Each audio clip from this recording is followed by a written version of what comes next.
Ladies and gentlemen, welcome to the Ariel Helwani Show! Back in your life on this Monday, August 18, 2025. Hello again, everyone. I sure hope you're doing well. I am doing great. Thank you for asking. It is great to be here on a post-pay-per-view Monday. What a pay-per-view Saturday we had.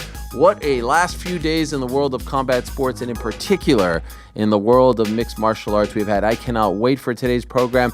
Nothing quite like a post-pay-per-view Monday, and to be honest, we don't get many of these left. There's maybe just after today 4 left ever? Is that possible? Does a post-Paramount Plus Monday quite hit the same? Does a post-CBS Monday hit the same? A post-PLE Monday? Maybe. Well, that remains to be seen. We don't have to worry about that for now because Saturday night in Chicago, the UFC was back for the first time in 6 years. 2019, June to be exact, was their last show there. What a comeback. First of all, shout out to Chicago. Incredible crowd. Incredible people. Hype. The press conference was... the energy was off the chain, as the kids like to say, or is it off the chains? I'm not sure. It's one or the other. It was very electric, all right? The hype was at an all-time high. Weigh-in, same thing. And then Saturday night, as far as the crowd, the turnout, the atmosphere, everything was great. And I thought it was the best pay-per-view of the year so far. And that includes the main event, because in the main event, you know by now that a new champion was crowned in the 185-pound division. His name, Khamzat Chimaev. As dominant of a win by a challenger in a UFC title fight that we have ever seen. 50-44, 50-44, 50-44. He 50-44'd the reigning defending champion who had won 9 fights in a row, who had been looking incredible as of late. DDP's reign as a champion, pretty damn amazing. And that's what Khamzat did to him. Only won 10-8. There were a lot of people online who thought the first round should have been a 10-8. The stats, staggering. Absolutely staggering. Our friend Oven, who does a great job with our graphics, our YouTube thumbnails, our social graphics, the posts and all that stuff, compiled some of the incredible stats that Khamzat had coming out of that fight. Take a look at this. Tied for second most takedowns in a UFC title fight, 12. Second most control time in a UFC fight, 21 minutes and 40 seconds. Just a reminder, it's a 25-minute fight. Most head strikes landed in a UFC fight. Not title fight, UFC fight, period, 411. Most ground strikes landed in a UFC fight. Not title fight, period, 517. Most strikes landed in a UFC fight. Not title fight, period, 529. And second most strikes attempt in a UFC fight, 567. Now, I know the naysayers will say, well, a lot of that was, pitter-patter stuff on the ground. Trust me, pitter-patter stuff from a guy like Khamzat Chimaev while you're in crucifix position is no freaking walk in the park. Many hot takes pertaining to this fight in the aftermath. I said it on Saturday with Pete Carroll on our post-fight show. I feel just as strongly about it on Monday. Less than 48, 36 or so hours later.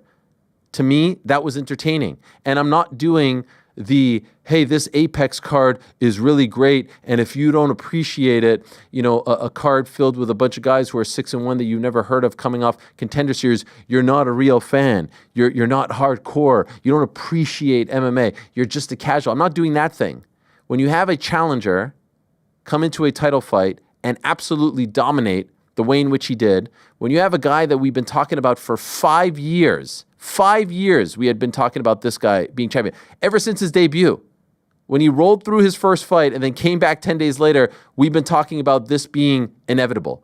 I was trying to think, there have been guys that have come in with a lot of promise, guys that have come in with a lot of hype, big signings. I don't know if since someone's debut, who wasn't necessarily a big signing from another organization, did we ever say, yeah, this guy's going to be champion?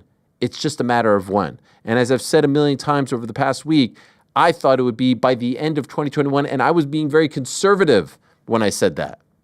He debuted in July of 2020. I was being very conservative, saying this guy's going to be champion in at least one division, because remember, it was first 170, then 185, by the end of 2021.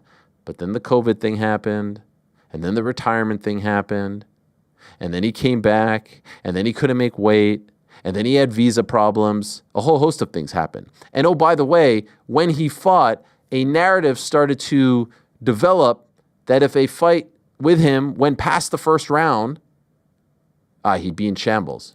Just ask Gilbert Burns. Just ask Kamaru Usman. Past the first round, this guy is in shambles. So that's why, as I was watching on Saturday, the first time Khamzat not only fights for a belt, but amazingly, considering the run that he had been on, the first time that he main evented a UFC show. Has there ever been a star like this? And whether you like him or respect him or not, you have to acknowledge the fact that this guy is a superstar. Has there ever been a star like this who had not headlined leading up to his first title fight? He had been on some big cards before, big opportunities, but never in that main event slot. Him coming in there and dominating DDP off the jump every single round. There were some moments of hope there in the fifth round for Dricus, but let's be honest, it was pretty much one-way traffic throughout. And then you're starting to think, okay, what happens in the third? What happens in the fourth? Because it is tiring to take a man down and hold him down, believe it or not. What happens when it gets into those championship rounds? And DDP being so awkward, being so unconventional, unorthodox, all those words, you always kind of felt, or at least I did, I always felt like, okay, he would have a moment. And he had a couple of those, as brief as they were in the fifth round. I was locked in. There have been way worse title fights than that one. Like the hysteria over this fight. Is this going down as my fight of the year? Absolutely not. Is it on the short list? No. But I was locked in and I enjoyed it. And in addition to all of that, let's be real about one thing. When's the last time Khamzat's been in a boring fight? So this thing, like I put up on the YouTube page, describe Khamzat in one word. Boring, boring, boring, boring. When's the last time this guy's been in a boring fight? Was the Whitaker fight boring? No, of course not. Were his two first, the fights at the beginning of the run boring? Was the Gerald Meerschaert fight boring? Was the Usman fight boring? Was the Gilbert Burns fight boring? Even that one, not boring. Kevin Holland, boring? None of these fights were boring. He's never been in a boring fight. He went in there and dominated the champion and had no reason to change the game plan. Dricus gave him no reason to change the game plan. And you know what? I left that fight obviously blown away by the dominance, but also gaining a new level of respect for Dricus. Never quit, had a smile on his face, was telling his team, I got him, showed true fighting spirit. I believe Dricus and his team when they say he's going to come back better. And even if he never becomes champion again, no one predicted this. Anyone who tells you that they predicted Dricus to come over from KSW and become UFC champion is an absolute liar. No one thought this would happen. No one thought that he would have this kind of run. Be 1,000% honest with yourself. You did not see this coming. Perhaps your respect for him grew over time, but when he walked into the UFC, you did not see this coming. No one was predicting it. Even the guys who watch every single KSW fight. And he had great success there as well. So I actually felt like he represented himself and his team and his country very well. He met a locomotive. He met a guy who right now might just be, I'm not putting him number one pound for pound because he hasn't done enough, but in terms of pure dominance, might just be the closest thing that we've seen to like prime Brock Lesnar when he just went in there and steamrolled people in a much different way. Don't get me wrong. But there you have it. 15-0 in MMA, 9-0 in the UFC. Clearly the visa stuff has now been taken care of. The big question is, can he be active? Can he be a fighting champion? Last few years, he's fighting once a year, give or take a month or two. That can't happen as champion. I always felt that they were reluctant to give him the title shot until they got his visa stuff sorted or until President Trump became President Trump again, 47. You can't have a champion who can't fight in in North America. That's been sorted, clearly. Now he has to fight, I'm not saying he has to fight Volkanovski type of activity, but like twice a year, at least. Can't fight once a year as a champion. I know some guys have gotten away with it lately, but I don't think that's ideal for anyone involved. So he was asked about Abu Dhabi. I don't know. Him and Tom on the same card, not sure about that. Seems like someone you want to keep for Paramount Plus. Those cards are now set. There is the December pay-per-view Volkanovski campaigning for that one. That could happen, I suppose. But things need to be sorted at 185 as well, and we'll get into all of that. Bottom line, though, this idea that he is a boring fighter is insane. That just says, I'm not saying you're a casual if you say that. I'm just saying you probably have never seen him fight before. Like, he's 9-0 in the UFC. He had one fight that you may deem boring. The other 8, there's nothing boring about them. So it might have been your first time watching him, which is, all right, cool, welcome. Welcome to the party. And number 2, I felt like I was locked in throughout because of the pure dominance, which you rarely see that in a title fight, because of how, Dricus seems to pull things out of his back pocket, because of the fact that it seemed like it was going into the championship rounds, and we were all wondering how he would look in the championship rounds, and I wanted to see if he would gas out, and he didn't. It delivered. And oh, by the way, if you did pay $79.99 for that pay-per-view on ESPN Plus, you're telling me, like, I called this the card of the year and I got some hate for it. You're telling me that what you saw in the co-main event wasn't worth the price of admission? Lerone Murphy spinning back elbow knockout of Aaron Pico, who was looking good early on, making his UFC debut, moving forward, pressuring. 10 seconds prior, the broadcast team is going like, look at his striking. Look how crisp it is. There was this whole thing about Pico finally making it to the UFC, the stud that he is, the boxing as good as it was. And there's Lerone Murphy, who had 5 straight decisions, 8-0-1 in the UFC, stuck on the Apex cards, finally showing up and saying, enough of this. Knocking him out with a spinning back elbow. And in my opinion, stamping his ticket to a title fight against Alex Volkanovski. Someone needed to do something. Movsar just doesn't fight. He doesn't fight. 3 fights ago, he was fighting Diego Lopez in May of 2023. This guy fought like 6 times in that span of time. He does not fight. And oh, by the way, the idea that he's like moving up past Movsar, they both have the same amount of wins now in the UFC. Both 9 wins. Movsar has a couple more fights, like literally 2 more fights on his pro resume. Murphy has done enough. Absolutely. You do that, that's enough. You could sell that guy now. And there's Volk. Maybe the most fighting champion that there ever's been. Because here's a guy who, when he wins, he says, give me the toughest guy in the division. Give me the scariest guy. Give me the boogeyman. Who is it? Oh, it's Movsar. Okay, I'll take him. Movsar's going to fight Aaron Pico. Oh, sorry, bud. I wanted to fight you. He gets hurt. Here comes Lerone. All right, then I'll fight him. The guy who just pulled that off. The 10th spinning back fist KO in UFC history. Do you know when the 9th was? 20 minutes prior. Never before has this happened, obviously. Back-to-back spinning back. Did I say fist? Spinning back elbow KOs. We're so used to spinning back fist. The elbows are so freaking unique and rare. Carlos Praches with a spinning back elbow knockout of Jeff Neal. Carlos Praches just a week ago told us this guy had never been stopped before via strikes in the UFC. I'll be the first to do it.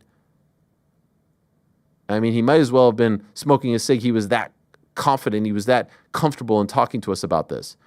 First, he lands the lead elbow, and then he follows it up. And I got to be honest, it was a walk-off buzzer beater at the end of the first round. I thought it was a spinning back elbow. It happened so fast. You see Dana and Hunter Campbell going crazy there. Praches back on top, back in the win column, the day before his birthday. What a legend this guy has turned into. He's going to be a cult-like figure in our sport if he hasn't become one already. Shows up to the post-fight press conference, smoking a cig. Actually smoking a cig. UFC put Carlos, together a great... what does a post-knockout cigarette feel like? Feel amazing. Smelling like cigarettes up here. Who's smoking in there? Incredible. I love it. I love that everyone played it up. I love that Dana didn't mind. The guy standing up there looking like GC and Pizzi after a bender on a Saturday night, just like going like this. I don't know. Am I doing it right? Holding a beer in the back after the fight. This is the stuff that makes you into a fan favorite, a legend. And of course, spinning back elbow knockouts like that one. Back to back, number 9 and number 10 in the span of 20 minutes. I bring all this up because how could you say this was a bad card? Oh, the main event didn't end in a mauling, like a submission, like the Robert Whittaker one? You don't think you got your money's worth with those 2 spinning back elbows? Oh, by the way, what about MVP looking like a prime Tim Hardaway / Allen Iverson against Jared Cannonier? Multiple knockdowns while doing the UTEP 2-step out there. The killer crossover. I mean, I didn't know British guys had moves like that. It was unbelievable. That might have been the best version of Michael Venom Page that we've seen in the UFC so far. Dropping Cannonier with a single right like that in the first round? MVP, I did not see a run at 185 coming for this guy. And he would drop and he'd say, okay, chill, bro, chill, come back. Let's have a chat. No problem, bro. Okay, come back, no problem, no problem. I mean, this was vintage prime MVP. You were entertained by that? Okay, what about the first fight on the pay-per-view? Tim Elliott losing the first round and coming back and submitting Kai Asakura in the second. The OG, 38 years young, tied for most wins at 125 pounds, has had quite the run in the UFC. Another submission, which I believe also tied him with Figueiredo, if my memory serves me correct. In any event, gets the Gilly here against Kai Asakura, who is now 0-2 in the UFC. Tough sledding for him. Debuts against Pantoja in a title fight, and then the tough out, Tim Elliott. We were wondering if Asakura wins, would they book him against Tatsuro Taira in Japan? I guess they could still do that now, but a lot of that momentum has been lost. Like, that's an incredible pay-per-view. And you got to see a dude dominate for 5 rounds in a title fight. Not to mention everything else on the prelims, but like the idea that pay-per-view did not deliver is absolutely absurd. And I get it. All week long, we've been talking about pay-per-view being dead and it being antiquated and all this stuff. I can understand if you're sitting at home being like, man, do I really have to pay for this? Like in 5 months, I don't have to do this anymore. Can we just end this now? I get it. $80 a lot. That was the 4th UFC pay-per-view since the first week of June. Bit of a break now. The next one is October 4th. The one in Las Vegas, Pereira versus Ankalaev 2, or Unk versus Pereira 2, I should say. Merab versus Corey Sandhagen. So a bit of a break, an almost 2-month break coming up as far as pay-per-views are concerned. The next big show, September 13th, Noche UFC was supposed to be a pay-per-view. They turned it into a fight night to not go head-to-head with Canelo Crawford. That one headlined by Diego Lopez versus John Silva. I thought it was a phenomenal card. I was locked in. I enjoyed it. Those performances were fantastic, and we'll talk to some of those guys on today's program. Now, in about 42 minutes' time, the great Paulo Costa is going to join us in studio. Costa was on a freaking heater as far as the tweets were concerned. We know that he hates Khamzat Chimaev, like genuinely hates him. Shaking back and forth at the press conference when asked about him. He was firing off all kinds of crazy tweets. Does anyone remember, any OG fans out there remember what it was like when Costa, what happened when he was last in studio on this program? Any OG fans remember this? Anyone? Anyone? Can we show them a visual? Oh yeah, that's what happened. If you're new to the program, this is not AI. This is not a Photoshop. This is what happened the last time Paulo Costa came in studio. So Lord knows. Oh, yeah, I remember that. Yeah, that's a shirtless Paulo Costa. And that's a New York Rick at that point, it wasn't even a man bun, right? A ponytail or a man bun? I had full long hair, not even a man. I don't even remember that. I remember man bun. I don't remember ponytail, Rick. It's tough. Look at the disgust on GC's face. It's not like Just looking back, I mean, look, his hair looks great right now. Yeah. He's bronzed up from being at the beach. Oh, yeah. I mean, these pictures are, I don't know how we let him on the show back then. Yeah, that was Paulo September of Costa did him a 2022. favor. That was a great day. That was the one where we had MJF, Action, and Paulo all in studio. That was an all-timer. Legendary. Yeah, Yeah. I forgot about that. Tremendous day. And by the way, shout out to you guys for some tremendous viewership on Saturday. I think our second most watched watch party. I was just so locked in. I was enjoying seeing the numbers go up and up during the main event. I was kind of secretly hoping that it would go 25 minutes just so that we got more and more numbers. That's how locked in I was. I was shout out to the fighters for making it a big card people interested in. Yeah, that too. So anyway, Paulo Costa at 2 o'clock. Then at 3:30, the one and only Le Prédateur, Francis Ngannou. First time we speak to Francis, guys, since October of last year. It's been a minute following his big win on that PFL Supercard in Riyadh. So a lot to discuss with the one and only Francis Ngannou. 4:05, Michael Venom Page will join us. Talk about the big win over Jared Cannonier. 4:25, Tim Elliott will join us. Talk about the big win over Kai Asakura. 4:45, Bryan Battle will join us. Tough night for him. Didn't get to fight. Tough weekend for him. Missed weight again. Moved from 170 to 185 and had an issue on the scales, and then they canceled the fight. Remember, he missed weight at 170 just a few months back when he was supposed to fight Randy Brown. Did end up fighting Randy Brown, but had to give up some of the purse. Well, this time around, didn't even make it to the fight. They canceled it, and everyone is wondering now about the Butcher's UFC future. So there's the 5-pack of guests, an absolute stellar lineup, if I do say so myself. Shout out to the Booker. And it's a post-pay-per-view Monday, so we got a lot to get into. Guys, what do you think? I had some things to say about the main event, about the card. Let's talk about this. Khamzat Chimaev is boring. The guy's getting a lot of hate, and this is the way it goes, right? They sign up for this. He's happy. I saw that he got a hero's welcome back home in his adopted home country now of the United Arab Emirates. He's waving that flag. He was once representing Sweden because he would train over with the All-Stars team, the likes of Alex Gustafsson and Reza Madadi and all those boys, Ilir Latifi, who I did see in attendance on Saturday. Prior to that, of course, grew up in Chechnya, moved to Sweden to really begin his MMA journey. But over the last couple of years, he has adopted UAE as his own. Here's the homecoming, courtesy of Red Corner MMA. They love him over there. A man of few words. Hey, there's Ilir. Being showered. And it always felt like it was going to be inevitable. I love watching Premier League soccer, and they say, it just had to be him. It's inevitable. Chris Wood is inevitable. Morgan Gibbs-White is inevitable. It just had to be Callum Hudson-Odoi. Shout out to Forest 3-1 over Brentford yesterday. But they always like to say that. It just had to be him. It just had to be Khamzat. That's how we all felt since 2020. It just had to be Khamzat. And now he's the champ, and everyone's crapping on him because they say it was boring. Was that boring, New York Rick? Did you hate that? Were you falling asleep while doing the watch party? No, I did not hate that. I did not find it boring.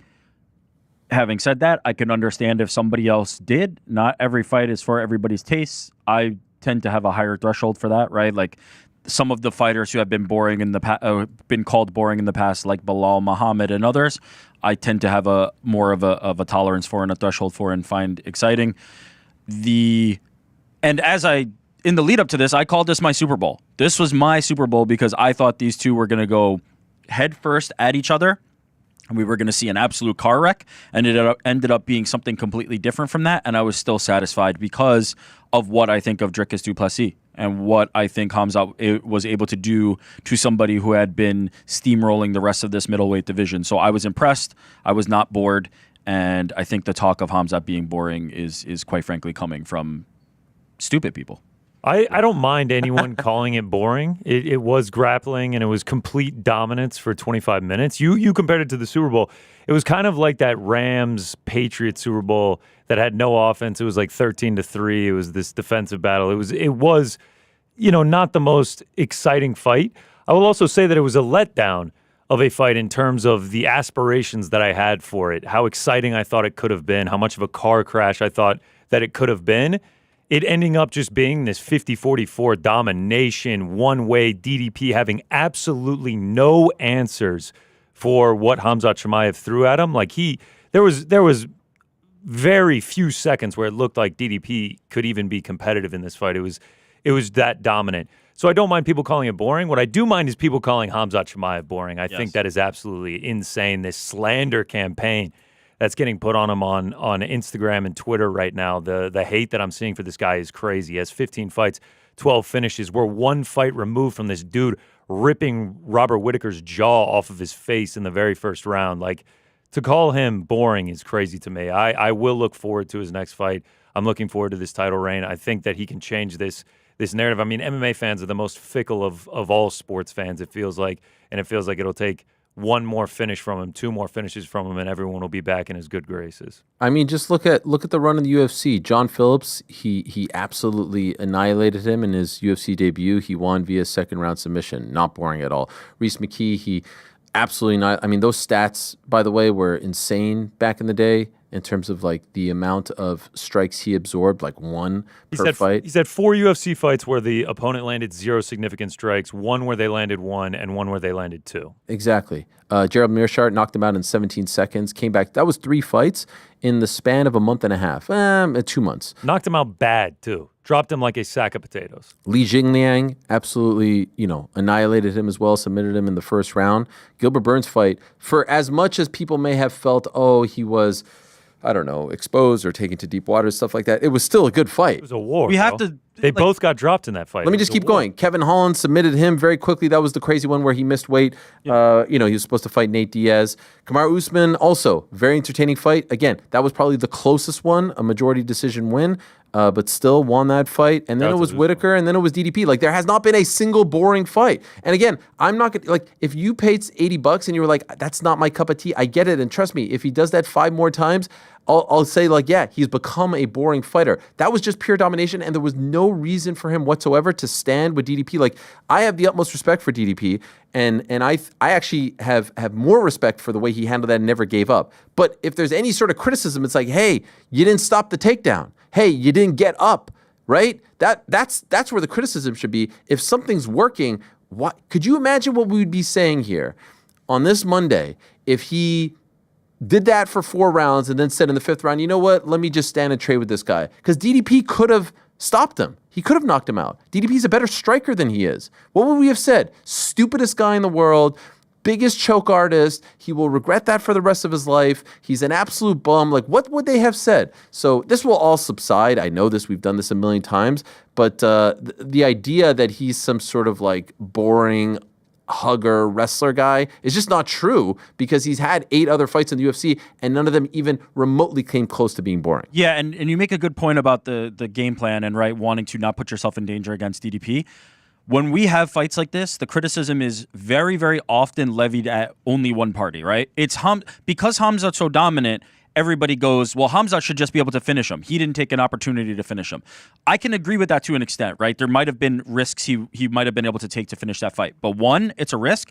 And 2, the onus is actually on DDP. The onus is not on Khamzat Chimaev. If he wanted to risk getting choked out and put himself in a worse position to potentially get out, to counter Khamzat, to reverse Khamzat, to put himself at risk, but to have a greater upside, that's on DDP. That is not on Khamzat Chimaev. Khamzat Chimaev is the one who is winning this fight comfortably and does not need to take a risk at any point. Now, could he have? Certainly. And if somebody's going to argue that, I'm not going to have much pushback against that. But the one who had an obligation to take a risk was actually DDP. And DDP did not take that risk. He was kind of comfortable letting Khamzat ride his back and staying there and not getting up. He was stuck in that position. The only time he really tried to get up was when he was bucking when he was in crucifix. And he's not getting up from there. So I think this is a twofold thing. If you're going to have criticism, the criticism should be levied at both of the fighters involved in this. It can't just be on Khamzat to have to be unnecessarily taking risk when he's in complete control, dominating the UFC champion. Yeah, and even in the brief moments there in the 5th round where he's striking, then all of a sudden you're like, oh man, is he going to have some success? He's taken down. Yeah. It's just impossible. Like, Khamzat was executing this game plan with little to no resistance. Exactly. From DDP the entire time. What do you expect him to do? This guy's about to achieve all of his dreams and become a UFC champion, and he's executing the game plan with ease. Why would he not just continue to do that? He's also doing this against the guy in DDP who was on an 11-fight win streak, hadn't lost since 2018, was undefeated in the UFC, and was a multi-time UFC champion. This wasn't some bum off the street. Like, this DDP is an incredibly high-level fighter, and he 50-40-4'd him on all 3 judges' scorecards. Sometimes people, I think, confuse pro wrestling and MMA/UFC with like, oh, this is supposed to be entertaining. Technically, like, the guys are just there trying to win. And there is such a big difference between winning and the money that you make there and losing and the money that you make there. When you win, you are put in a certain category. You get paid a certain amount. up until very recently and until the end of 2025, you get pay-per-view points, and certainly they're going to try to offset all of that. But why are we also acting like, is Khamzat Chimaev safety Steve? Is he some guy who has not? He's not. I'm just trying to explain to people that like they're crazy. This idea that if Khamzat would have just been standing there and fought DDP like this, he's not a top-level striker. He's nowhere near. He's great. He's fine. He's finished people via striking. But DDP, as awkward and as unorthodox as he is, has way more of a history and a resume in the striking department than Khamzat does. He did exactly what he should have done, and it worked very, very, very well.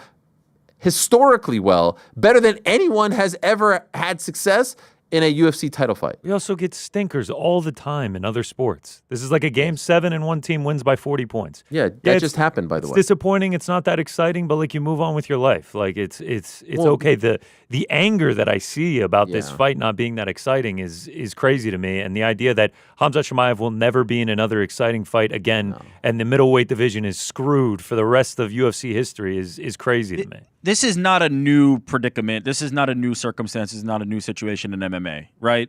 Habib, in his prime, like in the early part of Habib's career, and now they talk about him like he's he was this. the second coming of, Now all of a sudden it's like, Habib, and the plaudits never end. Even somebody like Demetrius Johnson, right? Yeah. It is aged differently. George St. Pierre to an extent, right? The early parts of the career where he's primarily using takedowns instead of the striking. It was, he's boring, he's this, that, and the other. In time, this will all be forgotten. Plus, I expect Khamzat Chimaev to probably get a finish in his next fight anyway. So this will all be for naught. It's a prisoner of the moment type situation. One of the worst examples of a prisoner of the moment type thing that I can recall because of how many times Khamzat has finished fights leading up to this. It's nonsense. It shouldn't even be talked about. GSP was boring. Jab Fest, DJ was boring. They're all boring. They're all boring. All this stuff. You're right. The UFC probably will. Look, there's no doubt. Even Dana said it in the post-fight press conference. Like, I was expecting a little bit more. They want the fireworks. We all get that. But I was expecting a little bit more. Sure, like, sure, I agree with that. Like, I think it was a bit of a letdown. But like, I'm not angry about that. But this is the thing about the anger, by the way, because there was a mutual friend of ours was so angry online, and who are you talking about? I hit them up and I said, "What's going on here? Why are you so angry? What is this?" And then he finally said, like, "Oh, I may or may not have had some money on DDP." That's it. You're so mad that you convince yourself that DDP, that's the era that we live in. Most of the anger that you see is because they are mad at themselves or mad at the fighter because they bet on him. Oh, but especially if you bet on DDP for this fight and the way that he lost, I can imagine you're throwing some furniture. But this is the perfect encapsulation. Why the fuck are you mad at Khamzat Chimaev? Be mad at DDP. Exactly. What are you mad at Khamzat for? He took the dude's lunch money. What are you upset with? He really Khamzat did, bro. for? He took his the crucifix like multiple times over. It was just dominance. DDP, you said it perfectly. To his credit, DDP at no point gave up in that fight. Right? It is very easy to get demoralized in there. At no point did I feel like DDP just doesn't want to be in here. At every opportunity he possibly had, he tried to make something happen. Late in the 5th round, that was kind of like the best opportunity for him.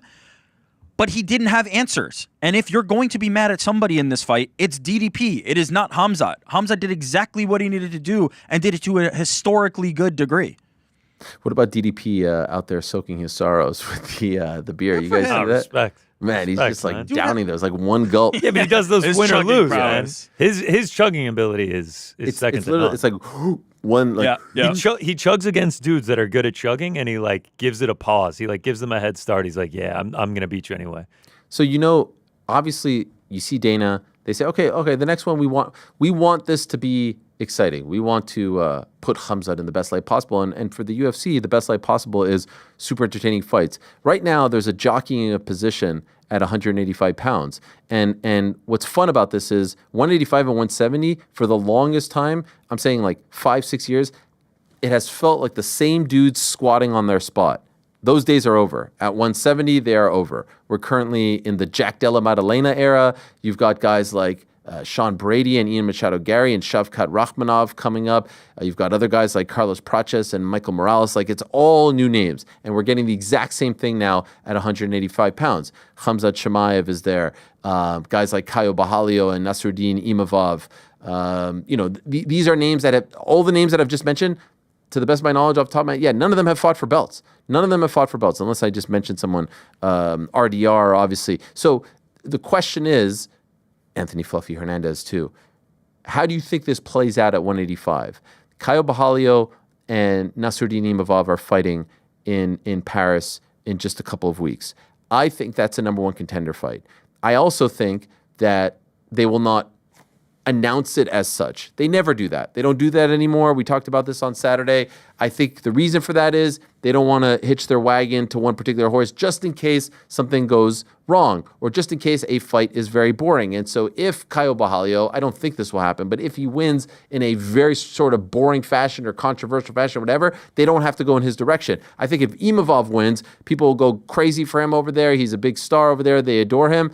Then it will seem like he's a superstar and they'll go in that direction. You have Fluffy Hernandez out there, and I think he should fight RDR. Is there a chance that how do you guys think this plays out? Is it in your mind set that it's going to be the winner of Caio versus Imavov? What I loved on Saturday was Caio was there, Fluffy was there, RDR was there. I equated it to like an old school lumberjack match in WWE where it just felt like all the top contenders were surrounding the ring just in case. Imavov was at home. Caio was the backup fighter. You've got Paulo Costa, who of course is coming in and doesn't like, as he calls him, gourmet chin chen. How does this play out, Rick? What do you think?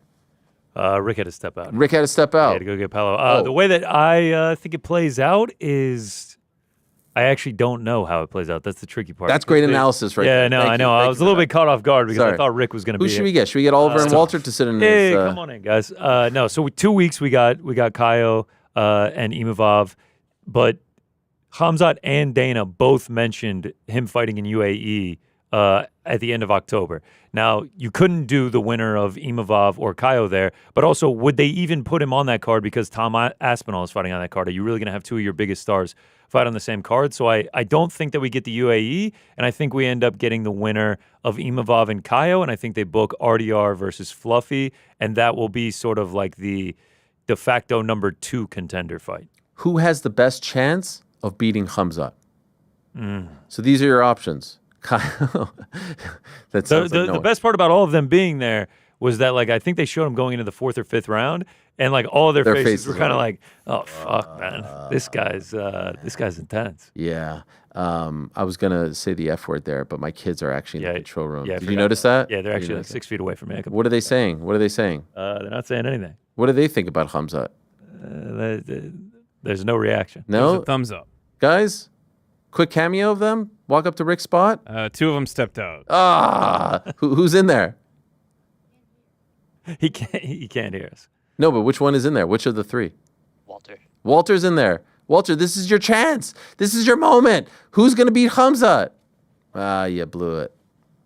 No, here he is. Oh, they are. Okay. Yes, the kids are here, by the way, everyone, because... there he is. Oh, no.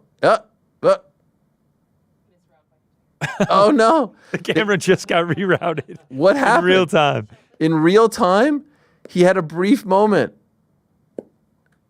The kids are here because there's no school. We can get some audio from him. He's on the microphone now. Walter, what's up? What's up? How are you? Good. You were supposed to be on camera, and now you're not on camera. Why am I not on camera? I think there's haters out there. There's D1 haters out there. The opposite of D1 Glazers. Who are the haters? I think they don't want to let you shine. What do you think of Khamzat? You like him? Yeah. You think he's exciting or do you think he's boring? He's exciting. Yeah, because he just dominated, right? Yeah. Who would you compare that to in terms of like pure domination? Like me on the basketball court? Hell no. You on the soccer field? Yeah. That's right. Or Jalen Brunson. Yeah. We can't show Walter here, huh? No. Oh my gosh. Okay. Jalen Brunson, that's good analysis on your part. Yeah. Are you having fun? Yeah. All right. Any good food out there? Canes. Yeah. All right. Don't bother anyone, okay? Okay. We're cooking here, okay? We're cooking right now. Down from there. Yes, get down. All right. Can I even talk to Connor or no? Yeah, I'm here, brother. Oh, but I can't see you. No, you can see me. You're left with me. We there he is. we had to reroute Rick's camera Oh, because we're... for something. I get it. I get it. Exactly. A lot of moving and shaking. But I get it. There's a lot happening. a lot going on. Well, it's fun. It's great to have the kids here, and it's great to talk about all of this. I do wonder. There's a consensus that seems to be that Anthony Hernandez is the one that's going to give him the most. Yeah. the most, I don't know.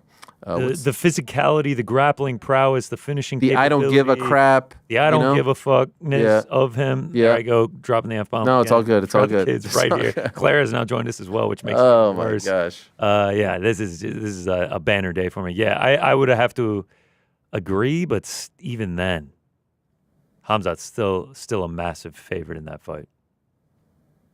I wonder. To me, the only question is how often can they get him to fight? He said afterwards, no injuries. He said he was good to go. But how often can they get this guy to fight? Because clearly, like he's not pound for pound yet. But you can make a very strong case that despite all of this talk, which is going to go away, given who he represents, given the Muslim background, all that stuff and more, he could end up being one of the biggest stars in the UFC. And the reason why we got to the point of him being one of the biggest stars in the UFC was because in his previous 8 fights in the UFC, he absolutely mauled, annihilated people. Khamzat Chimaev wasn't someone that everyone was talking about coming into the UFC. Like there was some talk. If you're a Kaposa, you knew Khamzat Chimaev. But if you're just a UFC fan, you didn't really like. There wasn't a big hullabaloo over him coming over. Pico had more. Chandler had more. Even Patchy Mix had a hell of a lot more. You saw him the first time. He looked like a freaking menacing character, and then you were like, "Holy crap, this guy is the real deal." He comes back 10 days later. Does the same. Holy crap, comes back a month and a half later. Holy crap, does the same. That's when everyone sort of fell in love with his aura, as the kids like to say. What about that shot? Did you see that shot at the beginning of the fight where he's kneeling down and actually looks like a wolf, where he has that menacing smile on his face? Yeah. Terrifying. Yeah, people were saying he was aura farming there. That's aura farming? You're just trying to use that. That is the opposite of aura farming. No, isn't that? Well, what, because he knew that he was on camera? Yeah. By the way, he doesn't actually know that he's on camera in that moment. Unless he can see the screen, Oh, yeah, I guess he doesn't know which camera the director is picking. I guess that's true. I guess Kaio could also have a chance at beating him. He's good on the ground. Who's the favorite in the Kaio versus Nasruddin fight? If Kaio, I think Kaio versus, I think Nasruddin and him, I think they used to train together back in the day. Am I wrong about that? I think so. Nasruddin minus 142, Kaio plus 142. Kaio will sell that. He'll talk it up. Man, it would be great to see Khamzat fight in the UAE the way that they love him over there. Oh, yeah. I mean, I don't think he's taken the UAE flag off of his shoulders since. I know. He just posted an Instagram picture of him meeting with people, and he's still just draped in it. They love him over there. Man, could you imagine him and Tom on the same card? How long before he goes for 205? Or does he go for 170? Probably not 170. I think he could. I don't know. In interviews last week, he kept mentioning going back down to 170 as opposed to going up to 205. But he also was just like, whoever wins Magomed and Alex Pereira, I'll just take them out as well. So, I mean, I don't know. I need to see a couple defenses at 185 before we go anywhere else, though. There's a dude on Instagram that does imitations of him in Islam. You know this guy? Yeah. And the way, it's like even at the post-fight press conference when he comes up there with the belt, like the way he speaks, he is so just sort of, subdued and nonchalant about it all. I mean, he is a very, very unique character. Let us talk about some of the other tremendous performances. What do you think? Who had a better spinning back elbow knockout, Praches or Mr. Murphy? Praches, just because welcome back. It flattened Jeff, and it was a buzzer beater at the end of the round. I think I popped harder for the Murphy one because it was a little bit cleaner as far as the shot, the camera angle. You could see it. I thought it was a spinning back fist with Praches, which is Me too. equally as insane. But when they said elbow, I was like, really? Did they get that wrong? And then I saw it. But I also think it's because we just don't see that from Murphy. I wasn't expecting that. First knockout since 2021, I believe. Yeah. And Pico was looking good. He was coming forward. He was looking good. But as Murphy said afterwards, he was figuring out his timing. He was ready for it. And then one of his teammates, the great Luke Barnott, sent me this video of them practicing the spinning back elbow in the locker room before the fight. We have this video in the locker room.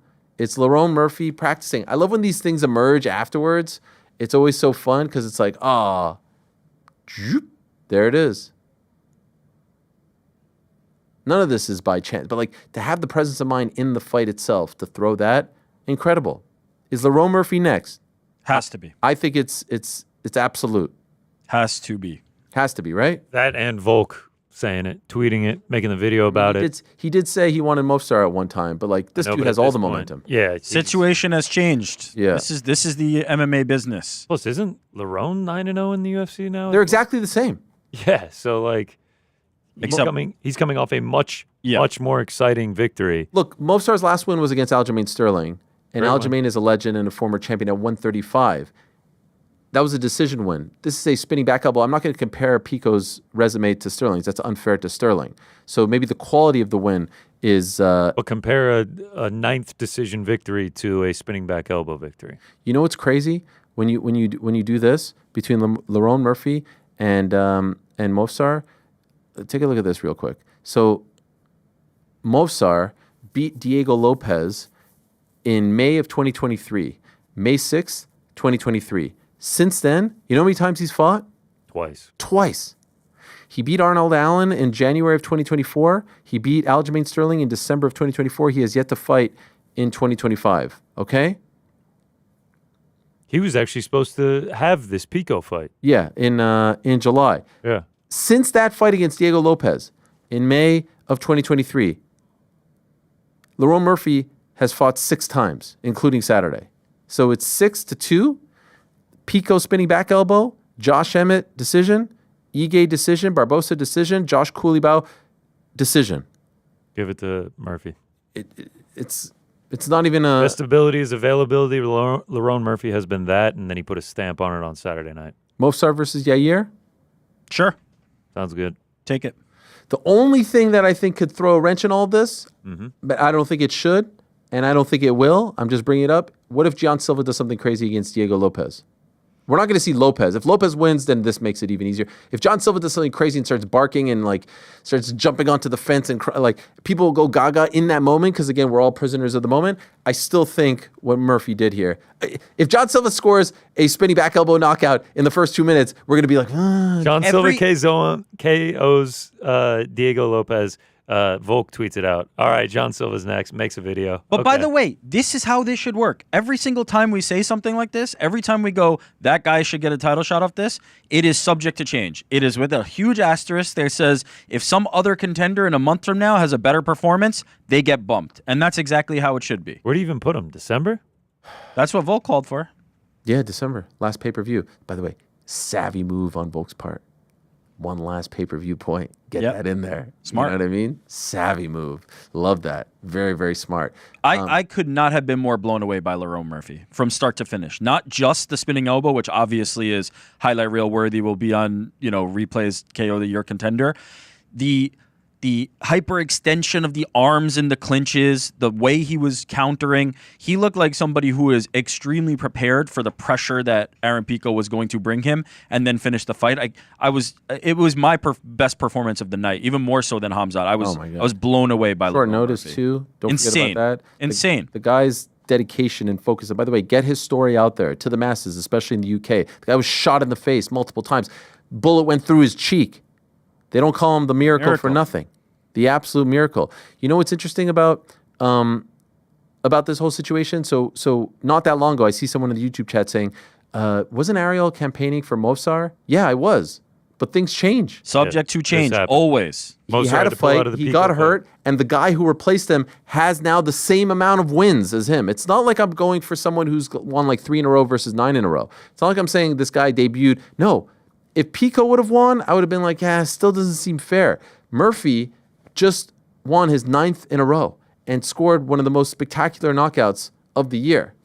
Let's say it was Pico. Let's say Pico was the one who landed the spinning back elbow. I wouldn't feel bad about saying that he could I get wouldn't feel bad, but it's a conversation. There is no conversation here, in my opinion. There's no conversation. He's got the resume, he's got the highlight, and he's got the champ calling his name. Give him the title shot. Can I ask you guys, in 2019, Aaron Pico was knocked out twice in a row, pretty badly both times. Yeah. Now this. Do you start to, he's not that old. Aaron Pico is 28. You do start to wonder, that's like 3 really bad knockouts in how many fights? 18 fights. I'm I'm not that concerned about that part. He had been on a nice run, but that was a bad knockout. I'm concerned Yeah, about he the was, like, style. convulsing. I'm Yeah. concerned about the style. Yeah. He is very aggressive, and it is how he has been successful and not successful. If he hadn't been doing this, would people be saying he's boring? They'd be like, "Oh shit, Aaron Pico, another boring Bellator guy." There is no winning on the fan perspective. I'm not necessarily concerned about the health too much to this point. Like 3 knockouts is still 3 knockouts. It's not 10 knockouts.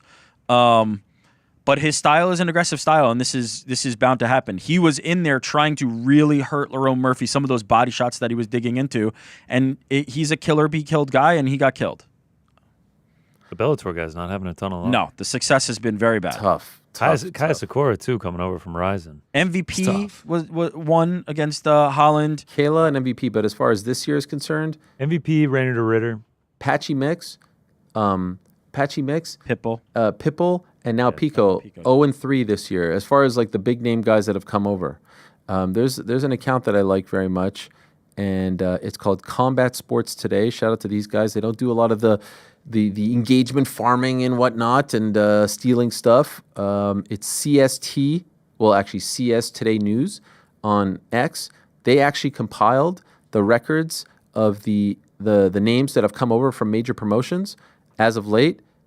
Pitbull 1-1, Mix, Pitbull just won. Mix 0-1, Page 3-1, Pico 0-1, Kayla Harrison 3-0, Chandler 2-5. The best one, he's been around the longest, Volkov 12-5. Kai Asakura 0-2.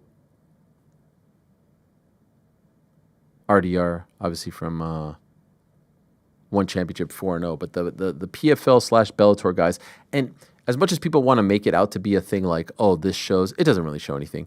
Those were just, first of all, they're fighting really good guys. Pitbull fought Yair. Patchy, just like, I still don't understand what that was, but still, tough fight. Pico, tough fight. Like, it's not like they're fighting bums. I don't know if it says anything larger about PFL and Bellator. I think people are going to want to run with that. But nevertheless, what a performance and what a run for that team. Manchester top team led by Carl Prince, the likes of Atiba Gauthier on there, part of that team. Dakota used to train with them back in the day. Lewis McGrillen as well. Lerone leading the charge here. Nice little run for that team out in Manchester. Proches has been great, and that was a great win for him. And now he says he wants to fight October 11th. He had mentioned Leon Edwards, and my understanding is they wanted Leon Edwards. They had considered, or at least talked about, a Leon Edwards fight against him. Timing didn't work out. I don't know. I have a hard time seeing Leon traveling to Rio. He wants to fight in Rio, obviously. That's Carlos. I have a hard time seeing Carlos fight Leon in Rio. What do you guys think? I love that fight. I absolutely love that fight, and I think it makes a lot of sense. I don't know. For some reason, I have a hard time seeing it. Well, just because he's been champ and sort of where he's at in his career. Yeah. But maybe, he doesn't have as much leverage. He just fought in London. He lost to Sean Brady. Prior to that, of course, lost to Bilal, also back home. Maybe they say, you owe us one. We gave you a few home games there. Man, he'd probably give Proches that striking battle that he wants, too. Is that the fight to make? I don't know if it's the fight to make, but I would be down for that. And anyone Carlos Proches fights, I'm going to be watching. I want to see Ian fight Sean Brady. Yes. Shavkat is still out, unfortunately, and it's just the way it goes. He had his fight lined up and got injured and hasn't been back since. Usman is out there, but do you want to do Usman versus Proches? Not versus Proches. Do like a Michael Morales versus Usman. Oh, I thought you were going to say Morales versus Proches, but I don't necessarily want to kill one off. I don't want to kill one off, and B, with where Morales is at in his career, he's 7th right now, and Proches is down at 12. He'll probably move up a couple of spots, but it feels like Morales is on that trajectory up to the title shot. Is insane, by the way. How is Deep Proches division. not top 10? Deep division, man. Okay, but come on. Burns, Covington, stop it. Yeah. Clear them out. You're right. Fair play. 9th. Yeah, come on. He should at least be 9th. So he has one loss in the UFC, and it was to Machado Gary, Yep. who I would argue should be even higher. Come on, he is top 10. I'm down for Morales or Edwards. I think either of those. Buckley's not bad. Morales versus Usman, you're killing. Like, that's not a favorable wrestler versus striker. Do you want to do that, or maybe? I mean, you did it to Buckley, and he showed that he could. I got faith in Morales being able to pull that off. He's been unbelievable. But also Usman, I mean, he turned back the clock against Buckley. I wouldn't be surprised if he did it against Morales as well. Now, what about Great this fight. MVP Prochas idea? Are they going to fight or are they boys? They were partying after. I saw them partying, but MVP Yeah. also said the thing is, why, if you're MVP, why are you moving down to 170? You've now won 2 fights in a row at 85. Top 10 now. You look really good. You beat Jared Cannonier. Okay, Yeah, there they are celebrating. He looked very good, but it is a bit concerning that it only took the slip and then that entire third round Yeah. was Cannonier's. Think he took his foot off the gas, or do you think Cannonier figured him out? No, I think he literally just made a mistake. Yeah. But the fact that all it takes is the one takedown and he's Right. essentially done for the entire That's always round kind of is been the concerning. knock on MVP. Well, there are yeah. 2 knocks. The wrestling, and also like, hey, you won't be able to do this stuff in the UFC.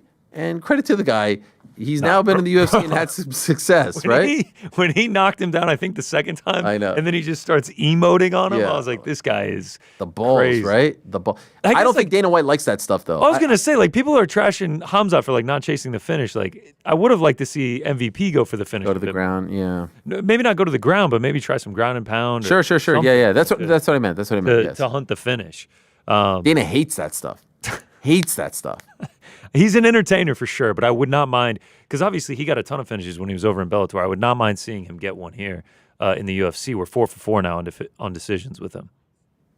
That is true. Yet to see a knock. I thought we were going to get to the first knockdown in the first round. I was like, holy crap. Yeah, man. He looked crisp. He looked good. But- And the head movement too. Like he was Cannonier. I can't imagine how frustrating that was on his side, and then obviously the showboating on MVP's side had to just frustrate him even more. I guess when it comes to MVP, it's like at his age, 38, 39, like is he really gas pedaled to the title? Because if not, him versus Prochas is an incredibly fun fight. Oh my gosh, yes. At this point, you have 2 fights. You're successful. Not a lot of trouble in either of them. Why would you move down to 170? You've built something here. You lost to a contender at 170. If he's trying to get to the title at 185 and he watched that title fight on Saturday night and we know his grappling struggles, I can't imagine he feels incredibly confident in a fight against Khamzat Chimaev. That's true. Although there's a few guys ahead of him. But yes, you're right. Yeah, of course. Like Jack Della is a lot more favorable than Khamzat as far as the style matchup for him, right? Yeah, maybe he's just here kind of like a Kevin Holland mode where he's like, I'm here to have fun fights. I'm here to put on performances. I'm here to entertain. And we would get that in a Carlos Prochas fight. Yeah. Can you imagine him going into the Matrix against Prochas or maybe getting caught or him catching Prochas? Yes. It could be fun, man. Man, this new wave of guys at 170, 185, very fun. Shout out to Michael Venom Page. He'll join us. Tim Elliott with the big win as well. Shout out to him. Just quickly, the other results worth mentioning. Shout out to Baisangur Susurkayev. Takes a short notice contender series fight. Wins on Tuesday. Gets the call. Friend and teammate of one Khamzat Chimaev. And then beats Eric Nolan on Saturday. A little dicey in the first round. Shout out to Nolan, Dana White afterwards, who also took the fight on short notice. Dana White saying he's sticking around. I love that guy. But he came in there. Could you imagine the week that this dude had? Gets the call to fight on Contender Series at the Apex, comes back and says, hey, guys, you think I should fight in Chicago in 4 days? Yeah, sure, why not? All right, he fights pay-per-view United Center, featured prelim, and wins via submission. They had him on the press conference, too. Yeah. Oh, they're pushing. It reminded me a lot of Khamzat back in 2020. He's got the backing. He got the Khamzat push. Michal Oleksiejczuk now has the 3rd most first-round finishes in UFC history. It's Vitor Belfort, it's Anthony Rumble Johnson, the late great, and it's Michal Oleksiejczuk. He won via first-round knockout of Gerald Meerschaert.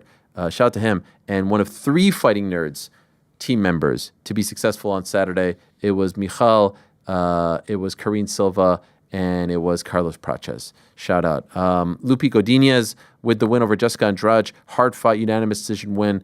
No truth to the rumor, Jessica Andrade is going to fight on the Noche UFC card, but that's the type of activity. She's fighting a lot these days, now down to 26-15 on her pro resume. Godinez with a very hard-fought and I thought a solid win over Jessica Andrade. Alex Hernandez with the knockout of one Chase Hooper in the first round. He was phenomenal afterwards. Very funny in the post-fight press conference. Congratulations to him. Drakkar Klose with the unanimous decision win over Edson Barbosa. Like I said, Karine Silva with the UD over Dion Barbosa. And Joseph Morales wins the Ultimate Fighter trophy. Yes, he gets the contract beating Alibi Idris. He was a part of Chael Sonnen's team. Shout out to him coming back to the UFC, wins the flyweight contract. In about 90 minutes, we're going to be joined by the one and only Francis Ngannou, Le Prédateur. Looking forward to talking to him. We're also going to be joined after that by the aforementioned Michael Venom Page. We're also going to be joined by Tim Elliott and then Bryan Battle, who was not featured in that results lineup because he did not fight. A bit of a mess of a weekend. He missed weight again, and then the fight got canceled. But my friends, I am so excited to say hello to our next guest. Not ready. Just gonna put this here. Close the kids' ears because it might get a little crazy now. Put the earpiece in. One of our favorites to speak to, and when the last time we spoke to him was after his big win in New Orleans against Roman Kopylov, and I said, "Hey, come to New York. We miss you." There's a lot of slack here. Come to New York. We miss you. Come back. Last time we had you. I have to turn this on, Frankie. You didn't do all this. This is on me. Okay. No, I'm turning it on. There it is. Now it sounds better. Yeah, we all good. All right, without further ado, let's say hello to one of the most entertaining and fun fighters in the UFC and in the middleweight division. To be specific, the one and only Mr. Secret Juice himself. Oh, and Tamara is here. Oh, the newlyweds. Hello. I can. Oh my God. Well, I don't know what to do. Long wait until see you, my man. What? I was doing the stance. Nah, of course, this is all. No, we hug. Look at How this you doing? guy. How you doing? Hello, Tamara. You see this right here? This is called. No. Oh, yes. Okay, you're like. Where you want to go? Right here. Yeah, right here. Thank you. Oh, thank you. Okay. You're like Khamzat with DC. Did you see my kids out there? Your kids are They're here today. Yes. Oh, really? I thought you would say hello to them, but they I kept them didn't away see- from I you. didn't have opportunity to see No, that. it's okay. It's okay. I I'm a lot want to- heavier than you expected, huh? You look. Yes. You look better. You look better. I look stronger. Please speak on the microphone, please. Yes. You look fantastic, by the way. You're radiating. Thank you. Have you done something different? Maybe. How are you so good looking? You smell very nice too. Oh, really? Yeah, please speak into the microphone. Don't be shy. Yes. Sorry. Make love to it. Long time I don't step here, right? I know it's been a new I studio. was missing. Oh, this is amazing, guys. You like it? Yes, I love this. For the people who don't have opportunity to see this on the backstage, this Yes. is amazing. This is a huge- Professional. professional. Nicer always. than the others. No, always professional. Yes. But this looks great. Thank you. I'm so happy for you, man. I'm so happy. It's so good to see. Why you take the glasses off? Because I don't need to Okay, you see me. Yeah, I can see you. How are you pretty well. doing? I'm doing pretty well. Amazing. What brings you to New York? Huh? Why did you come to New York? You. Just for me? Just for you. No of other reason? course. No, I like New York also. This is one of my favorite cities in the world, you know, especially in America. So every time that, because I fought him, the very first time that I fought outside Brazil was here. Oh yeah, that's in right. New York City, Madison right. Square against Johnny in 2017. So Yes. I have a very good remembers and memories. I remember that. You were on the same card as GSP versus Michael Bisping. Exactly. And then you remember you came to our studio with Captain Eric and he was there too. Same day. And you couldn't speak English. Yes. And everyone was like, why is this guy here? And I said, no, I believe in this guy. Look at his face, Eric, the eraser. Eric say that. Yeah, Eric is my guy. No, I said that. I believed say in, that? I believed in you first. I believed in you first. Come thank on. you, thank you. Yeah, that was 8 years ago.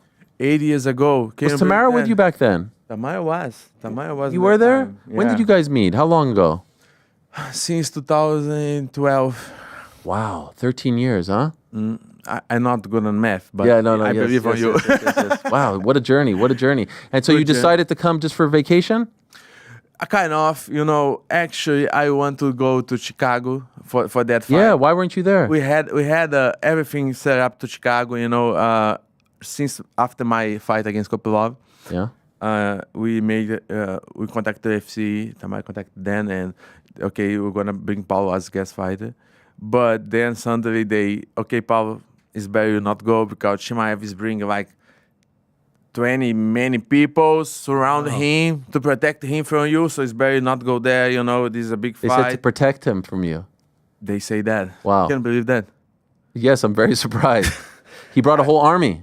Yeah, they bring. Chimaev is a kind of guy who always walk with some guys to protect him too, you know. So they say it's better you not go there because we don't know where this guy gonna be in the arena and they can, you know, attack you or do something against, you know. This is crazy. I was okay, but I insist to go. I say, guys, I can just show up, you know, stay there in the rows. Wherever you guys gonna want to put me over there in the arena just to watch the fight. I want to watch. I want to be there. Just in the main event or co-main event, something like that. I can just show up and go. I say, it's too many people, you know. It's better you not to go this time. Sorry, Paulo. We're gonna put you wherever you want to go next events. But yeah, this is crazy. Yeah, remember in FCPI, I was with Jake Shield and him training, and there was a bunch of people surrounding him. Yes. And that's when you took his hat, right? Yes. No. Different time. That was different time. Yeah, we have a bench different situations between me and him, but yeah, that was different time. But in FCPI, he had many guys to surround him. The same thing, you know. I don't walk by myself. I walk alone. You know, Jake Shield as well. These guys, I think, who really has confidence, don't need many guys to support, you know, and to protect. But he's this kind of guy. So yes, but I'm happy to be here. So where did you watch the fight? I watch in the bar. But in Chicago? No, I didn't flew there. Where did you go? Where were you? I was in Las Vegas. Okay. So from New Orleans, you went to Vegas. Yes, exactly. And that's where you were at the PI. Is that where you saw him? Or were you talking about an old time? No, long time. Long time. Okay. This was 2 years ago, 1 year ago. Okay. Mm-hmm. So you haven't been home since your fight? No, not yet. When do you go home? I think next month, like. Oh, a long time. Yeah. Are you tired? Yes. I'm traveling, you know. I never stop to train, you know. I need to keep always ready to go and anytime. But I try to make my weight very low, keep it close to make 185 in 6 weeks, 7 weeks, 8 weeks. You know? What are you now? I'm 212. Okay. That's kind of normal, right? You look very lean. No. Most of the time I go to 224, 25. Okay, so that's what I was saying. You look leaner. Yes, I'm leaner now. In between fights. Yes. What is it? No more juice? No, I'm doing juice. Look at that. Wow, look at that. I look good. Wow. Always juice. Juice cannot be. I cannot be separate for the juice. Sure. But I keep the fat, body fat. You be. Do you ever have cheat days? Do you know what a cheat day is? Like some guys who look like you, like The Rock, he'll have pancakes and crazy things on one day. Just go crazy. Pizza, all this stuff. I think this works a lot. I'm doing a kind of like in the days like today and yesterday that I don't used to train so hard, I used to avoid carbohydrates. Okay. So I go more in meat, steaks, and salad, and fruits is good also. So I can eat a lot of fruits. Like I like berries and kind of banana and pear, apples, but yeah. So I believe on this. I think this is gonna be good. So I take this one meal a day, and just one. There's just one, and I don't feel hungry. What time?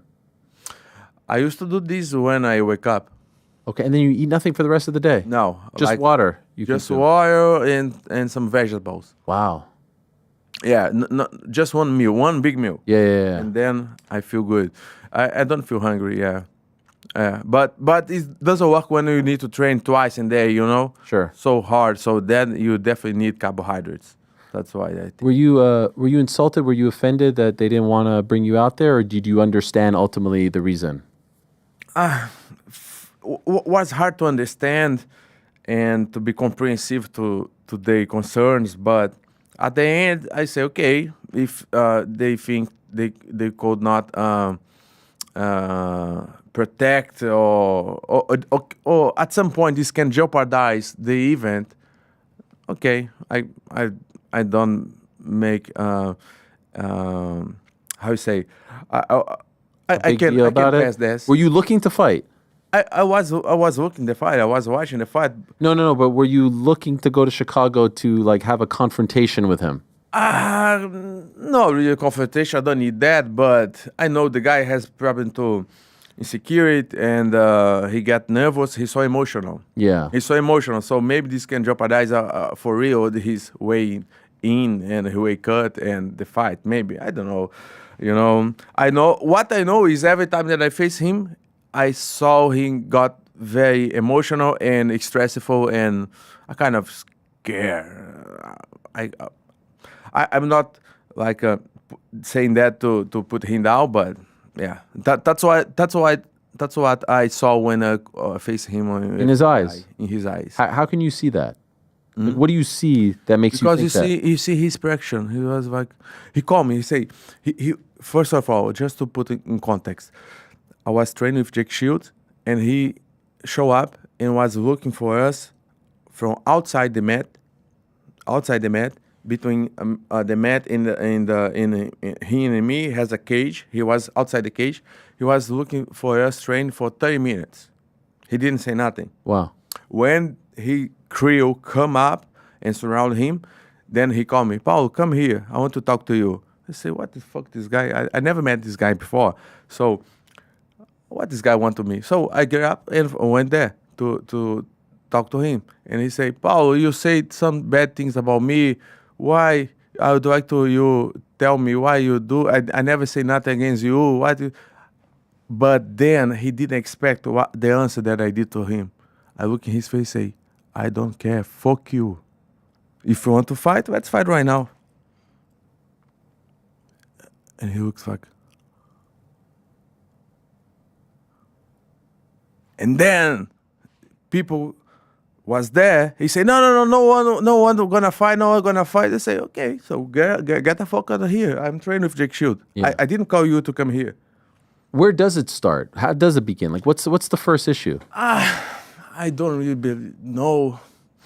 I don't remember. There was so many ago. But for sure, I started something.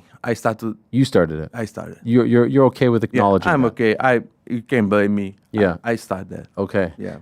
By the way, when you saw Caio there, when you saw Fluffy Yeah, Caio Hernandez, okay. RDR, no, like they were all at the fight. Because Caio was there Back on up. his team, back up, Yeah. the PI, but... Fluffy Hernandez, Anthony Hernandez, RDR. No, sorry. I say Caio was in that day in UFC PI also. Oh, really? Really? This guy... What a day. This guy is everywhere, but it's okay. But what did you think when you saw those guys at the fight and you weren't there? Like, because it felt like some of the top middleweights were there and you wanted to be there, and they said, no, you understand. I understand. I say, okay, because when... Oh, this is funny. Which one? Both. Yes. Money Bank and Poatan. Poatan. Yeah. Beautiful. You like wrestling? Huh? That's from WWE, the wrestling. Oh, really? TKO. I love the idea. I think FC should give us the payment on Yes. the side. It should be much better. But, okay. Hey, Dana, good idea for you. Free idea. Yeah, now they have a big contract. You heard about this? Who? 7 billion, 7.7 billion, my Paramount. God. Oh, my God. Do you think the money's going to go up? I wish, I wish, but I don't know. The bonuses that are going up. Yes, maybe they're gonna raise for 500 for everyone. $500. $500 for everyone. 500. Yes. 50K and 500. And a Venom bag. Yes. Okay, going back. So when you saw those guys, I was just wondering if you were like, oh, why are they there and I can't be there? Yes, it's a security concern. Yeah. Okay. We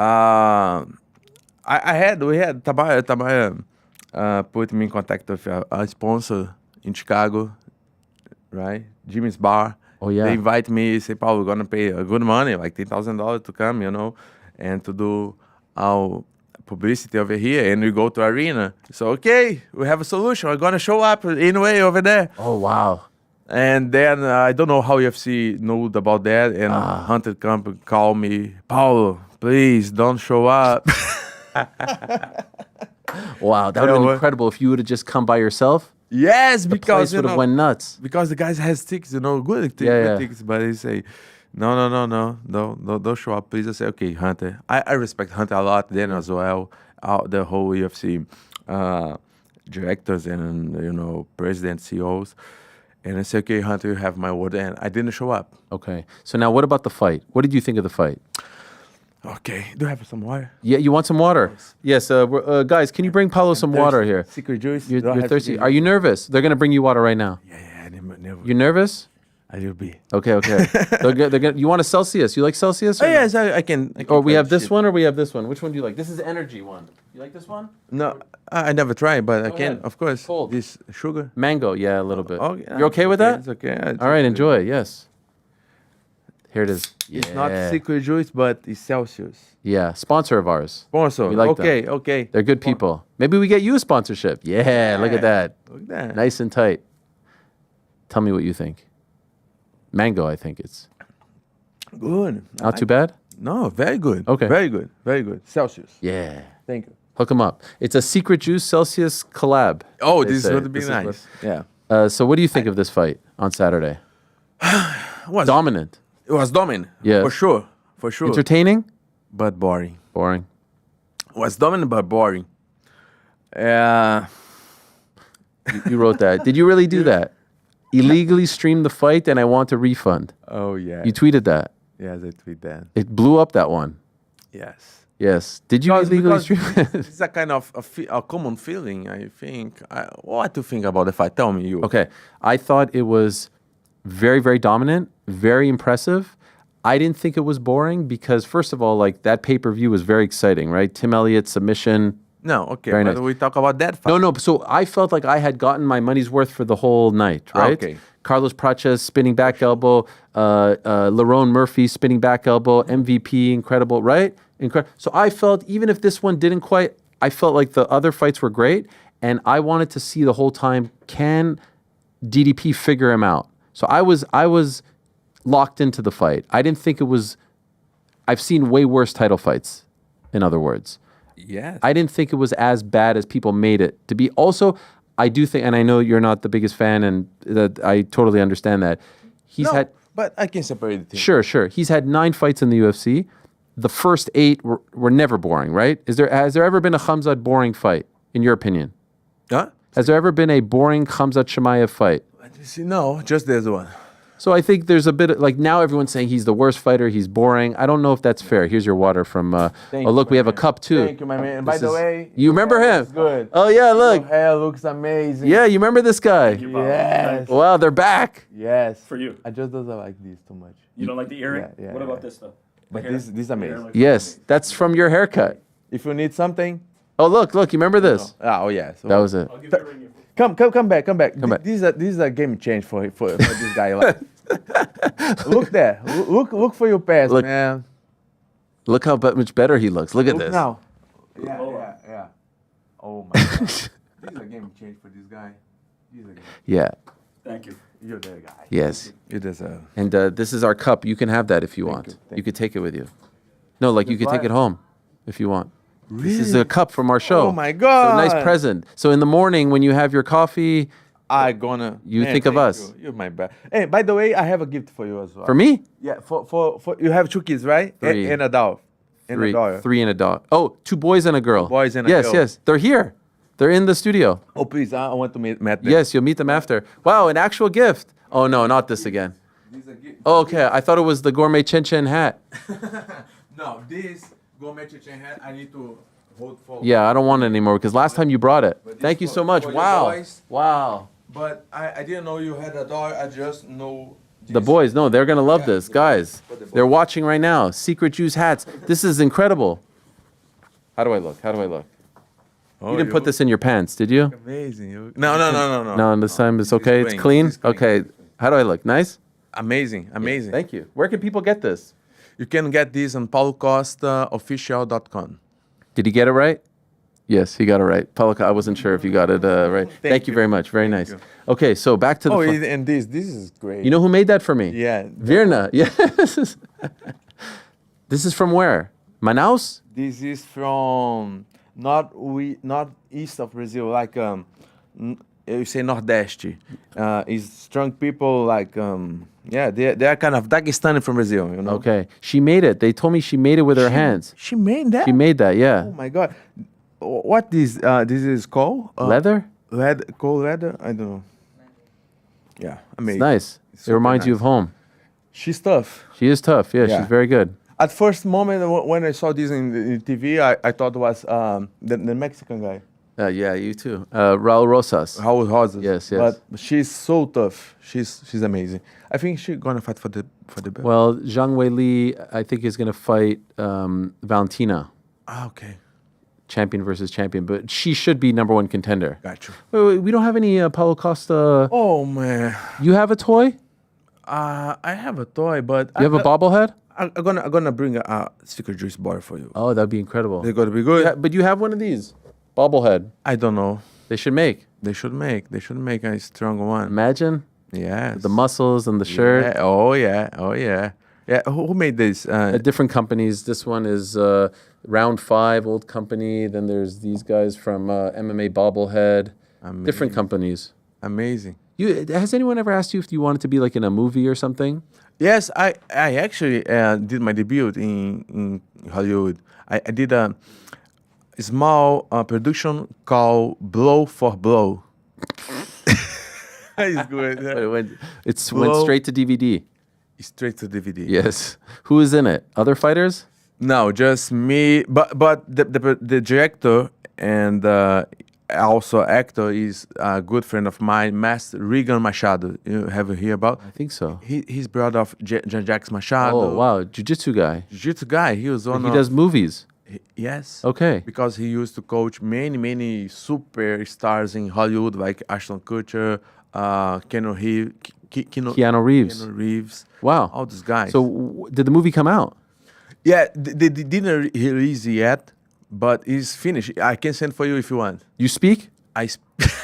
No? This guy. What? This guy, he's joking on me. Why? I can feel. Look Oh, there. there it is. Oh, your production is amazing. We Look, have you guys everything. put that. We have everything, yes. Blow for blow. And where are you? Oh, there you are at the top. You see? So is it, but sometimes when it's someone, who's good looking guy, but maybe doesn't speak very well, they don't have them, like, you're just like bodyguard. Yes, but no. I speak a little bit. My English is good. It's not bad. Yeah. Big role? Huh?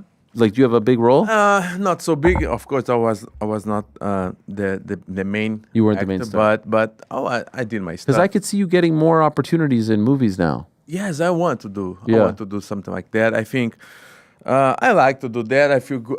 I felt great, doing that. I feel this is a different experience, and I like this kind of different one. And I'm a good character as well. Sure. And like The Rock, superhero. Mm-hmm. That would be Maybe I don't know if Tamara can send some part for the production. Maybe they can show up something. Yes. Some action part or some fun part, because they put those together, action and funny stuff. Of course. So, You have comedic timing. Yeah. Thank you. You're very good. Thank you. So you were oh, look at you Look there. there. Wow. Look at this production we have, huh? Where is this? On the set? On set, yes. How many Set. days? Man, these guys did that in just 8 days, 1 week. Oh, wow. Easy. Crazy. In LA? In LA, Yeah. Hollywood. Okay. So you got the bug. They say like the acting bug. You see how Hollywood is made. Now you want to do more. Oh yes, I think so. Yeah. Like You need an agent. I need an agent. You have one yet? Not yet. I know a guy. You know? You need a good Jewish agent. You Okay. understand? I'm good for that. Yeah. What? You're one of us? You're one? No, it's okay. You're one of us? What is that?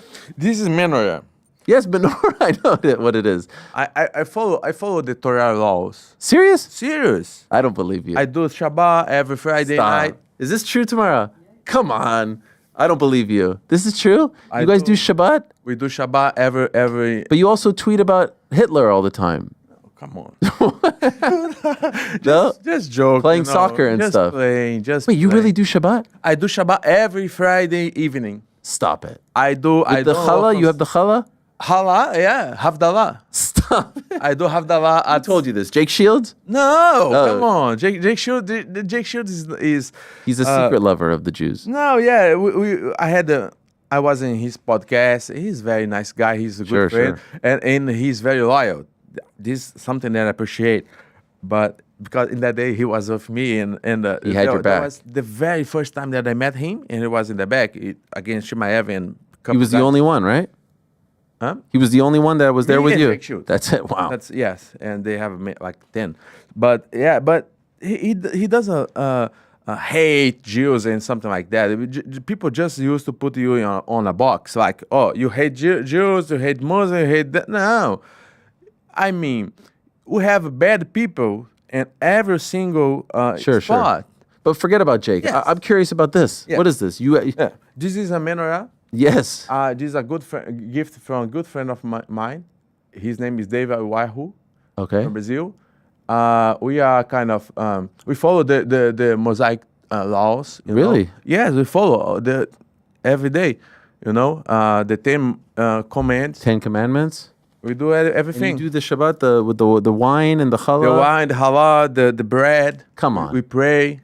Yes. Who? You and Tamara? Me and Tamara. Wow. Every time. We don't work on Saturdays. Stop. You fight on Saturday. Saturday night. Saturday. Well, yeah, that's right. I don't know if I believe you right now. I am. Have you been to Israel? No, I wish. Pray at the wall. I was in the Abu Dhabi, Yeah, you were close. but then the war, The war happened. Yeah, yeah. the war blow up. So yeah, we could. How long have you done this for? You know, for maybe 2 years. 2 years. Yes. How come you never told me? Yes, I need to. I need to do that thing. You know, The circumcision. The Yeah, you haven't done that yet. I never. It's a little tougher when you're older. No, but I want to do that. I You're gonna just do went it? for the right spot. You know, between the fights and stuff. Oh, okay, the right time. Yeah, the right time. Have you talked to anyone about this? The Habi in Brazil, yes. The the rabbi. The rabbi, Yeah, yes. yeah. Wow. We say Habi. You're kind of like blowing my mind right now, and I don't know if you're messing with me or not. People don't realize that because I don't know why, but maybe I doesn't look like a religious guy, but I am. I told this for Hunter Capabell. Because I used to joke and stuff like that, but I have my faith, a strong faith, you know, and God given me everything that I have, all the opportunities, you know. This is something very strong. This comes from my roots and my mother also, you know. Yes. I wish I would have known. I would have invited you to my son. He had his bar mitzvah. Really? You know what bar mitzvah is? Of course. What is it? What is it? When you grow up at 10, right? 13. 13? Wow. Okay, so This is very impressive, it's like Paulo. I always had great respect. Now I have even greater respect for you. Of course. But I love everyone. Of course, yeah. This is beautiful. Wow. Yeah. I don't even know how we started talking about this. Oh, when I said the agent, you needed a good A good Yes, Jew, yes, yes, Jew yes. angel. Yeah, Yes, no, sir. yeah. I mean, you know, I'm not a kind of separatist guy. Sure, no. You know, One love.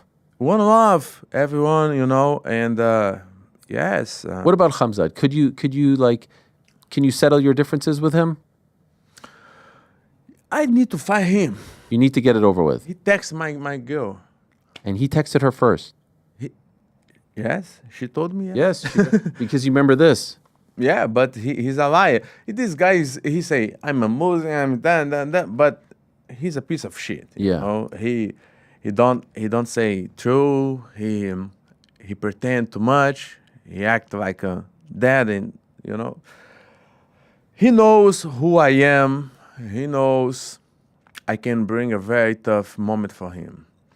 Like you was talking about the fight. Yeah. Dricos, he's dominated. He dominated Dricos, but he could not do the same thing that he used to do against welterweights. Welterweights. Welterweights, yeah.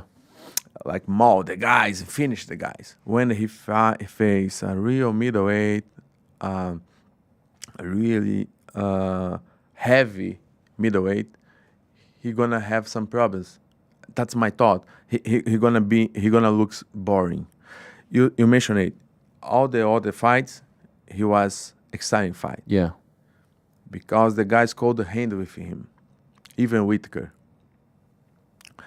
Whitaker is a kind of fast, super high level, but not strong enough to stop a guy like him. Yeah.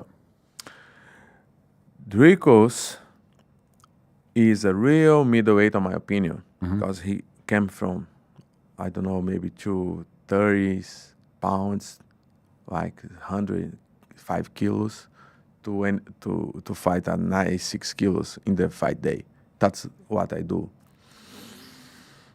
And I know how to handle with these guys. You remember my fight against Romero? Romero is a high level wrestler and very good also. And he could put me down.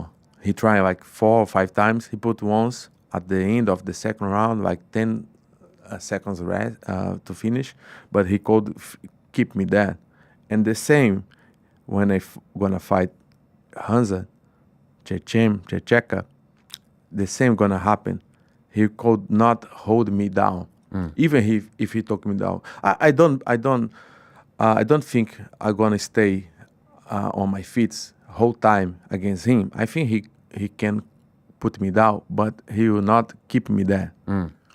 So the thing is, when he put Dricus down in the very first round, I mean the very first seconds of the very first round, he got the crucifix, and that drained Dricus, right? Yeah. You agree?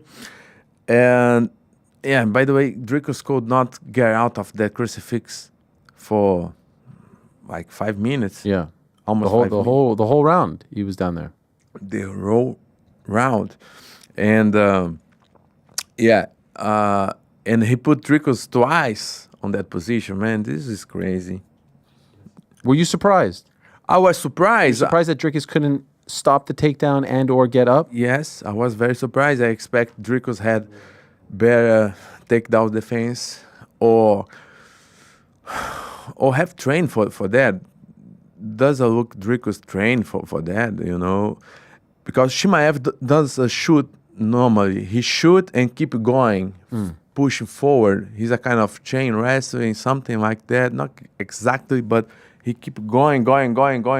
Even if you block his head down or, you know, he gonna keep going. So you need to get out. You need to block and get out and move back your feet. So not stay in the range of his hands. He has long arms, weak but long, skinny but long. So Dricus didn't do that. He blocked, but he stood there. So the crucifix drained him. He was so exhausted at the end of the first, and I thought that this is not good because I expect he could block or defend the Chimaev takedowns, and Chimaev gonna be more exhausted than him. So this turned the fight for another spot, and in the second, third, fourth round, he could stop Chimaev again. He did exactly the same thing. In the second or third, he put again in the crucifix for almost the whole round. And just in the fifth round, he could stop because Chimaev was a little bit tired. So we have a name for this. But by the way, he was dominant, but he could be like entertainer. Yeah, just that, you know, he didn't inflict many damage to Dricus. That punch, that is not inflict damage. This is different thing. So, yeah, and so you weren't impressed? I was impressed just for the way that he hold Dricus in the ground. But I don't impress beside this. Were you expecting that? I expect an exciting fight. Okay. But so you were expecting DDP to be able to keep him standing and or even in the ground, but not in the crucifix. Right. Because they were stuck. Even if that fight happens in the ground, but with motion, you know, with back and forth, but not. This in wrestling, they have a name for this. Eric Albarracin was told me that before. He say, in wrestling, we say stalemate. Stalemate. Yeah. They have a solution for this. When the guy stuck another fighter, two fighters, one stuck another one, and they cannot move forward in progress, they call this stalemate. Stalemate. Yeah. So the referee come Yeah. and put the both guys, on his feet. A couple of times Mark Goddard did that. Did you agree with it? Some people didn't. I was surprised, but I understand why he was doing it, but I didn't think it was egregious. What did you think? Or like, you thought it was needed? I think it was needed. Okay. I think he did right. Maybe he could do this more often, more times, because then, again, this is not inflict damage. But who's to blame more? The guy who's taking him down and going, or the guy who's stuck? Like, ultimately, it seems like more of the hate is coming on Khamzat, but DDP couldn't stop it. So why would he change? Why? Imagine he would have stood with him in the 5th round and got knocked out, and people said, why did you go away from what was working so well for you? Yeah, it's a weight situation. Yeah. I blame both. Okay, fair enough. What do you think? No, I mean, I get it. It wasn't entertaining. It was not the type of fight. If you want to try to make a friend into an MMA fan, you say, watch this fight. Not this one, right? Yes. You show him Max Holloway versus Dustin Poirier, or your last fight. Like you show, it was very dominant. And sometimes dominant is not exciting. Exactly. Who has the best chance of beating him at 185? Say again? Who has the best chance of beating Khamzat Chimaev? Me. Of course, me. Because who is stronger and bigger and more anti? I'm gonna do anti game, because Chimaev didn't fight. He did anti game. He just tried to como fala anular? Pesquisei. He stopped to. He gonna search how to say anular. Anular in Portuguese means you're gonna do everything to not let another people play. Like neutralize him. Neutralize him. You get him? Exactly. Yeah. He's my guy. That's why I love Jews. Is it like neutralize? Sort of. Yeah, nice. Okay. Neutralize. He didn't come to real fight or finish Dricus. He came to neutralize Dricus. So this become boring because nobody can fight. Like in Jiu-Jitsu, you have the same. When you put on 50-50 guard, nobody can do nothing. This is a show. This is entertainer. This kind of fight and fighter has a lot of potential to kill this business. Right. You remember a few years ago, I was watching, pay attention and follow all the news. Then I was pissed off against Russians and Dagestan guys. Say, these fucking guys are killing my business. You remember that? Yes. They come here, they hug for 25 minutes, and nobody want to see this. But this surprised me also because in the conference after fight, Dana White was, okay, he did amazing. No, he didn't amazing, Dana White. He did horrible. This is horrible for the watchers. This is not good. I know you make a deal with Paramount, in CBS, but people will fuck. I'm gonna watch another show, something else, Saturday Night Live. I don't know. I'm gonna watch. I will not watch these guys hugging each other for 25 minutes. So this is not good for our sport. So they need to put you in there against them, is what you're saying. Yes, I understand. How likely is it, do you think, that you get next? I will show you. Okay. I will. Once he shot on my legs, because he's gonna shoot. When I'm gonna fight Chimaev, he's gonna shoot me in the very first seconds on the fight. I know that. Okay? I'm gonna block his head over here, right here, and knees, knees. Yes. I'm gonna move. Tell me. Sorry. I'm gonna move my legs. Yes, look at this. This is incredible. Yes. On his head, his ugly head. I'm gonna do that and move back, dun, and the fight gonna keep on the feet.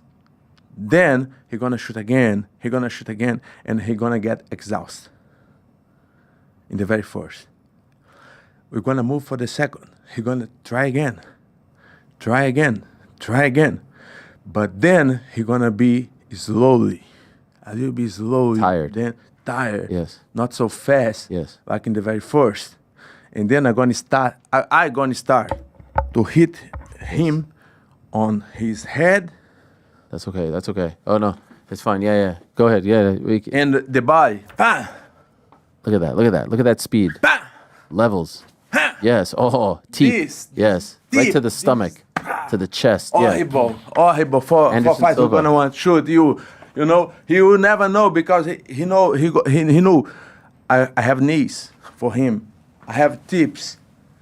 And then look, big guy. Even he put me down, man. He will not keep me dead. yeah. I will get up as soon as my butt hit the ground. Bam! I want to see this now. I want to see this next. You're selling me. Because I thought maybe they'd do Kaio versus... No, not right now, like next. But you're selling us on it. Yes. Do you think it's possible they do this? Because you've done such a great job of selling the feud, the two of you. In fact, did you hear what he said about you? He responded to you, Khamzat. Yeah. He said, I don't care what Paulo Costa says. My bank account is times better than his. The guy is poor. That's why he's trying to call me out and make money. I beat the guys who beat him. Okay, so he say I'm poor. This is a kind of guy he is, you know. He want to say I'm rich and the guy is poor. This is the kind of guy Chimaev is. Look how polite he is. Look how nice guy he is. You know, you kind of take advantage or want to say I'm rich and you're poor. You're lower. You're less. You're lower. Yeah, Come yeah, on. Yeah. Look, this kind of guy. You know, I don't judge people for how much money they have. I think all the fighters should get fair money for everyone. You know, they should have fair money to live on dignity and a good life, because we're gonna put our lives and health on this sport and coach.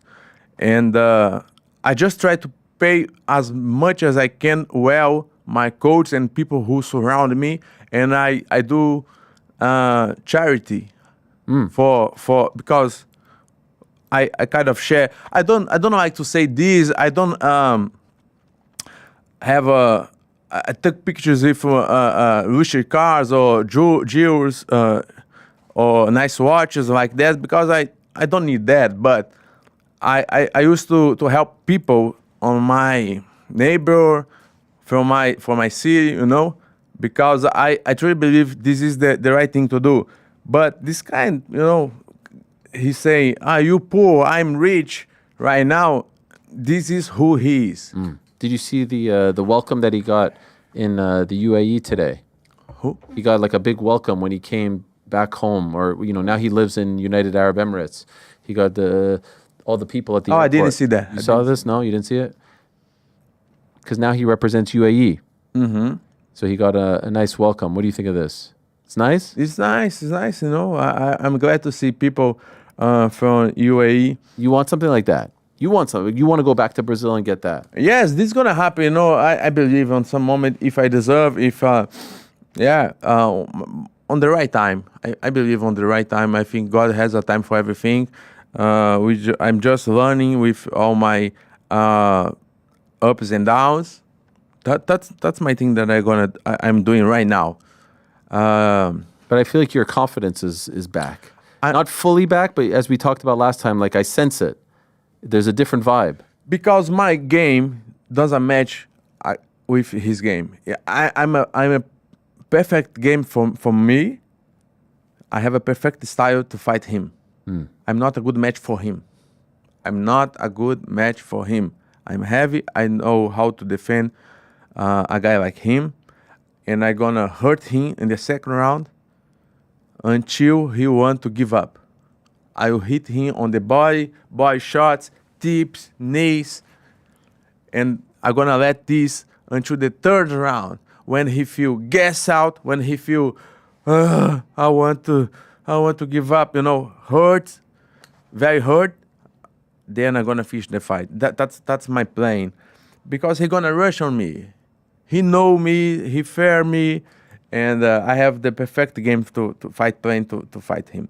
But yeah, that's it. And did you tell the UFC I want next? Did you tell Hunter? Oh, UFC know that. What did they say to you? They're gonna figure it out this week. What do you think happens? It's hard to predict, right? But So right now, these are the players, in my opinion. There's Kaio and Imavov, right? They're fighting in September in Paris. yeah, And then there's RDR. yeah. There's Anthony Hernandez. And there's you. Right? Yeah. MVP is out there too. He's looking good. Michael Venom Page, 2 wins Yes. at 185. Yeah, but I think he want to go What's to happening? Rio. Is it bothering you, the No, mic? no, no, it's okay. Okay, yeah. Sorry. He say Venom Page. I think he Maybe want to Carlos fight. Praches Yes, at 170. But what do you, of those guys, who do you think what do you think happens? How does it all work out? You don't know. Do you think there's a chance you leapfrog everyone and get that title shot? I think so because I have a fight booked against Chimaev also. Sure. As well. In the past, like 1 year, 2 years ago. 2 years ago, yeah, crazy. In Abu Dhabi, I got the infection stuff, and yeah, we have this beef. You know, we need to fight. Joe say that. Joe said it. Joe, when you text a girlfriend of someone, you need to fight. That's right. But by the way, he just for the record, he was talking smack, right? Who? Chimaev Against me? to your girlfriend, right? Yeah. He was talking smack, Yeah. What's make me? meaning like trash talk, right? Yeah. I don't. Why he texted her? You know? I don't know. Maybe he was trying to get in your head. He was trying to make you Kind of. upset. Kind of. Yeah. Kind of. And kind it of. worked. I- unfortunately. To be honest, Yeah. what I felt, I will give you my perspective. Please. I think he was expressive. Like I was in the same city. We have a fight coming up This is right before your fight. right before, Abu like Dhabi, yeah. 1 month before. Got it. Okay. I was there already. So, okay, these guys come here because he avoid me to fight as a hell. Like UFC offered this fight 5 times to him. He always say not, and his agent always say not. No, we don't want to fight Paulo. We don't know, no. And then they had a new contract for him. He say, okay, you want to get this money? I think $2 million per fight. I think. If you want to sign this contract, you need to fight Paulo. It's not other people to fight, just Paulo. And then he say, okay, if I don't fight Paulo, I will fight nobody. So I wait for him 1 year. 2022. I just fought Luke Holt, and then I'll wait for him 1 year. Then he accept. They flew me to Abu Dhabi 50 days before. And then I think he was so stressed. He say, okay, this motherfucker gonna fight him. Let me text her girlfriend, something like that. So I'm gonna fuck you, boy, blah, blah, blah, blah, blah, blah. You know, Yeah. that's my intuition. When's the last time you saw him? Face to face. In FCPI. Okay, so it's been a couple of years. Yeah. Okay. Yeah. What do you think would happen? The raid? Because I was in Abu Dhabi, he never showed up to face me. Yeah. He never. He put his coach in the same hotel that we were, but he never showed up. Do you think if you saw him though, you would do something because you have so much hatred for him? Yeah. It would be tough. So probably the UFC was smart about Him and Adesanya. Wherever I saw these 2 guys, I'm gonna Adesanya jump. too. I'm gonna jump. But he was showing you love after your last Fuck fight. him. Okay. Fuck this motherfucker. Why? Disgraceful motherfucker. I don't like him. Why?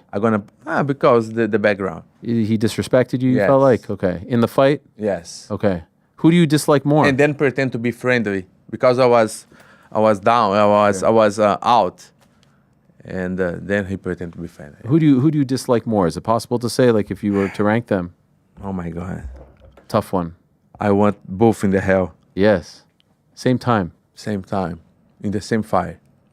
No, I don't want to hell to them. Hell is too much, but yeah, I don't like. Sean Strickland was also saying he could beat Khamzat. You saw that? I saw. Yeah. And then Khamzat said he could fight both of you at the same time. Oh, bullshit. This is Sean. Yeah. I'm probably the only one in the UFC that can out-grapple that little, for 5 rounds. Looks like I got to stack some W's to fight that little. Yeah. Yes, I think Sean's going to be a good fight also. Yeah, especially now. Do you believe so him? heavy. Do you believe that he's the only one?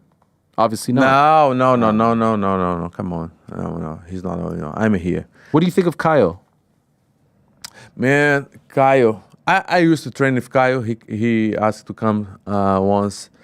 at my training camp to be part of that, to training. But I think he's doing a huge mistake. Make weight twice in less than a month. You know. Yes, he full. I was in Las Vegas. I saw him. He was training there alone. Crazy. What he's doing all this thing? I think he's trying to put too much him on a good spot. But this, on my opinion, this is a mistake. I don't know. You got paid a little bit, but you don't think it's worth it. You're gonna pay like $10,000 or $15,000. I don't know how much, but I presume that to go and show up to to put your body on that stress. For what, man? You know, he wasn't really good training for Chimaev or Dricos, by the way. So if they need that, they didn't need. But if they needed him to as a backup, he was not ready. And now he has a big fight against Imavov, and he's not training. He cannot train hard. 1 week ago because he was on weight cut. Yeah. He cannot train hard this week because his body is still recovering. And how many weeks he has? It's the mid-September, right? 3 weeks, yeah. 3 weeks. Yeah. So he lost 1 week before. He's gonna lose this next week. So he's gonna have 1 more week to train, or two weeks, and then is the fight week again. Yeah. Are you friendly with him? Not really. Why not? Just because he used to talk shit about me. I don't deserve that. I don't deserve, Oh, really? Yeah. I thought you guys were, Brazilian friends. No. I don't like untrusted guys. Like not real guy. Like he say something for you here and say another thing to the camera. Not good. Was he a good training partner? Did you like training with him? I beat him so badly. Okay. Do you think he beats Imavov or no? I don't know. Okay. I never saw a Imavov fight in my life. Did you go to the Anthony Hernandez fight at the Apex? I went. Yeah. Were you impressed? I was impressed. I was most impressed because I don't know the guy that he fought. Dolice. Dolice was just falling down every time. Yeah. Why? I don't know. Wow. You like going to those fights at the Apex? But Hernandez is a tough guy. He is. I saw him once in FCPI also. I was peeing. He come to my side. He say, "Man, you look huge." My boy. Yeah. I say, "Oh, thank you. This is secret juice." But then I didn't realize he was in the same weight class. Oh, wow. I was a kind of, maybe he's welterweight because he's small. Okay. But I just say, thank you. And but he's a nice guy. I like him. I like Hernandez. Okay. He's good fight and good guy. I saw you were at the Apex and you tweeted a picture like, what do you think Dana White's listening to? Because he had the headphones. You talked to him when you were there? No, I just talked to Hunter. Why not Dana? Because he came later. Okay. And I was, that was Saturday. What? Saturday, right? Yeah, I don't talk about business on Saturday. Shabbat. I had no idea. I'm still kind of blown away by this. No, it's real. It's real. Yeah, it's real. Have you been to a synagogue? Have you gone to pray? Not yet. Not yet, okay. Not yet. Not yet in New York. But you're going to go Friday? Maybe. You're going to still be here. I don't know. No. I need to go to Pennsylvania. I have a seminar. Oh, wow. Yes. Tell us. Yes. This is going to happen in Pennsylvania, Pittsburgh. Okay. On my good friend Danilo Indio. So if you guys live nearby, I'm going to be there. Actually, Friday seminar is sold out. Thank you guys for the engagement. It's a huge engagement, massive engagement. But Sunday, we open an additional class because too many people try to be there, but we have a limited space. So if you want to go, show up at Sunday. This is going to be a no-gi. So if you are no-gi enthusiast, show up. We're going to be a nice time, expand with you guys, learn some techniques. I will not bring secret juice, but I will be there, and we're going to have a fun and share some knowledge and techniques and I love experience. It's gonna Pittsburgh. Pittsburgh. What's the name of the school? It's Indio Dojo. Anju Dojo. Inju Okay. Dojo. Okay. This is gonna happen Sunday, 11 a.m. to 1 p.m. Okay. Amazing. Thank you for Look at you. space. Yeah, of course. What is the message to Khamzat? He's watching right now. What's the message to him? What do you want to say to him? Gourmet Cheng, motherfucker. Look, you know who I am. I'm coming for you. You can hide as much as you want. You know. I know how to fight you. You're gonna rush as you always do. You're gonna do your thing. You shit thing. You're gonna shoot on my legs. I know that. I expect that. I'm ready for that. But then, guess what? We have 5 rounds. I'm gonna put you to pay for every time that you shoot on my legs. That's what my coach, Eric, taught me to do. I'm gonna make you pay. And then when you're back in the feet, I'm gonna hurt you so badly you want to give up. But I will not let you give up. I will hurt you until the referee stop that fight. I'm coming for you, you know. I will defeat you. Yeah. And by the way, you made me excited about Adesanya too. Rematch. Yeah, but I'm focused on Chimaev. Okay, man. you don't. Okay. Yeah, Adesanya comes from losses, so yeah. Okay. You know the guy who came in before, Eric. You cut his hair. Yes. He told me before he saw you. He said he has a big trip coming up this week. And Where he goes? He's going on vacation with his family. You see how he looks. The hair is nice, but like it's like a little bit poofy. Mm-hmm. You know what I mean? I don't know if you saw. I didn't say nothing because. Well, he was a bit shy to ask you, but I said I would ask you. Do you mind cleaning him up? Okay. A little trim. Would you mind? I don't mind. Okay, well we're gonna bring. We have a room. I thought it was him. No, this guy already had a haircut. Oh, yeah. You know who he looks like? Who? Guram. You know Guram? Guram? Yeah, from the UFC. You know?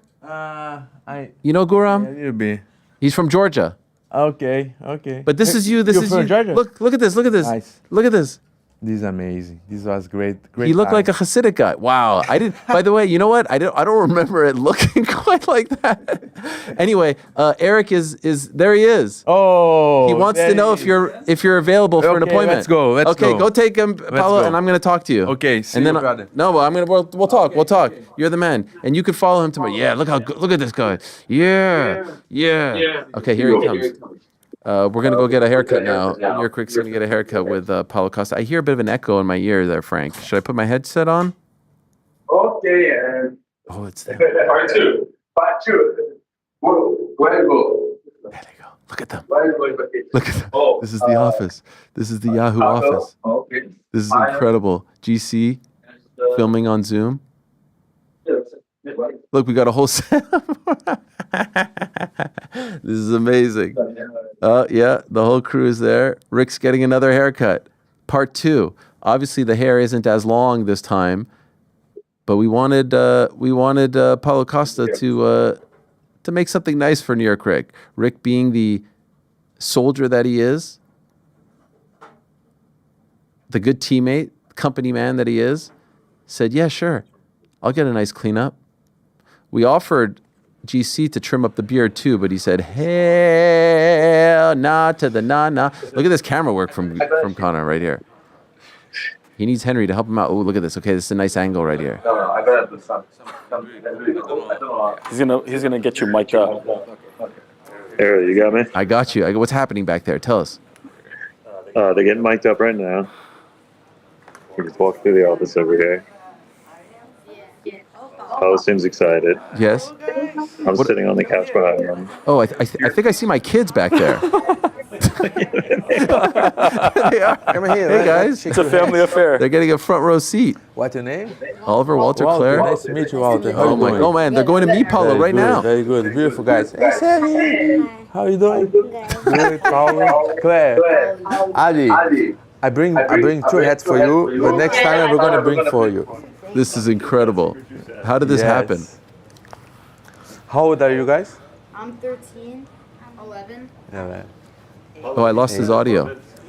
Yes. When is gonna right. happen? You might. Just happened. It just happened. Okay. In June. In June. Nice. Amazing.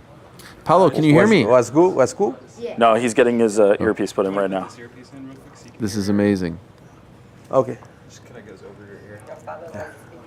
See you later, guys. Okay, what are we doing? What are we thinking? Oh, I see this angle here. This is a great. Oh, that's a nice angle. Look at this angle. Paulo, can you hear me? Yes, I can hear you, sir. Paulo, are you ready? You look like a guy who works for Vidal Sassoon. You know Vidal Sassoon? No, what's that? Like a very famous sort of hair salon. I think he's a cartoon guy. No, he's famous. Oh, he got a little smock. We got a little smock. You want a haircut too, Paulo? Say again? You want a haircut too? Here we go. Say again, sorry. No, you want to cut your own hair? My own hair? Yeah. No. No, fucking no. You went to Turkey for that, right? Yeah, just so you hear the sound. This is a real machine, guys. Yeah. This is a real machine. My good friend, friend of mine. No beard. No beard? Okay. No beard. No, he worked hard on the beard. Just the mustache? No. Just the hair. It doesn't look like a gourmet chain? Yeah, exactly. The Dagestani. Okay. Yeah, not Dagestani. What are we thinking, Paulo? What are we thinking?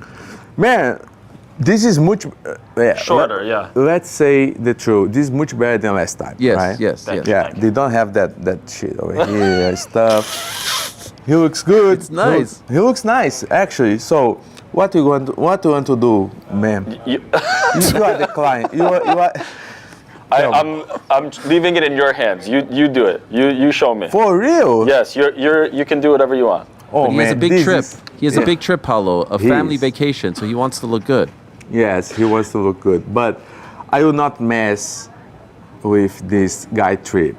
Okay? I'm gonna just do something that gonna looks good. Okay? So no beard, something? No beard, hair, anything. Okay, this guy is really concerned about his beard. I know. Not mustache either. No. Okay, so that's harder to fix. Oh my God, I'm so nervous. No, okay.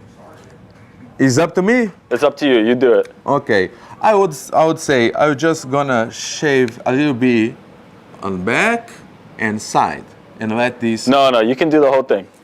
You want to do? He wants to go like me. He wants to look like a real man. Yeah. Okay, let's go. Incredible. Okay, let's go. Are you ready? I'm ready. I'm ready, trust Paulo. me. Okay. I trust you. Okay, even if you don't you trust. did it perfectly last time. I trust you. Okay, even if you don't trust, I don't care. Okay. You have a camera over here? No, right? No. What I'm doing, can we just move a little bit? Just. He wants. He wants a chair like that. He can want... swing around. That's the next thing we have to do. Yes. Oh yeah, look at this. Yeah. Okay, this is nice. Yes. Move your head a little bit. I'm gonna do a kind of some style over here. Okay, this is nice. Yes.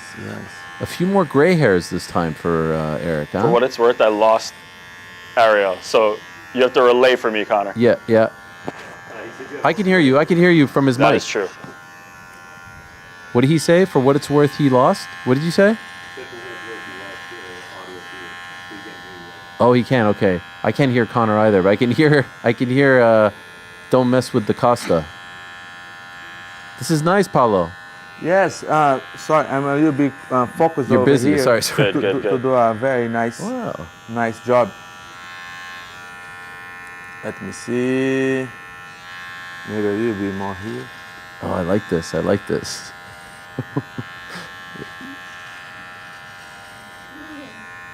The multiple cameras is tremendous. Yes, I like the way he caresses Rick's face. Yeah, I try to harmonize. How you say that? You try to harmonize. Harmonize with his bear and face. I love it. Do something. Yeah, I will not remove this because you want to bear, so you can connect. It's a kind of, no, that's a good call. Yeah. That's a good call. This is nice. I like it. It's very classy. No, classy. This and this gonna looks like in Brazil we call this surfer. How you say when you surf? Surfer, yeah. Surfer. Now, Rick, turn the Paulo. Tell him to turn the other way. Now we can see what you're doing. Tell him to turn his body the other way. Now go the other way. Say again. Tell him to turn his body now the other way. Yeah, like that. Yeah. Okay. And keep going. How are we looking so far? Connor, how are we looking? mean, the bag looks great. Right? It's nice.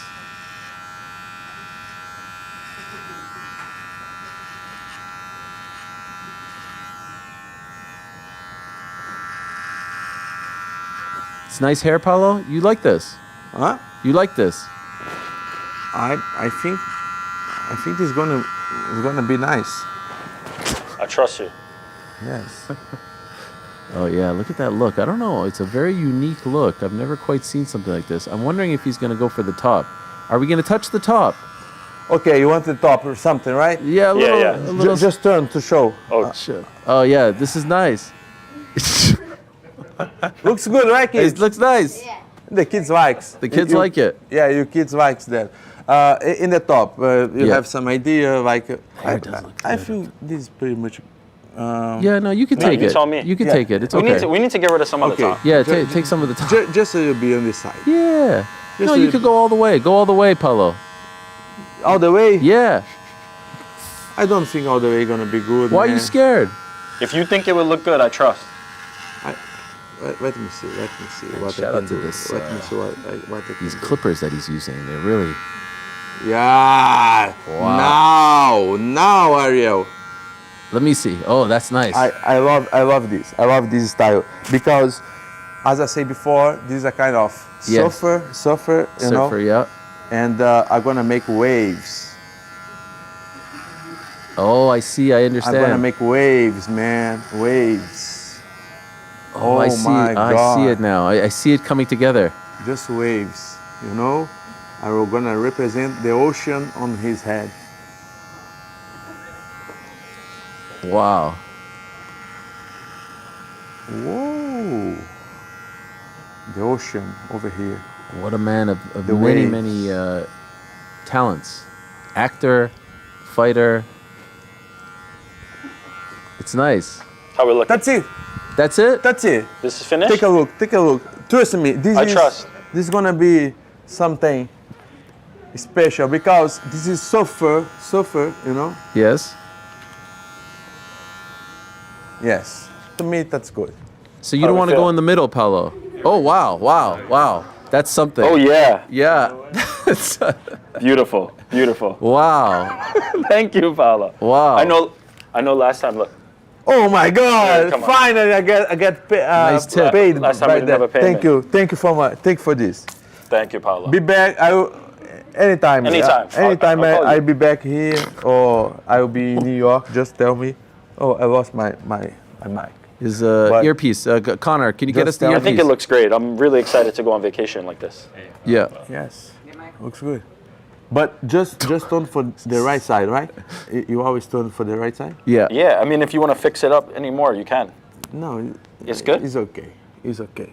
I like that. I make waves on both sides. Yes. This side and this side have waves. You know? Yes. Waves. Beautiful. Let's see the back. You're good. Connor, tell him to turn Thank you around. guys. Thank you very much. Thank you, Paulo. Great. Yeah, there it is. Wow. 360. Give us a 360. Yes, very nice. Thank you, Paulo. Obrigado. Obrigado, Ariel. Thank you so much. There he is, the great Paulo Costa. We'll take a quick break. We'll be back with Francis Ngannou. Check out Rick's new hairdo. Don't go anywhere, my friends. You said that your WWE contract came to an end on August 10th. Mm-hmm. And as of right now, you have not re-signed with them. You do not have a new deal with them. No, Is that accurate? that is accurate. Yeah. You're not working us on that front. No. And I feel bad asking you that. I've never used that word in an interview to the best of my knowledge. Maybe I'm wrong, but I don't think so. Because the reason why I feel the need to ask it is because of the Seth Rollins thing that just happened, right? You understand why. Of course. And I'm sure you've seen people say this is a work. In fact, people have said your appearance on today's show is validation that it's a work. They think that because you're coming here, that means this has to be a work. No, I mean, I was planning on doing a book tour and doing media. I've been doing a lot of media. ECW Publishing, the publisher of the book, has been helping me with that. Being able to be on your platform, all the people we reach, like there was no anticipation that this was going to happen on the way to do the book tour. So that kind of, this is just what's happening. So how did we get here? How is this possible? Well, I mean, truth of the matter is, you've already stated, my contract was up last week. I never actually received a contract, like an offer, until last week. So, Do you remember what day? So your contract expired August 10th, which I do believe was Sunday. yeah, I think it was Tuesday off the top of my head. Okay. I got the offer. I wanted to know how they came to the valuation of that offer. Just wanted, like some information, some metrics, some analytics that's supporting to, hey, this is how we got here. When I inquired about that, they were unwilling to provide that information and told me I had 24 hours to agree to the offer or they were rescinding it. So, the next day we talk. I ask if they have the information. They don't.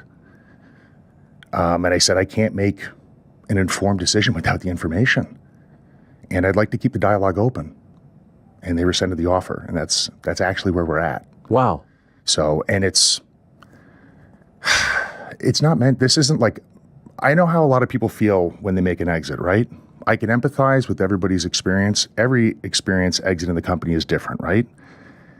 This isn't like to disparage WWE, but because there's so many convoluted stories out there going on, it actually even to some degree can affect our livelihood of what we're supposed to be doing afterwards. People don't want to reach out because they're not sure if they're tampering and stuff like that. The goal has always been to be with WWE. My wife and I still want to be like with WWE. Like I'm still at I'm at the table for conversations. I did not step out of the conversation. You know what I mean? So, we still want to be there. We still want to work it out. Okay, so a few things to obviously follow up on. I have never heard of the, hey, here's an offer, you have 24 hours, and if you don't respond or take it, we're taking it away. Have you ever heard this being done before? I haven't, no. Have you asked other guys, like, is this how it goes when a contract is up? I haven't asked anybody about their particular experiences, no. That seems a little odd, right? I mean, I've been in contract negotiations myself. I've never been given a 24 hours deadline, and if not, we're taking it away. Why do you think that was the play? Why was that the tone? I don't know. Was it less than what you were making? No, but I mean, at the end of the day, like when a valuation is being suggested, there has to be something where people can go to information-wise and say, hey, this is how we came to this. Yeah, of course. And, this is what we think makes sense. I asked to see that information. I still haven't seen it. I want to see it. Let's look at it together and let's decide whether this is appropriate or not. I don't think that's unreasonable. Was it a departure from what you were thinking? Like if we would have talked and said, like, what are you hoping for? Was this way off? I didn't necessarily have I wasn't thinking about it like that. I was thinking, let's assess everything together and see where we're at. I want to make sure that this is actually reflective, fairly, of, what we have information-wise to collect and look at. That's all. Is this, obviously we know this is your second go-around with them. Was this the first time that you were in a renewal situation? Because we know that the first time around, they released you, right? And then they brought you back. But was this the first time they're like, hey, you get a chance to see how the renewal process goes? Or was there another deal in the past where you re-upped? No, there were no other deals. I mean, like the contract, contract expired. We talked a little bit before that. Nothing like that. Yeah. No. How close were you to actually taking this deal within 24 hours? Impossible. Okay. Because you can't, like I had explained to them, I had said, like, there's no opportunity here to make an informed decision without looking at the information together. So you can't do that. Like your whole livelihood is based on this idea with no information to support it. I just wanted to get there. I wanted to keep the dialogue open. So, and I still do, And just curious, are you speaking through an agent, a manager, or is it direct, you to them? Me, for sure. Okay. I came to the table to talk. And specifically, if you don't mind me asking, who are you speaking to when you're going through this? It's a rep that the company appointed to have a conversation with. I would have loved to have spoke to either of my bosses, but this Would that be Paul Levesque? Sure. Okay. Yeah. Like when my wife and I came back, Hunter had called us, and we did our deals over the phone together. So I was just under the assumption that we were going to do that again. We did them at the same time, and yeah, like typically I would not put somebody in front of me to talk to Hunter. I feel comfortable to talk to him, in person. We've always talked that way. So, but yeah. Yeah, I believe I read in here. I believe you said, "Are you ready to come home?" Right? Yes. The first time. Yeah. You did not get that, and it is worth noting. There's another human being involved in this. Your wife. Yeah. Who means the world to you. Mm-hmm.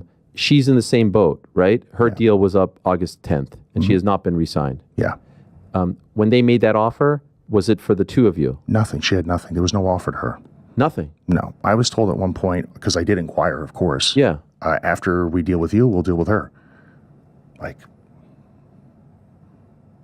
Do you think that they were going to get to her? Like once they were probably hoping you'd say yes. Do you think they were going to get to her, or do you think there was a chance that she was not going to be brought back regardless? I don't know. Wow.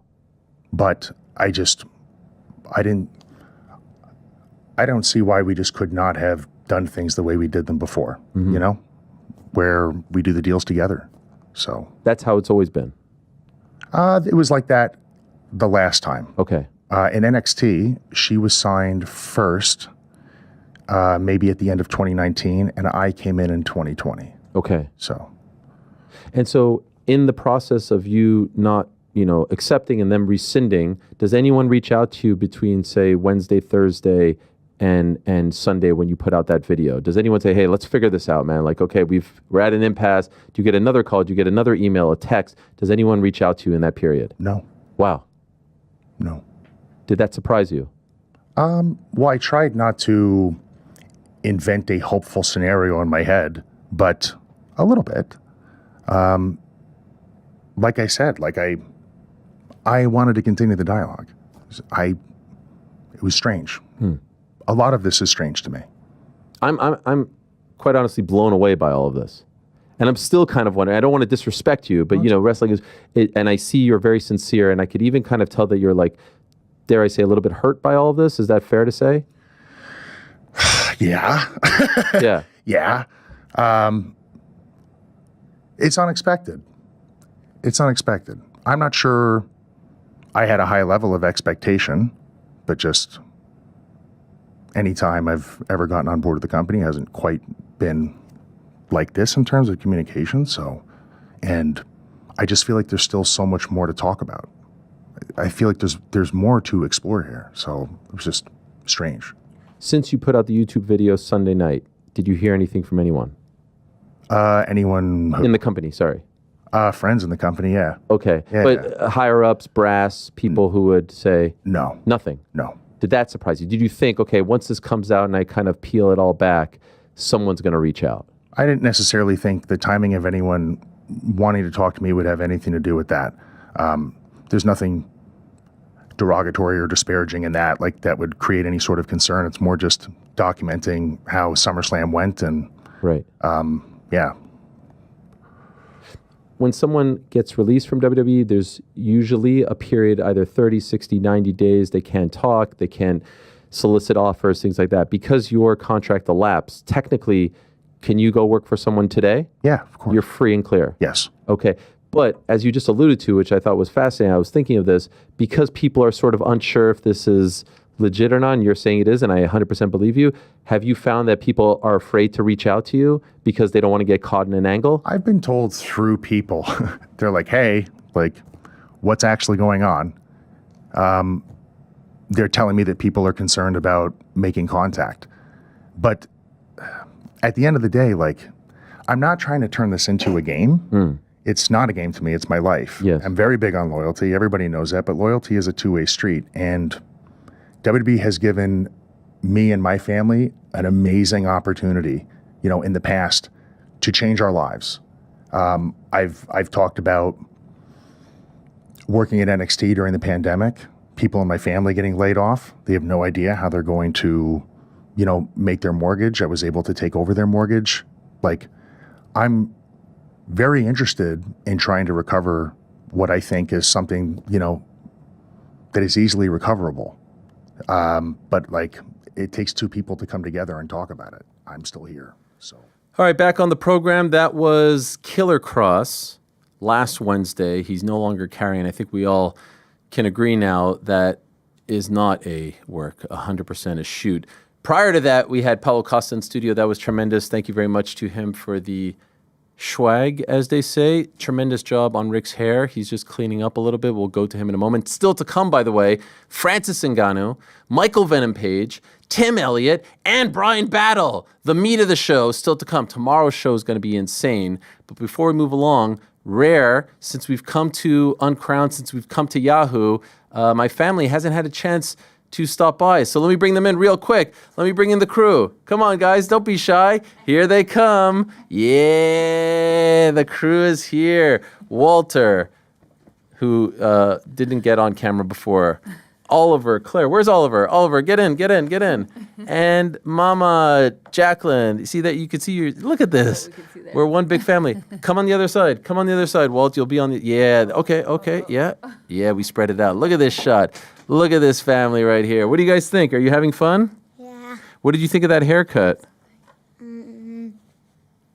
Good? What do you think? Yeah? It's tough. Jacqueline, what do you think? We're I thought back. He looked great. Very handsome, Eric. Yes, he looked great. Look at this family right here. Very proud of you guys. Are you drinking Paulo's drink? Wait, this was his? Yes. Now you got all kinds of... try it? No, don't try it. We don't know what kind of juice he's on. Well, we have much more show to go, but I wanted to introduce you guys once again. You were once on the show many moons ago, a couple years ago, remember, in the old studio? Which studio do you like better? Equal. This one. I think This one, yeah, that was the right answer. And how are they back there? Is Frank being nice? Everyone being nice? Don't believe a word they say. Yes. Frank's being great. It's all very nice. And here we are. So everyone, chat, say hello.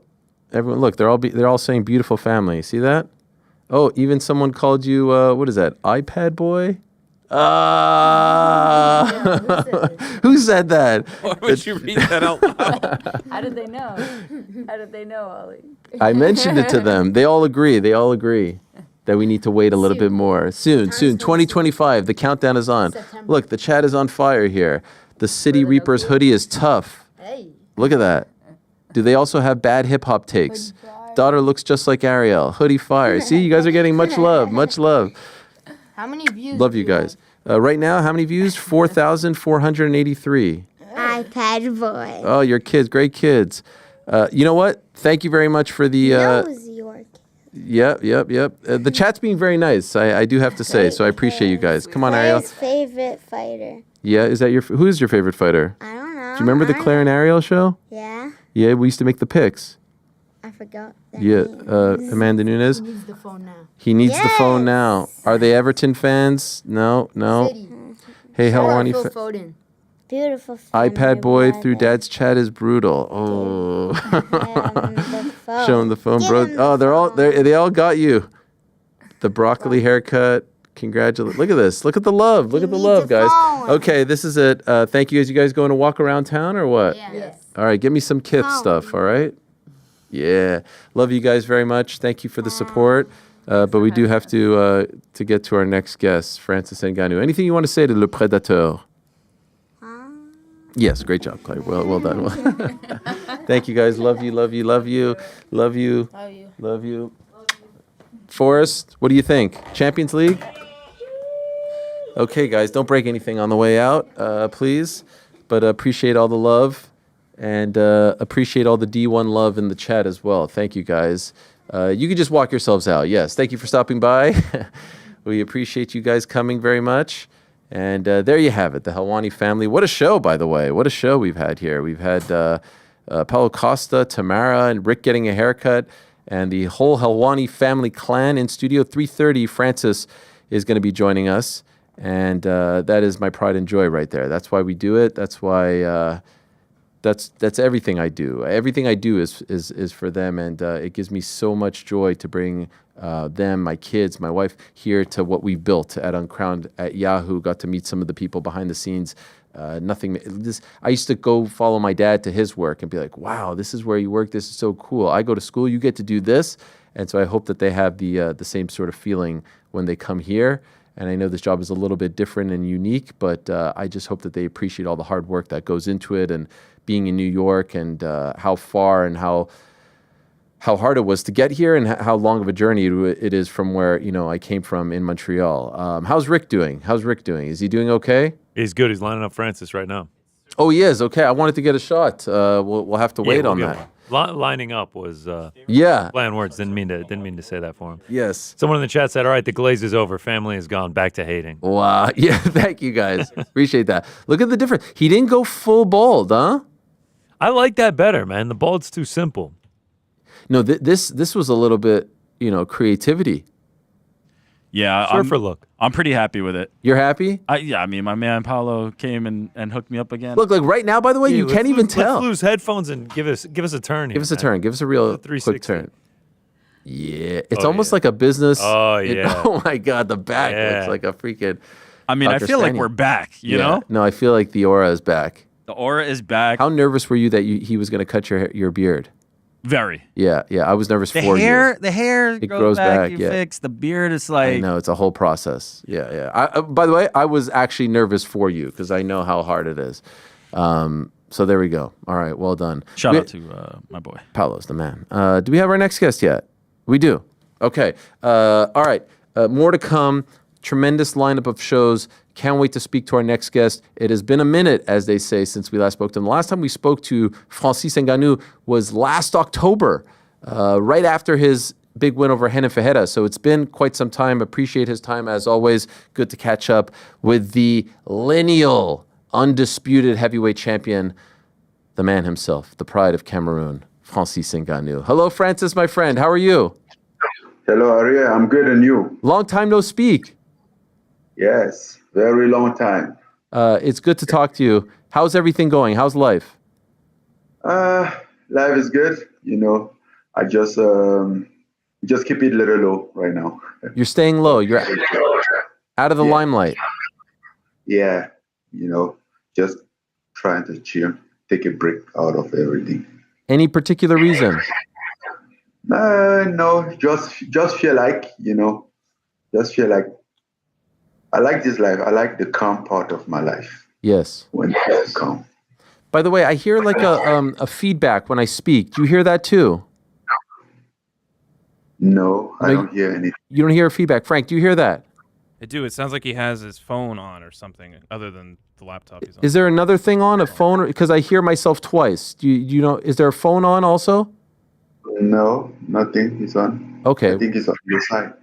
Yeah, I think it's on. What should we do, Frank? Because I don't want it to. Let's reconnect with him. Do you want to reconnect? Yeah, let's do that. Okay, we're going to reconnect real quick, Francis, okay? Okay, we're going to reconnect real quick. And in a matter of seconds. It's just, there was like a weird echo there. I don't know if anyone else hear that, but we're going to reconnect with him real quick and get Mr. Francis on here. Again, still to come, Michael Venom Page, Tim Elliott, and Bryan Battle. A lot been going on, obviously, in the world of Francis Ngannou. Can't wait to talk to him about everything happening, not only in his career, but the world of the heavyweight division. Obviously, the John Jones stuff came up. PFL stuff has come up. The last time we saw him was in October of this past year. Got back on track with the big win over Renan Ferreira. Prior to that, fought in March of 2024 against Anthony Joshua. And it was almost now 2 years. It's been almost 2 years since his fight against Tyson Fury. If you could believe it, October of 2023 was when he shocked the world and went the distance and even dropped the Gypsy King, Tyson Fury. What a 2-year stretch it has been. I mean, honestly, even since prior to that with... Okay. So do I bring him back? Okay. All right. Let's go back to Francis, who is still here. Francis, you hear me? Yes, sir. Okay. I hear you. Okay. So you said you were laying low. All good. Obviously, part of the reason why we connected very recently, we stay in contact, was your name came up recently because PFL finally unveiled PFL Africa, which was a big thing in what you were doing with them and when you came over. First, did you see those events? They've had 2 now, I believe. And if so, what did you think of them? Well, they have 2 now, and it's been going very good. And basically, the second one, I think I was more for the second one. But obviously, I also saw the Don coming, and I think that's your point. That's where you're going to. But the PFL Africa was good. The business part of it is good. Okay, so for those that may not know what I'm referring to, this is the Don Davis quote. We have it here because I think it's important to get it right. Someone asked him about you not being at the events, and he said, "I'm not going to hide it. I expected him. This is part of his vision. We worked for 2 years. I'm direct and say what I think. I'm disappointed.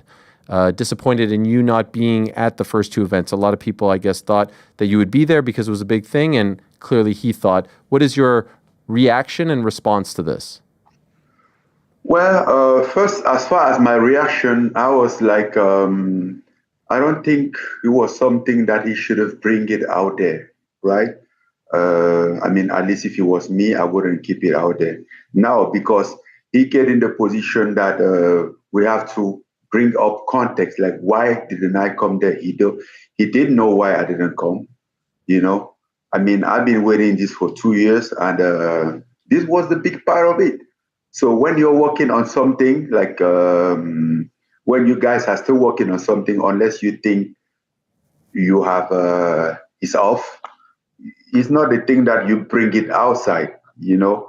I wasn't okay with something, but it wasn't the thing. I wasn't the one that was going to take it out. For example, like if you want to know what exactly is the reason why I wasn't there, I wasn't very okay with the first PFL Africa event seeming to be like an undercard.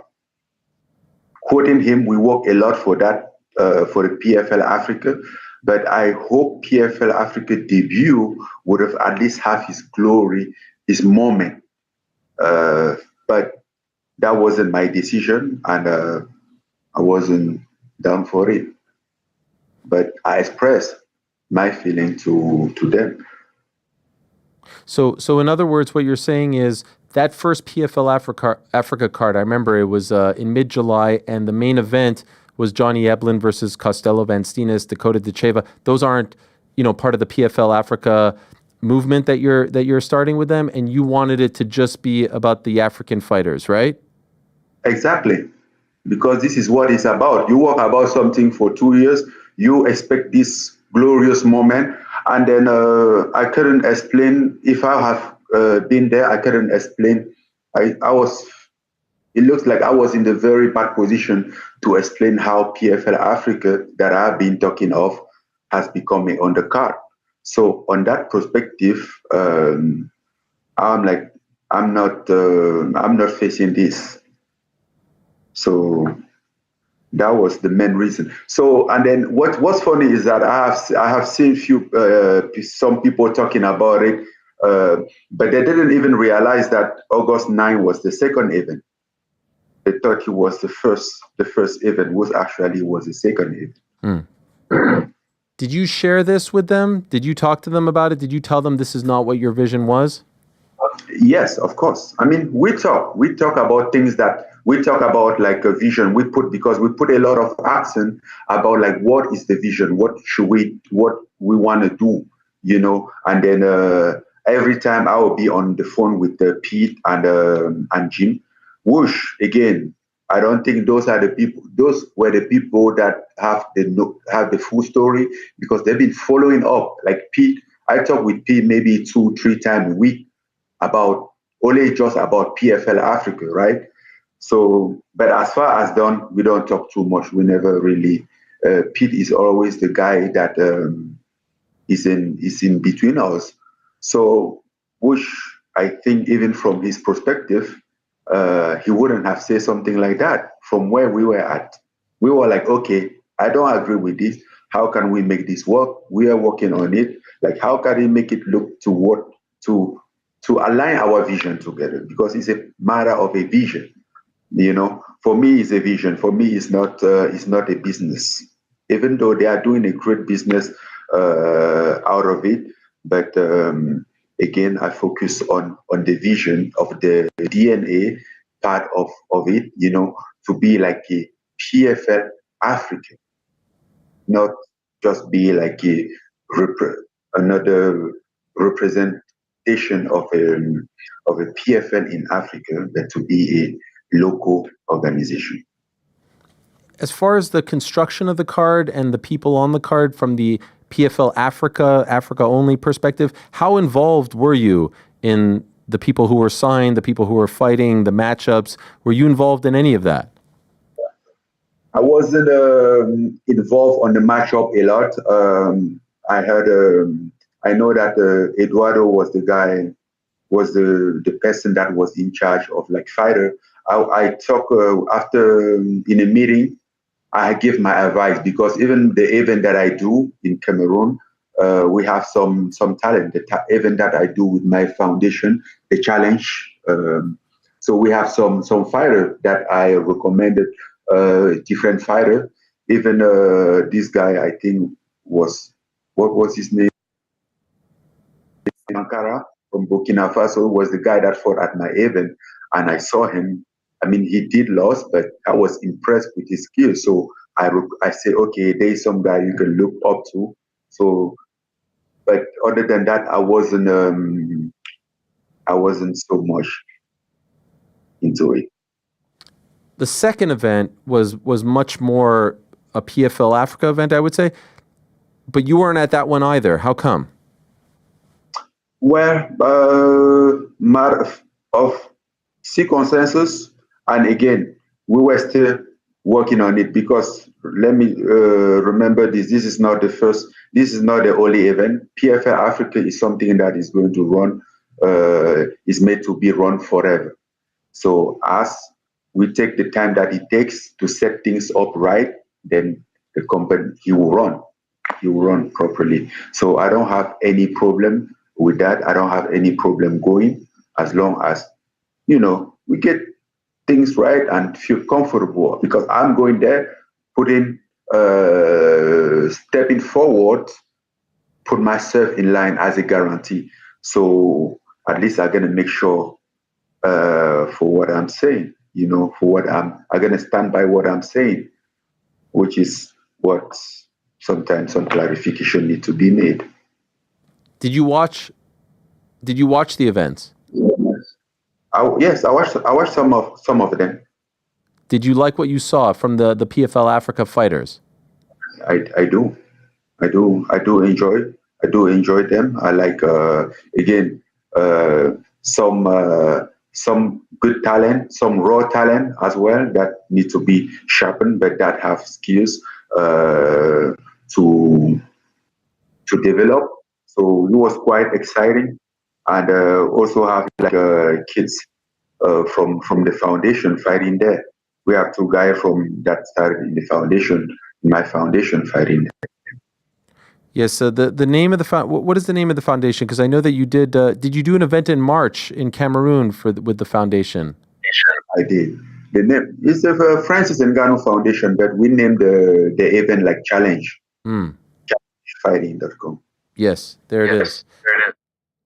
And so, can I ask? After Don said those things, did you reach out to him or anyone in the PFL to tell them that you didn't appreciate? Yeah, sure. I reached out to P right away. I text, and then we've been talking, trying to make things work, and that's why again I thought it wasn't something that shouldn't bring public, because we are working on it, and then we're looking forward to make a great thing with PFL Africa. Remember, again, it's not just like it's not like a one-off event. It's not two-off event. It's a forever event. So we set things up right. It's going to be okay. Have you talked to Don? No, really. Do you want to? No, I never initiate the intention of Don. I don't know. I just find it a little weird. And then wasn't like quite excited to talk to Don about it, like about that comment. Was there any talk prior to all of this of you fighting on one of these first cards? Me fighting there? Yeah, was there any talk, since you're the face of it all? No. He has never been a plan. Would you have wanted that? You have to understand that PFL Africa is a young company. Don't. And then as much as we want it to be big, to become big, is not yet at that point. He's young. We didn't give him the time. Yeah, I had like to fight in. If it's PFL Africa, yes, but know where we are at, it's really difficult to get to that point. Is there a third event planned? Yes, there is a third event plan, which I think will be in Benin. Which month? Again, I don't have. I think October. October was still what I last heard was October, unless he had changed his October. Would you like to be there? The semi-final. Would you like to be there? Well, I'd like to be even in the first event. If by then we get everything straight up, no problem. I'm excited about this. Remember, I'm the one initiating this. So, yes. As a result of all of this, Francis, how would you describe your relationship with the PFL right now? Well, so far I would say we have a good relationship. You know, we have a two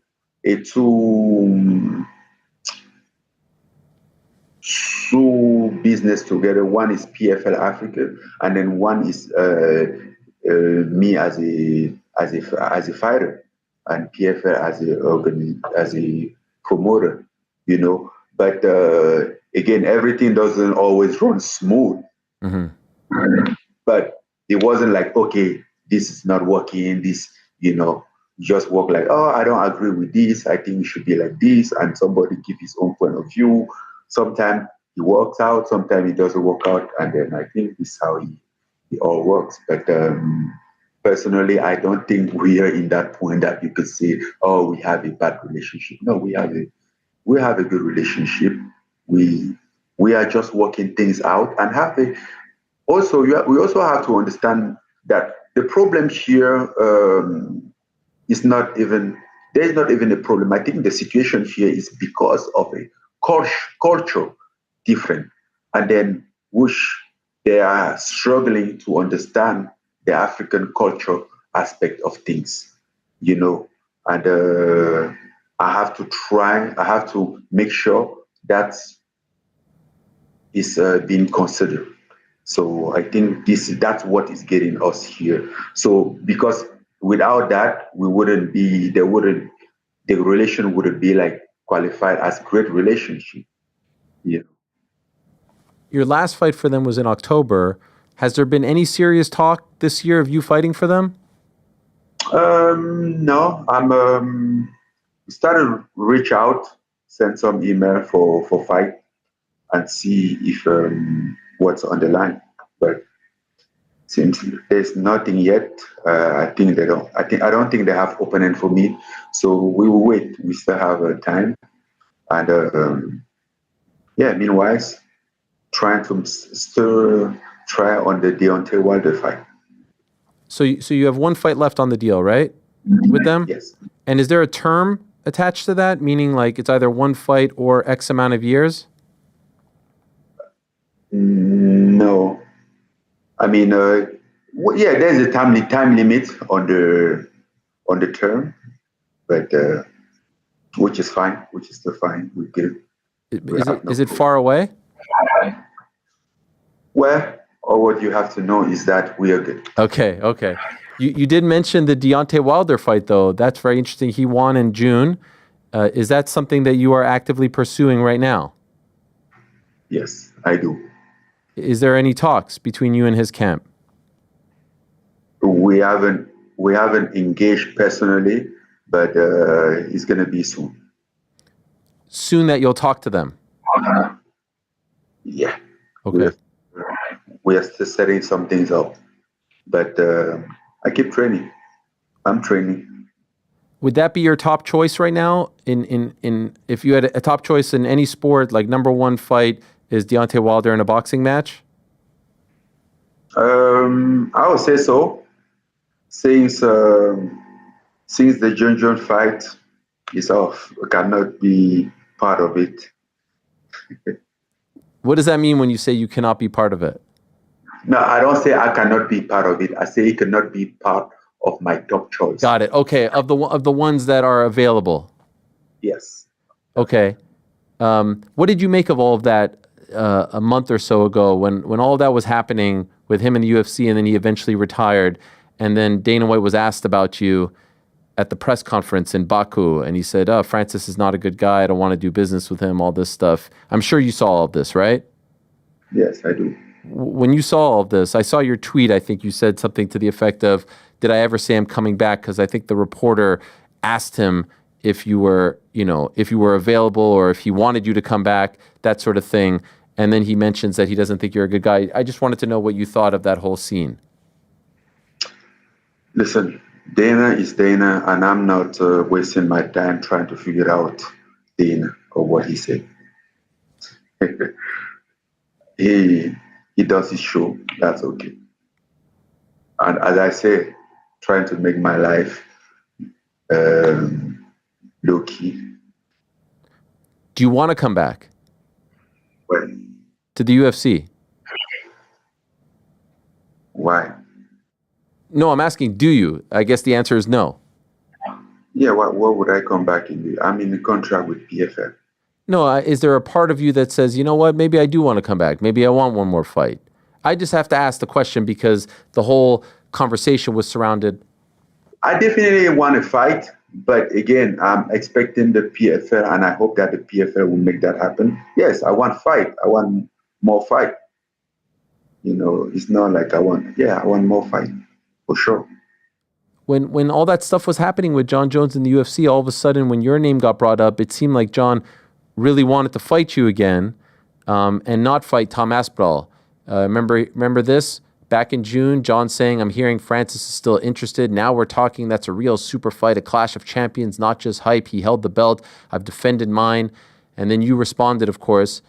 Did anyone talk about this? Was this ever a thing that got off the ground, or was it just that? No, never get off the ground. For sure, the UFC don't want anything to do, don't want any co-promotion stuff. Right. Because I think even Turkey trying to make that fight happen. And what happened? It didn't work. They just said they didn't want to co-promote the UFC, he said? I don't know exactly, but I guess so. Okay.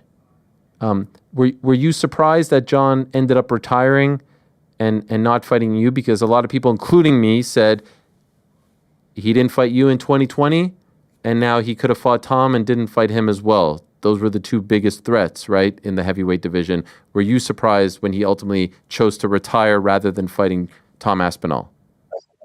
Well, I think maybe that was his own, maybe a maneuver of negotiation.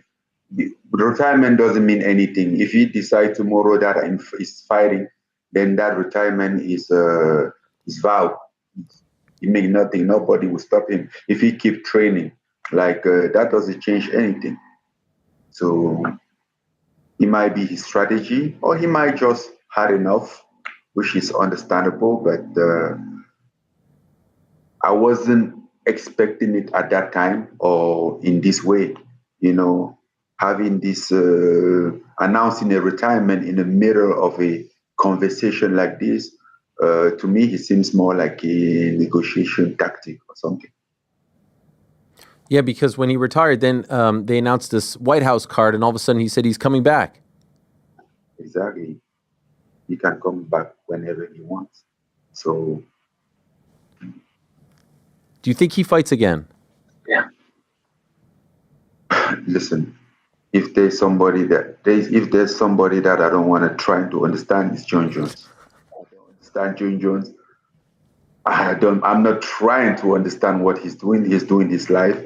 I have no problem with him doing his life as he wants. I think he deserves to do whatever he wants to do now. So it's up to him. Who do you think would have won, Tom or Jon? Tom is young. He has he's very explosive. He's young, hungry, but you know what they say. They say the young monkey strong is fast, but old monkey knows the way. Mm. Yeah, I think John knows the way from. We all can agree that John knows the way for the victory. You know, the one I want to see is you versus Tom. Really? Yeah. No, you're not interested? That would be a good fight too, but again, we are not in that situation. Right. Is there anyone in the PFL or who could even be available that would interest you on the MMA side of things? Because you obviously mentioned Deontay's boxing, perfect. But as far as MMA outside of UFC that could even be available to fight you, is there anyone out there? I know they brought up Nankov sometime, but things didn't play out. I was expecting like maybe to have the champion of the tournament. Yeah. But I still don't know how it's looking. It's still quite confusing situation. Okay. Francis, I would be remiss if I don't ask you about the accident from a few months ago, because I don't think you've talked about that. Can I ask you about your side of the story? I know you put out a statement, but not much else. Obviously, a very tragic thing. Can I ask what happened back in April?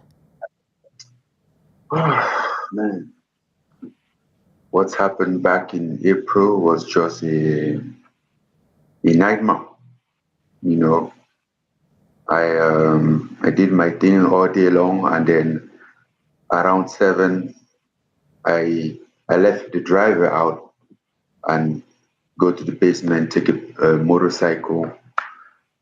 We're driving and was going by my mom's place, and I get to this. It was like on the boulevard, and I saw this girl trying to cross the street, but I noticed that she didn't look because I saw her, and it was like a three-lane side of road.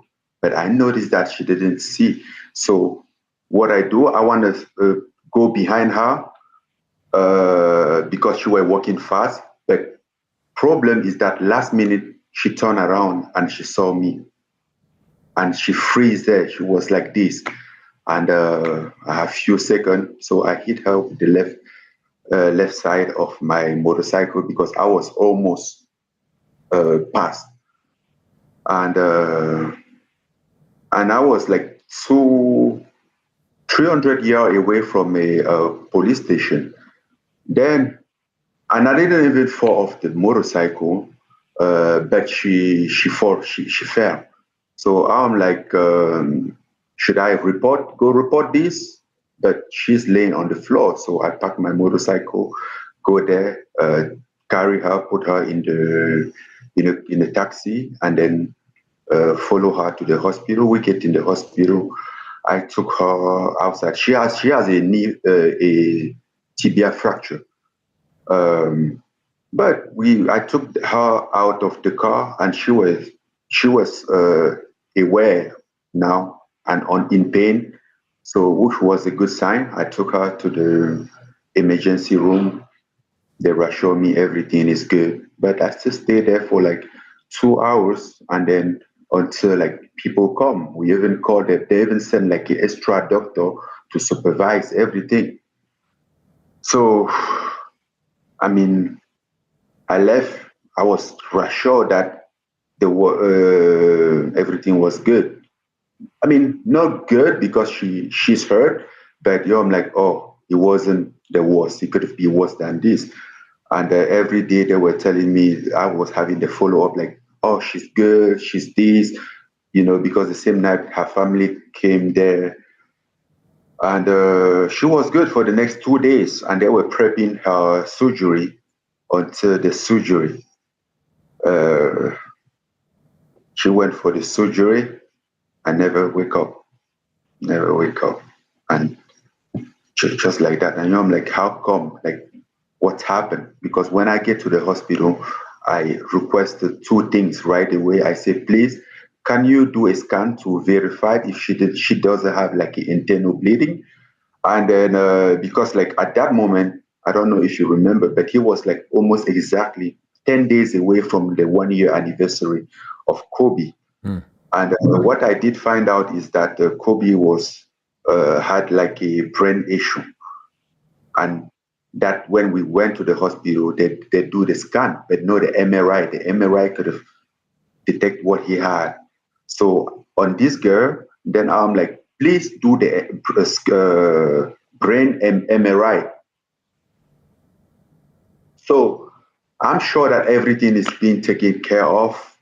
I have a follow-up every day. We don't have any concern about internal bleeding. We don't have any concern about like brain, like a concussion or something. Then like, I think this was the third day already. Yeah, the third day after the surgery, there was like, it's over. I'm like, how come it's over? What's over? What do you mean like it's over? That was it. Like from the fracture. That was it. So now, couple of sleepless nights, dealing with all this thinking of what you could have done or should have done. What would you have done to avoid that? Yeah, it's really a bad feeling. Basically on that day, really, really bad things. But yeah, we reach out, we let couple day, like because we were in touch and their family was there and they knew that I was part of the accident. So we reached out and started talk. I mean, I talked to the family and obviously they were grieving, but that was pretty comprehensive. They say, okay, we know that he happened, he's an accident, but we saw how you fight for our daughter. We saw all the assistant that was there. So I mean, they thank me for assisting them. Like somebody would have would have run, but you didn't. We knew, heard about everything that happened. But again, that might help a little bit, but not too much, basically, at that moment. I appreciate the backstory and you telling us about it. And I'm so sorry that this happened. I'm sorry to you. I'm sorry to the family. I'm sorry that she lost her life. Do you have any sort of understanding as to what happened? Was it something that happened as they were prepping for the surgery or something that happened as a result of the break? Like, how does it happen a few days later? Listen, I personally have no evidence to prove what happened, but something definitely happened. So I cannot claim what I can prove. But again, we went to the hospital the same night. She was good. We get like, she's good, okay? I mean, I remember leaving that night and I went to the restaurant and with a friend and I ordered a tea. And somebody even asked me, say, oh, you should take a champagne. Like, we just escaped. Like, I mean, I didn't take a champagne, but I agree with him because he should have celebrated that night. Like, then I was so scared. Finally, it's not that bad, you know. And going on the next days, you don't worry about it. What I was worried about, I'm like, okay, where is she living, with who, what's her job, like how can you assist her from a day-to-day comeback? Because yes, he wasn't worse, but she still had a knee fracture, a tibia fracture, which gonna be like maybe 9 months or 1 year of rehab. So what can we do? What can I do to assist her and make her life happen during this process? And that's where I was planning like the rehab stuff, like How could this work for her? I have no idea that I will be dealing with the dead. No idea, like far from my mind, you know. You think about it, you say, oh, okay, we're just gonna find her a good physio, assist her. She's definitely gonna be on the wheelchair or something like that. She's gonna need assistance for every day. And that's where I was at. And now I'm like, okay, let's see how, and I tell my guy, my team, like, let's see how you can make that happen, because that's what is needed right now. We didn't know that we would be talking about funeral a couple of days after that. As you mentioned, it's around the year anniversary of your son's tragic passing. And so how are you doing? This is all just a few months ago. How are you dealing? And is this probably part of the reason why you're laying low? Yeah, I mean, I'm not going to lie. It was a very tough time. So, because all those things, everything that happened, you come to question yourself if you're cursed. What's going on? Why all those horrible things are happening to you? And then it's not even what happened. Like sometimes I have really liked to be guilty, to be like to have something that happened to me based on my action, that I know that, oh, if I didn't do this, it wouldn't have happened. But the worst is when something happened and you say, okay, could I have done to avoid it? What did I did wrong? And you see nothing that you could have done differently to change the course of the situation. I think that's even more scary, like, okay, what could I have done right now to change the situation? What? Nothing. And then that's scary. That means it could happen today, tomorrow, next week, next month, next year. It could happen at any moment again. And it freaks you out, man. Mess with your mind. So that was in April. Here we are in August. Do you feel like you're starting to feel better, or you're still in that process of grieving? Yeah, I mean, you process. Remember, like, doesn't matter. You process it. You improve. You're trying to keep your head high, look up into life. Listen, if I have overcome the loss of my son, I think I can. That's the moment that you understand that everything in life, doesn't matter how tough it is, a man is capable of a lot more. Yeah. And as far as the family, are you okay with them? Is this story something that's still lingering in your life, or is that just it? It's a freak thing that happened, and now you have to try your best, both of you, to move on. I don't understand. I didn't understand your question. The family of the girl, the young girl who passed away. Is there any sort of lingering stuff between you two? Is there any sort of stuff that you have to deal with, ramifications, or because it was just a freak accident, now you just move on with your life and they try to move on with theirs? No, I mean, I met them. We talk, and then I explained to them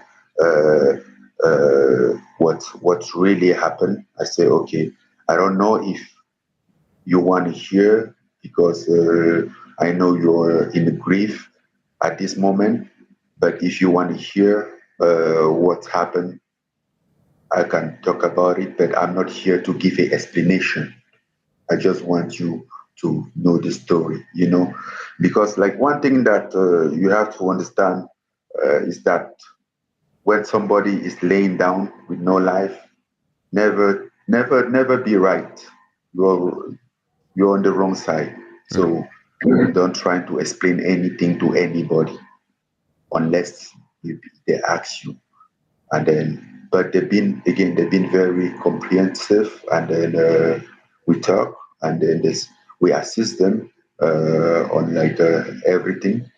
And by the way, we still in touch. They're still in touch. Not personally, but with my family. Okay. I know this is all very, very tough. Tough stretch for you, and not an easy transition to talk about other things. Yeah. What is it?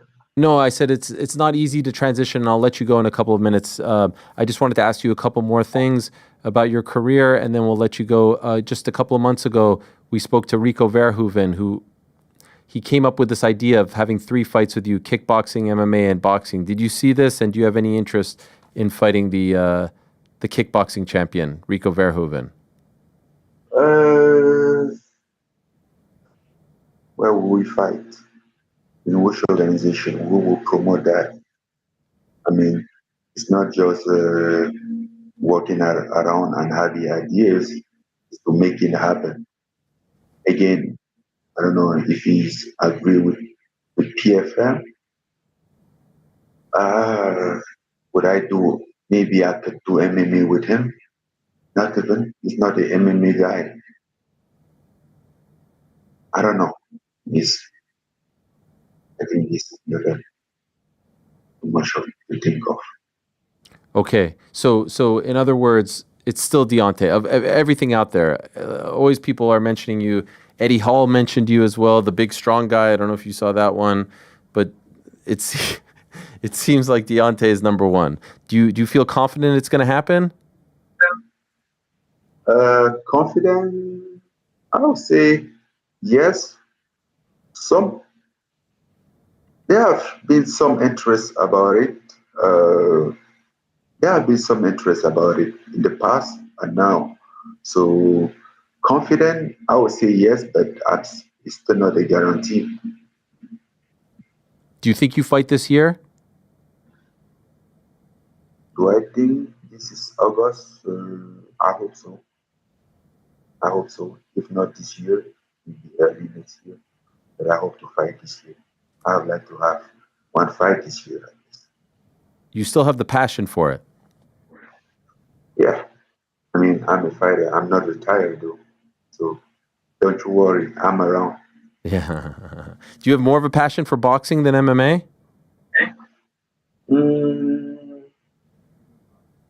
No, I would not say more a passion for boxing than MMA. MMA is my sport. I'm more comfortable in MMA. When it comes to MMA, I know that I'm gonna deal with it. I'm comfortable. Boxing is like a new sport for me. So I like boxing, but I'm more comfortable with MMA for sure. Okay, last one. Now that I have some wrestling skills, you know, not too much, but enough to get my way. Your old foe, Anthony Joshua, is in talks to fight Jake Paul. What do you think happens if they fight?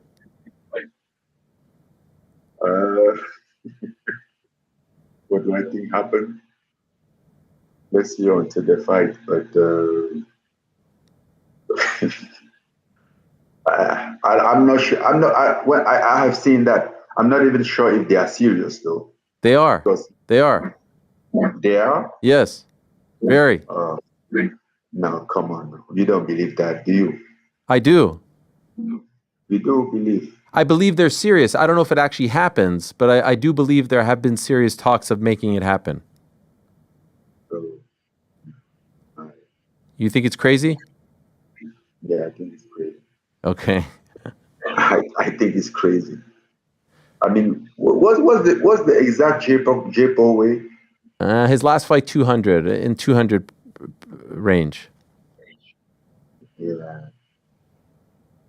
You know, first it's like even if we don't get to the experience level, the weight different and everything is tough. We'll leave it at that. Francis, great to talk to you. Thank you very much. Appreciate it. Do you feel like we cleared it up with the PFL stuff? Do you feel like you got your side out? Well, on my side, I mean, again, I wouldn't have won this be like my side or somebody's side. So far, it's our side. Should have been our side. It's not like, oh, you have your side, this guy has his side, you know. So far, it's our side. Unless our vision are not aligned, it's our side. Fair enough. Thank you, Francis. All the best. Great to talk to you again. Thank you, Ariel. Okay. Have a good one. Same to you. Bonne nuit. There he is. Bonne nuit. Right. The great Francis Ngannou, Le Prédateur. Always appreciate his time. Always appreciate him coming on, clearing the air, and we appreciate that as well. We move back to UFC 319, one of the big winners, of course, on the main card, the one and only Michael Venom Page. Now 2-0 as a middleweight, defeating Jared Cannonier. Dare I say, perhaps his best performance in the UFC to date. I know it's a short run compared to the Bellator run, but certainly in those first 2 rounds, and certainly the knockdown in the first. Perhaps the highlight so far of his UFC run. He's kind enough to join us for a few minutes on this Monday afternoon. There he is, Michael Venom Page. Yeah, fresh off the big victory in Chicago. By the way, did you happen to know that you were so beloved in Chicago? Holy smokes, with the chance. Were you surprised by that? Yeah, I have to say I was very surprised. It was obviously a welcome surprise. Even that moment where, because it's such a calming city, such a lovely place, beautiful place. It reminds me of New York, where just like everything feels like a film set. It's just so beautifully designed. And then when I got off the bus for the first time to go and do the press conference, there's a massive crowd of people. And even that, I was just like, wow, this is amazing. And they just started chanting MVP. And I was like, oh, wow, like I'm getting such a cool reception. And then when I walked out on stage, again, an amazing reception. So I loved it there. It warmed my heart because, sometimes the UFC fans, they're quick to adopt the quote-unquote outsiders, the Bellator guys, whatever. To see them chant your name like that, I thought was incredible. With some big people. I mean, look at this. The crowd loved you, and you loved it too. Yeah, I loved it. That's why I took out my phone, and I was like, I need to get this. It was amazing.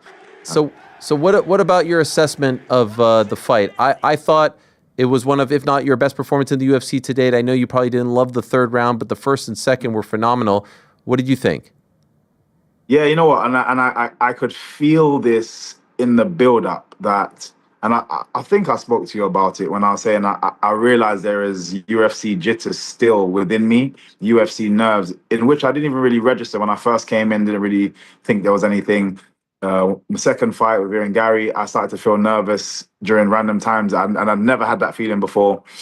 During the fight, it just didn't feel like myself. And even up until the Shara Bullet fight, in which most people would have said, I can completely control the fight, I still didn't quite feel like myself, and I still felt like I was holding onto something, and something was weighing me down and preventing me from being myself.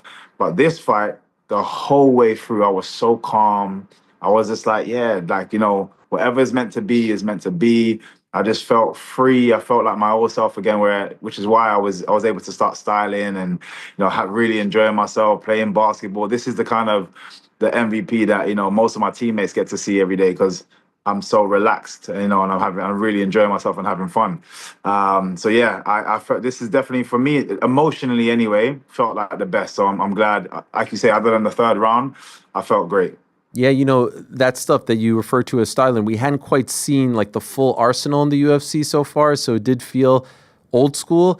Do you have any, not regrets, but like you dropped them a couple times. Do you wish you would have gone for the kill because you didn't do that? You asked him to come back. In retrospect, you wish you did that? Nah, not at all, not at all. I seriously was enjoying myself. The crowd there made it 10 times easier for me to even be that way. And everyone keeps talking about, oh yeah, you should have gone over and done this and done that. Again, I was in my element. I was enjoying myself. I made a silly mistake and then realized why he's a middleweight when he was on top of me. And it kind of felt like I just need to survive the round. But I still felt comfortable. I wasn't worried, but I was like, yeah, it's hard to really get any kind of moves off because he's just got such crazy, intense pressure. But yeah, I still enjoyed myself. I loved it. I wouldn't change anything. When you're referring to that mistake, what exactly are you talking about? So is my, again, I'm very, as everyone's seen, my alignment, my movement, my angles are usually really, really on point. I made the mistake of, basically, I had something in my head to do, and I just rushed to do it instead of setting up the alignment of it. And I manipulate people. I push and pull them, I turn them, and I angle them. And this time I was like, I already felt like I just wanted to start applying pressure straight away. So I wanted to land something big and then start really just pushing forward. And because my angle wasn't right, my leg slightly got knocked on the way in. And then again, he just, as you saw, ended up on top, and it just made it difficult to kind of really do anything. The one punch knockdown in the first round was like a thud, the way in which he fell. What are you thinking in that moment? I was just having fun, and that is how I used to be. Whereas before, I was trying to impress. I felt myself like trying to impress the UFC crowd and trying to impress, the likes of Hunter and Dana White, and trying to impress, just everybody. And I've never been like that. I've always just been myself, and impressive things happen because I'm being myself. And this is the first time I seriously was just in the old school MVP flow state, and it felt amazing. How did your body feel as a middleweight for the second time? I have to say it does feel good. I do feel strong, and I felt it. I think the where I did really feel it was I think it was in the second round where he managed to get a takedown up against the cage, and immediately I was able to stand back up. He didn't even feel like there was that much pressure on me, and I just stood back up. And at that time, I was like, oh yeah, I'm feeling really strong here. Again, his hip, on the other hand, obviously when he took me down the third round, his hip just felt like this is a middleweight.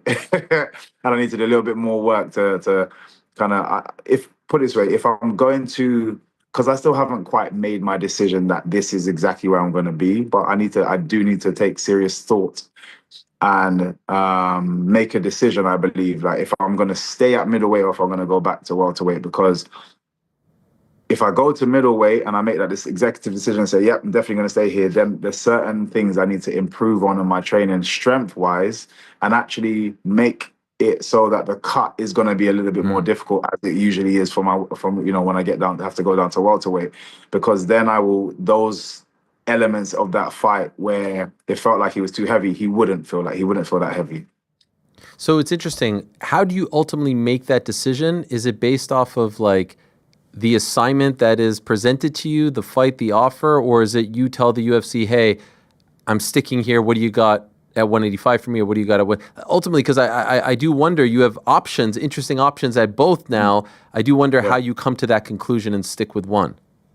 Yeah, I have to sit down with, the most important people around me that, will help me guide my decision. It has to come from me, it has to be my decision. It has to be with my coaches, with my teammates, with my family, and sit down and, we have a serious discussion. I'll go over how I feel in both divisions and the path to the top. Obviously, what is my ultimate goal? My ultimate goal is to get that belt. What does that path to the top look like? And then make a decision on that. And then once I've come to that decision, and I go back to the UFC and say, cool, look, this is the plan. This is where I really want to be. And then go from there. Are you leaning in one sort of direction at this point in time? Obviously, you haven't made a final, but like, do you find yourself leaning? Yeah. Again, there are many benefits in the middleweight division. So I understand why I'm being pushed that way as well. It feels like even the UFC are more like excited for me to be in the middleweight division. The only thing that's stopping me, I think maybe if I have a couple more fights at welterweight, the couple of fights that I want to have, then I maybe might feel a bit, less excited to want to stay there.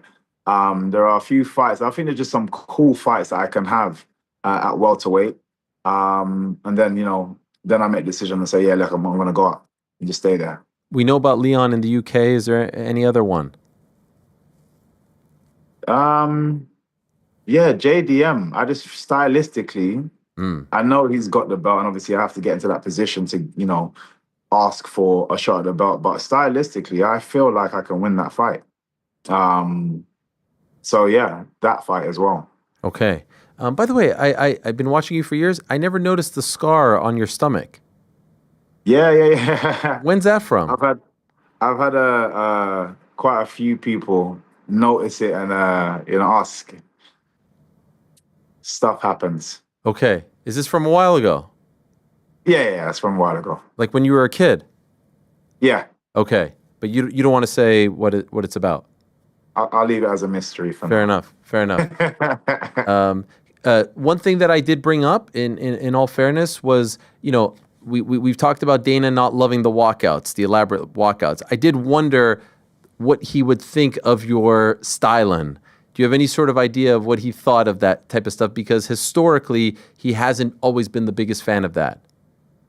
Yeah, again, like, you know what? It's I kind of knew what I was walking into, and that was definitely part of my, had to be part of my decision making when wanting to come to the UFC. Over historically, as you say, he doesn't tend to like any of that kind of stuff, which was actually a massive worry for me coming to the UFC. But in my eyes, I'm just like, I need to. I knew I wanted to come here anyway, and I also can't care about somebody else. This is what makes me me. You know, the fact that I'm there now, I'm gonna refuse to be pushed or molded into anything else apart from myself. I am the best. I am the most entertaining. I'm the most dangerous when I am myself.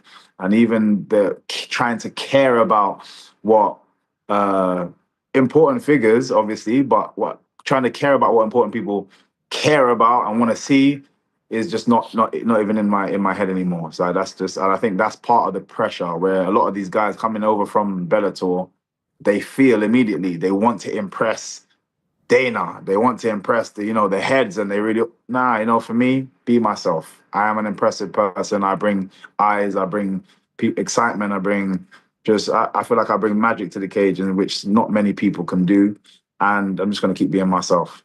It's such a good point that you just made at the end there, because I feel like throughout your Bellator run, the narrative was, this will work in Bellator, but it'll never work in the UFC. Look at all the success you've had, and not to clown on them or put them down, but this has been a tough year for guys who we all thought would have great success in the UFC whenever they came over. It's not been very good. I would imagine you're not happy for their struggles, but there is a part of you that feels quite good in seeing how this all has played out.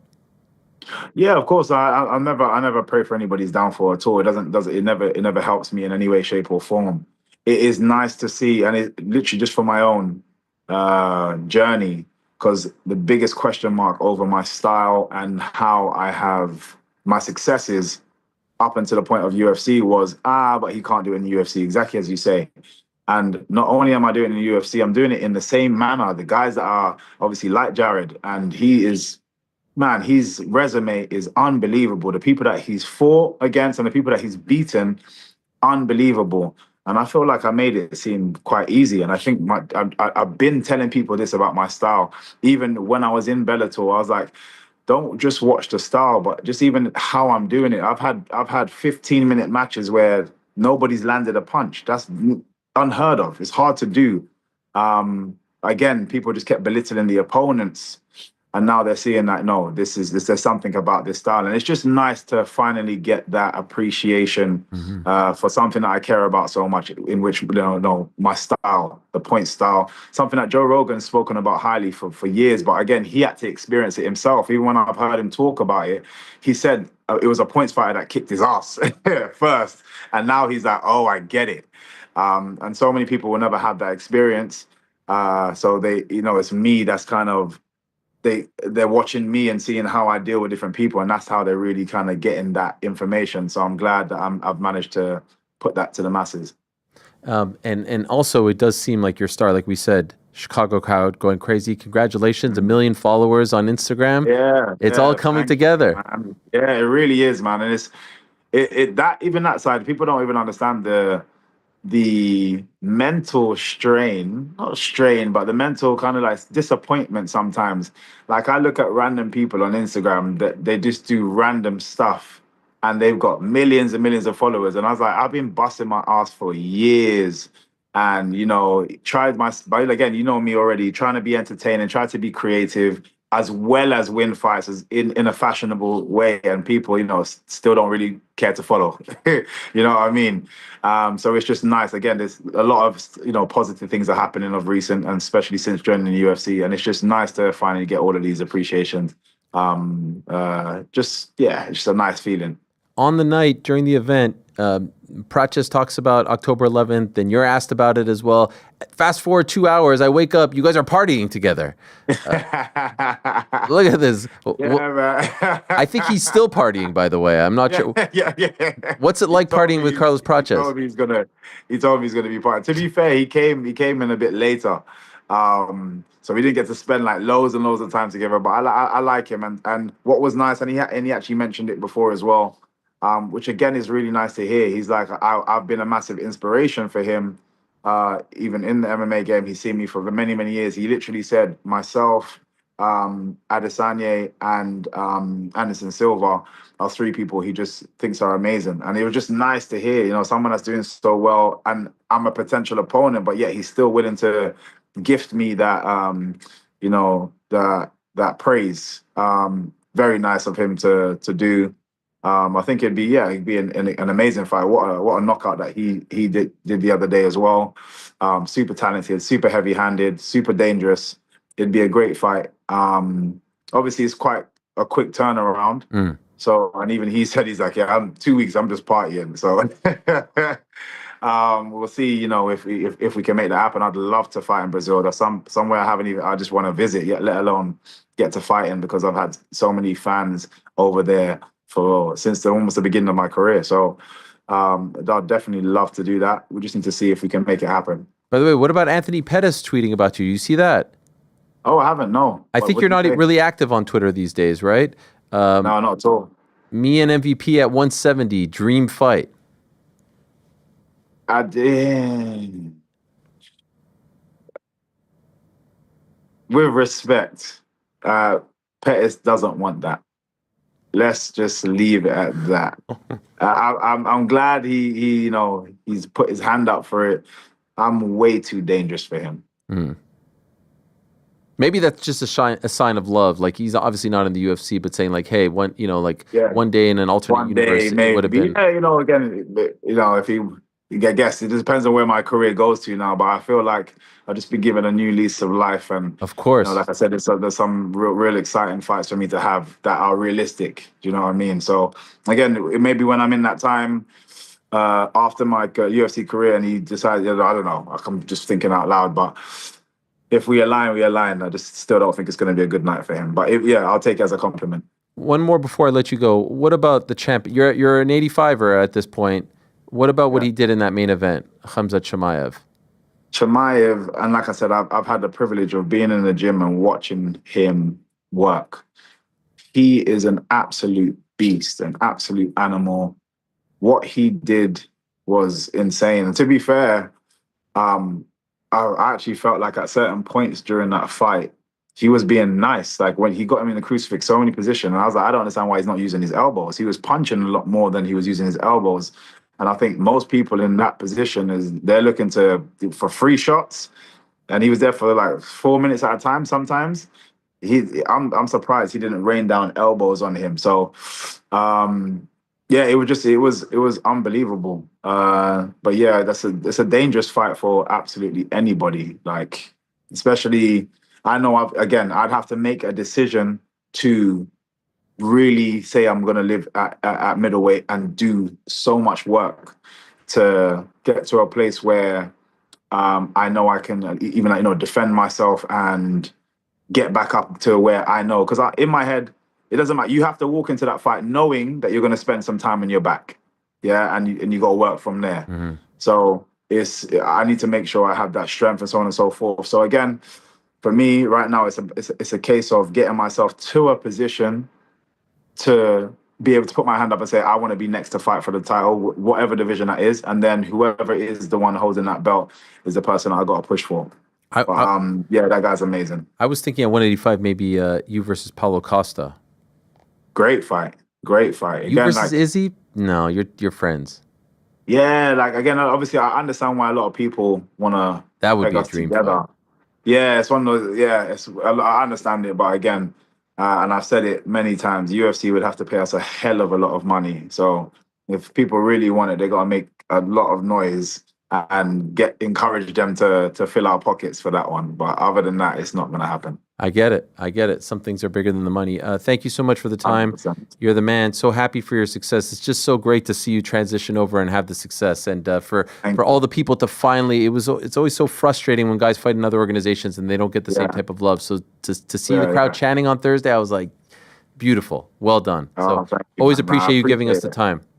And the thing is, again, even from the beginning, it was just people like yourself that kept giving me these platforms to showcase, just even my personality and having that belief in me. So I appreciate you. You haven't forgotten about us yet. You'll become UFC champion, and then you won't respond never. anymore. You know me. I know. I know. Thank you so much, Michael. Appreciate it. Enjoy your time off, and congrats again. Definitely. Thank you. Take care. The great Michael Venom Page, now 4-1 in the UFC. He has looked incredible at middleweight. Wasn't really a part of the script. Did not expect this, but man, you beat Jared Cannonier. You beat Sharp Bullet. You beat Jared Cannonier. You're now a middleweight contender, and it's going to be very interesting to see if he sticks with this weight class. I say, why not? Let the good times roll. Laissez les bons temps rouler. So that was one of the other big winners. We'll talk to some of the other ones later in the week, but the man who kicked off the pay-per-view main card was one of the big underdog winners on the card, maybe even after the first round, the biggest of them all. He was going into this fight against Kai Asakura, who was coming off that title fight against Alex Pantoja, had not fought since December of 2023, so about a year and a half or so, and he turned back the clock. What a performance by the 38-year-old Tim Elliott, not suggesting that he's an old guy or anything. I'm older, but it was nice to see one of the OGs of the game get a big win, and especially that guillotine choke in the second round. What a performance, what a sub that was. He's kind enough to join us on this Monday afternoon. Let's say hello to Big Tim. Hello, Tim. How are you? I'm good, man. I put the O in OG. Hello. I'll take that. I love that. And you looked fantastic. Although everything about it was great. It was entertaining. The sub was great. I do have one bone to pick with you right off the bat. Oh, yeah? No, it was just the hair and the beard, man. I loved it. I loved how you looked on Fight Week, and I wanted this guy. And then you came back looking all clean cut and all like nicely groomed. Why not this guy? Why not stick with it? Honestly, I was worried that if I looked like that and I won, that I would get more hate. So I thought it would be better to try to win and not look like a homeless. I literally had somebody come up to me outside of Sprouts. I was sitting outside with my dog. And a guy kept coming up and asking me if I was okay, if I needed anything. I didn't understand what he was saying. And then he asked me if I needed any money. And I was like, no, man, my family's inside. They 86'd me from the Sprouts because I had my wiener dog with me. And he's not a service dog. He's cute, but he doesn't provide any service. But it took me a minute to figure out like what he wanted and what was going on. And I had to let him know, like, nah, I didn't need a sandwich or anything, that I was okay. Did you get the Forrest Gump comparisons as well, especially when you showed up with the hat on media day? So many Forrest Gump comparisons. It's unbelievable. Okay, so that's just kind of like the fight week or fight camp look, but then when you fight, you want to look, clean. You want to clean it up. Yeah, man. During the fight camp, when I'm actually in fight camp, I spend all my time working on the house, training, spending time with my daughter, and my girlfriend and my kid. They don't care what I look like really, and I don't really care. I'm trying to really focus on the fight, so I let myself go a little bit. I just I get into a little bit of a hermit mode, and then when I get out to the city and I get a fight, that's I have to meet people, I have to talk to people, I have to be on camera. I try to look as presentable as possible. The problem with this one was I couldn't get my haircut until Thursday, and all the media was on Wednesday, so I had a little bit of both. Well, it was a good talking point, and I enjoyed it and was holding out hope that you'd stick with it, but I can understand why you'd go in this direction. You did mention in the post-fight press conference that you felt sometimes over the past couple of years that you were being booked in fights where maybe the UFC wanted to build someone off of your name. Did you feel like this fight was one of those fights going in? Yeah, I mean, I don't know. And I don't really know. I'm just a fighter. I don't know the ins and outs, but yeah, I know you try to sell markets when you're trying to, get a demographic of people, and the UFC is already in the United States, so they don't need the United States demographic. So when I fought Tagir Ulanbekov, for example, I thought that, that was a guy they wanted to win. They want to sell that market. When I fought Kai, I thought the same thing. They want Of course they want a Japanese champion. If you're a champion from Japan, everybody in the country loves you. If I'm a champion from Missouri, nobody really cares. I don't know about nobody, but the whole United States does not get behind me just because I'm from the United States. So I get it. It's a smart business model. They're trying to make money. I'm trying to make money too. So honestly, it's good for me when I fight the guys that I'm supposed to lose to. Is good for me because I also get that demographic. The money that the UFC is trying to get from these countries to have a champion, I end up getting fans and friends and create relationships. So it ends up being money for me as well. So I completely understand it. Why was he having success in the first round? And what are you thinking in between first and second rounds? And also, if you don't mind, what are you being told to head into the second round and look the way in which you did? When I was really getting ready for this fight, I don't know about the goal, but the plan was, I don't even know if it was a plan. Everybody that I worked with that was trying to help me kind of told me like, hey man, the first round's going to be rough. You're going to get hit. He's fast, he's strong, he's explosive, he's big. And all those things were true. So I was going into the fight completely expecting to not win the first round. That was the game plan. The game plan was to go in, not go at him. I had several coaches and friends tell me like, look, man, this guy's only thing is to knock you out. And if he's going to knock you out, he's got to come get you. So he's got a lot of knockouts by guys going after him and then him not having to go search for the knockout. So the first round was get on my bicycle, go backwards, make him come at me, frustrate him a little bit, be weird, and then settle in the second round and then try to get the finish there. The whole entire game plan, everything that we worked was lose the first round. Just make sure that we get out of the first round. If we get out of the first round, we're going to win this fight. And the whole entire plan was to get a submission in the second round, and that's exactly what happened. It doesn't always happen like that, especially for me. I'm not a good planner. I'm a fighter, man, and I'm gonna make mistakes. I'm having fun, and I'm a coach's dream in the sense that I'll listen and I'll trust you and I'll do whatever you say. But also, I'm a coach's nightmare because I love to fight and I'm gonna do stupid shit. It's just I can't help it. I'm not that good. I'm a fighter and I love to fight, but technically I'm not that sound. I have something different, and I was able to show that in this fight. And Kai is a better martial arts artist than me. He's probably a better technical fighter than me, but MMA is not about who's the best. It's about who can mix it up better, who can have their game plan work, and I was able to do that all on Saturday. That quote about he was martial artsing me and you were fighting him, that you just pretty much summed it up in other words right there. Tremendous line.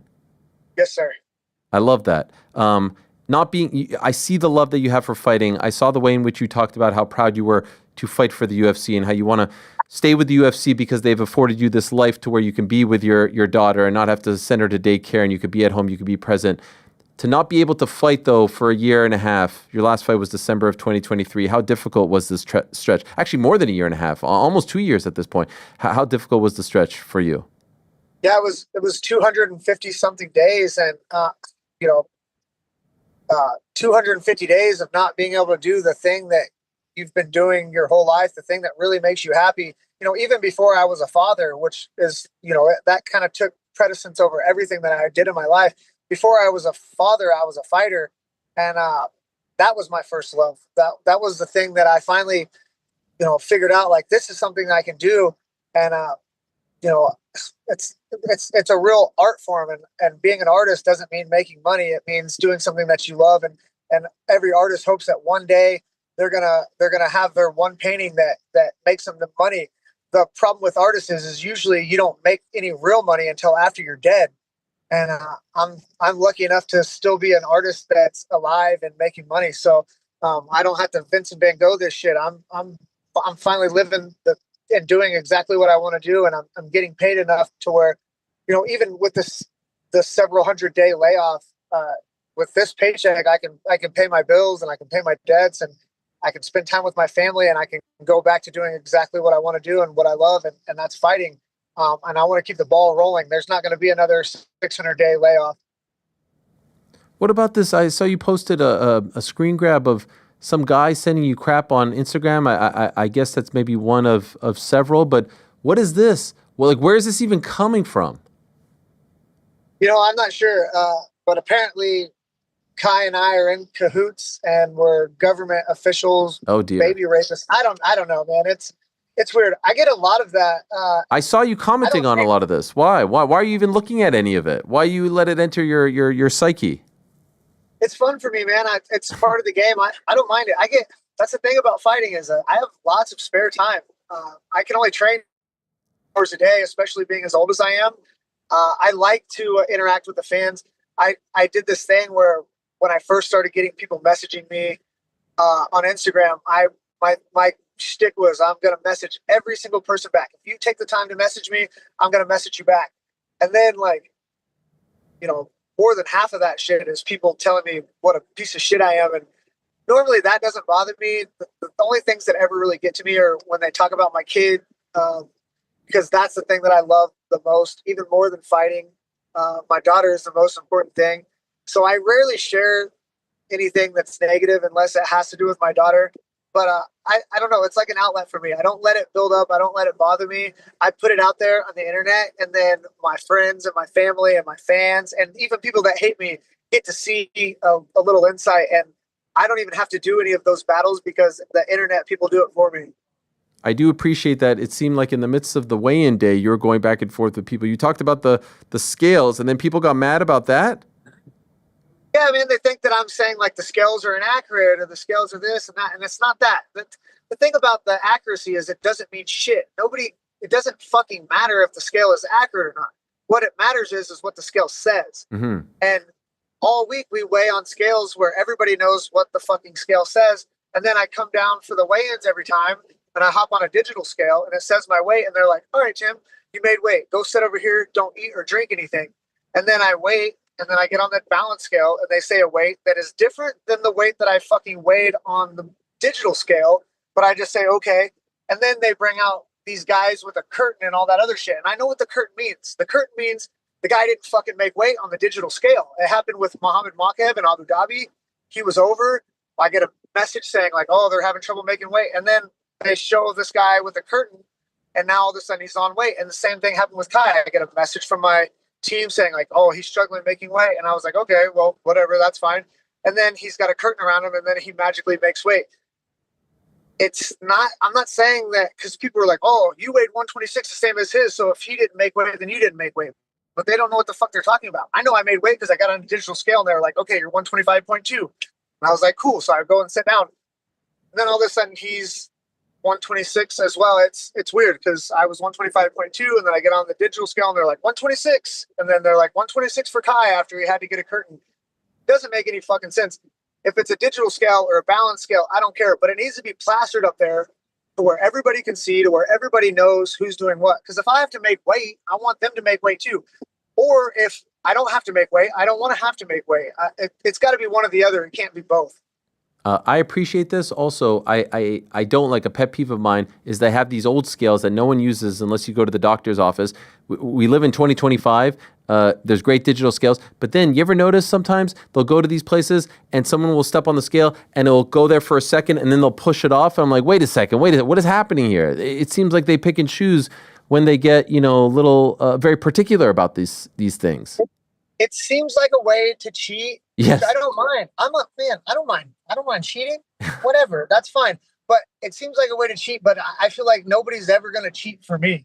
And that's what I don't like. I don't care about cheating, but if people are going to be able to cheat, like I want to fucking be able to cheat too. Like I don't want to be the dumbass that's doing the thing that is right and then other guys get to cheat. If everybody gets to cheat, then it's fair. But if nobody gets to, if we have digital scales, then nobody gets to cheat. We get to see what it is. And it doesn't matter if the scales are more accurate. That's why I was like, oh, you don't fucking understand, you idiot. The balance scales are more accurate. But that doesn't matter because it's about consistency. And consistently, we weigh on digital scales all fucking week. And then the one time that it's important, we're weighing on the scale where everybody's like, I don't know, I guess this is what it is. And then everybody's just like, okay, that's what it is. And then if you complain about it, everybody's calling you a bitch and saying, I'm looking for a way out of the fight. which is crazy because you made weight, no problem. By the way, you did feel the need to mention that you were drug tested for this fight. Why? Because it happened once before with Ali Baguatinov, where they didn't drug test everybody. They were like, okay, this time it's random, and I was randomly drug tested. And this time they said, look, not everybody's going to get drug tested. So I just assumed that meant that it was random. But I was one of the guys that got tested, and I'm always one of the guys that wants to be tested. Like, look, if I'm going to quit doing drugs, I want to be tested. So I don't mind being tested, but I want to make sure that if I'm getting tested, my opponent's getting tested too.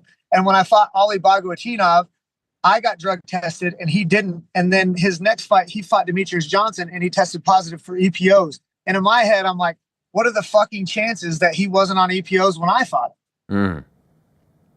Okay. Do you know if Kai got tested too? Oh, I have no idea. Okay. I mean, how would I'm a nobody, man. I don't know. I love it. And I'm not trying to say that he didn't make weight. And I'm not trying to say that he was on drugs. All I'm saying is I passed a drug test and I made weight. And if I'm going to have to fucking do that, I want other guys to have to do that too. At least the guys that I'm fighting. If everybody else is not having to make weight and being on steroids, like I want to not make weight and be on steroids too. How quickly do you want to return? Man, this was the first fight in years that I went into the fight with no injuries. I had to really adjust my training because I'm getting older, man, and I can't just go. So this fight, I took a little bit of time off right before the fight. I forced myself to just go and watch sparring. I sat there and I watched my teammates and I watched my friends spar each other while I sat on the sideline wishing I could be in there.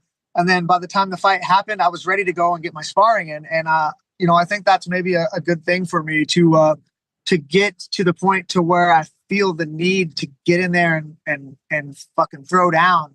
And me not sparring right before this fight kind of helped because this whole camp, I didn't do a ton of cardio. I didn't do a ton of weight training. What I did was a ton of sparring. I sparred and I sparred and I sparred and I sparred. And when my body hurt, I took a little bit of time off. And then right before the fight, I forced myself to be on the bike, to do a little bit of weight training and just watch these other guys go in there and do the thing that I love. And it made me jealous to see my friends getting in there and doing something that I really, really loved. So by the time the fight came around, man, I was ready to spar. I was ready to do what I was able to do on Saturday night. And I think me holding myself back a little bit and forcing myself to want it really made a difference in this fight. This is really interesting because now there's like a movement where I feel like more guys are saying I'm sparring less. You're doing the opposite. I'm doing the opposite. I'm sparring more, but I'm also picking really good opponents. I have guys in my gym that I can go 3-ounce gloves, no shin guards, full tilt, elbows, knees, everything, and we're not hurting each other. I don't know, when you get to the point to where you have some good chemistry with some training partners, you can full on fight and not get injured. And I'm lucky enough to have some guys that can go full tilt and I'm not getting cut. I'm not getting hurt. I'm not getting blasted on. I don't have any ego guys that I'm going with. It's mutual respect and admiration and friendship and love from my team and my gym and my coaches. And man, this is the happiest I've ever been in the sport, and I've always loved this game. But I can't remember a time where I've enjoyed doing what I'm doing more than right now. Wow, I love that. Is there someone that you have in mind for a fight? Yeah. I don't know. I'm hearing like Steve Erceg, Amir Albazi, Kai France. I like all those guys. Okay. The thing is anytime I've ever asked for somebody, they've never even acknowledged the fact that I've asked somebody. The only time that I've ever said like, "Hey, I don't want to fight this guy," was Zach Makovsky. I said it once. I was like, "Hey, this is the guy I don't want to fight," and that was my immediate next fight. So I don't do that anymore. But the only time in the history of me being in the UFC that I ever said I didn't want to fight somebody, I fought him like 12 days later, and that was Zach Makovsky. Okay, so let's not Let's not say we don't want to fight anyone, but I like those three names No, never again. that you just mentioned. Those all make sense. I also understand that you were driving home. Now you're on a bit of a road trip or something like that, and you're stopping off to speak to us. So I appreciate that very much. Thank you for pulling over and for giving us some time, and so happy for you. Congratulations on an incredible win. And I thought you were great all week. Everything from the weigh-in scales to the look on media day to the new look to the submission. It was a great week for Tim Elliott. So welcome back and congratulations. Yes, sir. Thank you, man. I really appreciate it. And man, I can't say it enough. Like, I'm the luckiest guy in the world. And, even if I would have lost to Kai, nothing changes. This has been a great ride, and I'm really blessed. Love it. Congrats, Tim. Thank you. Thank you, sir. There he is, Tim Elliott. How can you not root for him? What a great perspective on life, and what a career. Former UFC flyweight contender. Back-to-back performance bonuses, by the way. Back-to-back wins, too. Currently on a 4-1 run. Most fights in the UFC flyweight division, 19. Longest control time among active fighters. Longest control time in UFC flyweight division among active fighters, 1 hour, 12 minutes, and 33 seconds. Also, most total strikes landed in the UFC flyweight division among the current active fighters, 1,828. Like I said earlier in the day, Asakura, Taira. I wonder if they hold off on that now. And there were no real serious talks out there of them going to Japan. That made a lot of sense, but Tim Elliott screwed it all up, and good on him. What a performance. Asakura is still a name that I think that they are very interested in, and these are two very tough fights. The current champion and a former title contender. So maybe a step back, build him back up, and let's see where he goes from here. All right, so we've talked about 319. We've talked about a lot of the fights that happened. Unfortunately, a fight that we were looking forward to did not happen. We had Bryan Battle on the program. I think it was just a couple weeks ago now, and we were talking about his fight at 185 pounds against Nursultan Ruzibayev. And unfortunately, at the morning weigh-ins, we found out that he had come in over the 186-pound limit. That's Bryan. And then shortly thereafter, we found out that the fight was canceled. So I wanted to speak to Bryan about what happened and his side of the story and where he goes from here. The Butcher is kind enough to be on the program to clear the air on everything that transpired. Hey, Bryan, thanks for doing this. I appreciate it. Hey, man, I appreciate you for having me and, giving me a chance to talk. It's a bummer, we couldn't be doing this under, celebrating, but regardless, I appreciate you for having me on the show. For sure. So what happened? Why did you miss weight on Friday? Man, I mean, several factors, you know what I'm saying? It's, but, I think, I'm getting older and my body just can't do the things that it used to do, you know what I'm saying? So, and fighting, like I didn't come in that much heavier than I did for the last fight. So, I thought it was going to be a piece of cake. I thought it was going to be a walk in the park, and, things just went south. And, when you're cutting weight and things go south, it's kind of, once things start going downhill, it's hard to recover from it. You know what I mean? When did you start to realize that this was going to be a problem? The morning of like early, like we got up at about 5 o'clock to finish doing the rest of the cut. And, I lost a pound in like the first 40 minutes, but, we spent like 5 hours, the next 4 hours, I think I was sweating the whole time, but I just wasn't sweating a lot. And I lost about another pound over the course of the next 4 hours of just like sitting in the sauna or jumping from the sauna to the hot bath, you know what I'm saying? Putting on the sauna suit and running around and everything like that. So, about the morning of. Do you think, and the reason I ask you this question is because it's now back-to-back missing weight, obviously at 170 and now at 185, but do you think there's something wrong with your body, like that it's just not doing what you want it to do in these extreme circumstances? No, I think I'm just getting older. You know what I'm saying? I just have to, there was I remember one time when I was, you know, still an amateur. There was one time I had a fight. It was supposed to be at 205, and on short notice, it got switched to a 185-pound fight. And on Monday, I was 222 pounds, and by Friday, I was 186 pounds. You know, and you know, that you know, it's stuff like that kind of you know makes you. You know, at least I think I took things for granted a little bit. You know what I'm saying? And that's on me. You know, I'm extremely, you know, the consequences are pretty steep. You know what I mean? You know, didn't just let the fans down. I let people who believed in me down. You know what I'm saying? I let the company down, the organization down. So, you know, it really hurts. There's just gonna have to be some lifestyle changes, some stuff I didn't have to do that is just like it's what I have to do now. Because, like I said, my body's getting. I'm not a young man anymore. You know what I'm saying? So I just gotta make the adjustments and move forward. Why did the fight get canceled? Because obviously, like I said, you missed weight part of the Brown fight, but that fight went through. You have to give up a percentage of your purse, all that. Ultimately, how did we get to it being canceled? Well, it was actually. It was funny how it happened because initially after the weigh-in, you know, the agent, you know, talking to the coach and everything, I believe Nursultan took it off the rip. And, you know, I went to go take a nap, you know, saying hydrate a little bit, take a nap, get ready for the show weigh-in, the mock weigh-in. But I woke up and my coach came in, he said Nursultan didn't take the fight. And, you know, I was just, you know, it was, but you know, I can't get mad at him. You know what I'm saying? That's on me.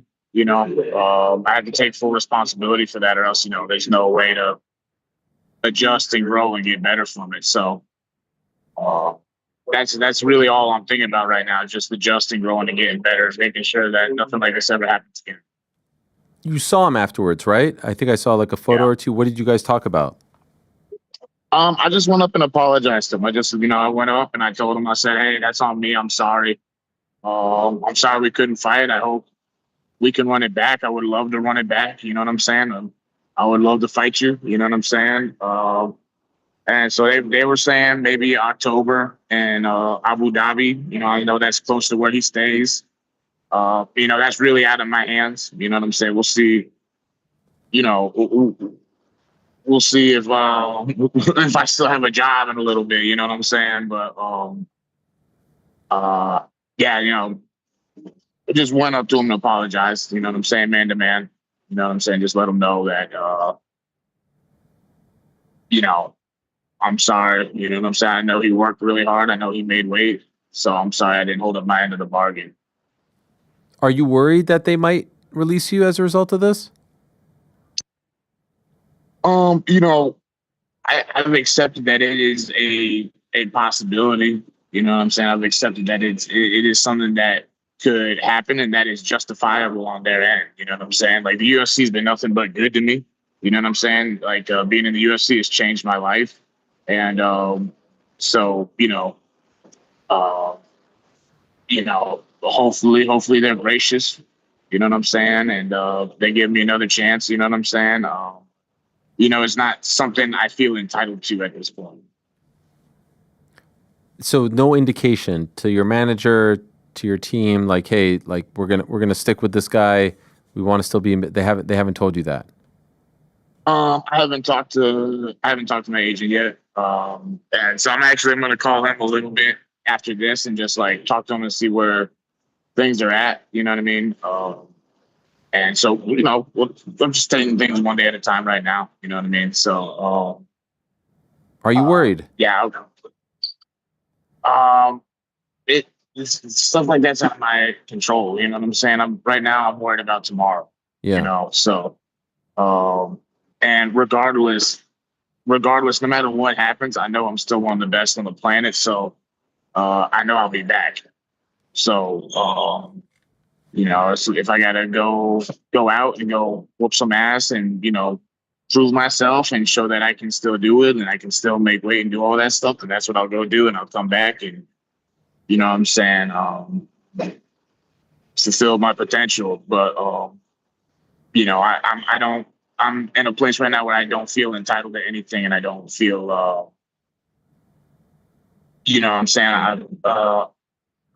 And I would understand, you know what I mean? And you know, like I said, if they're kind of gracious, I'll be extremely thankful for that. But you know, this is just like a time where it's just like I need to focus on the day to day.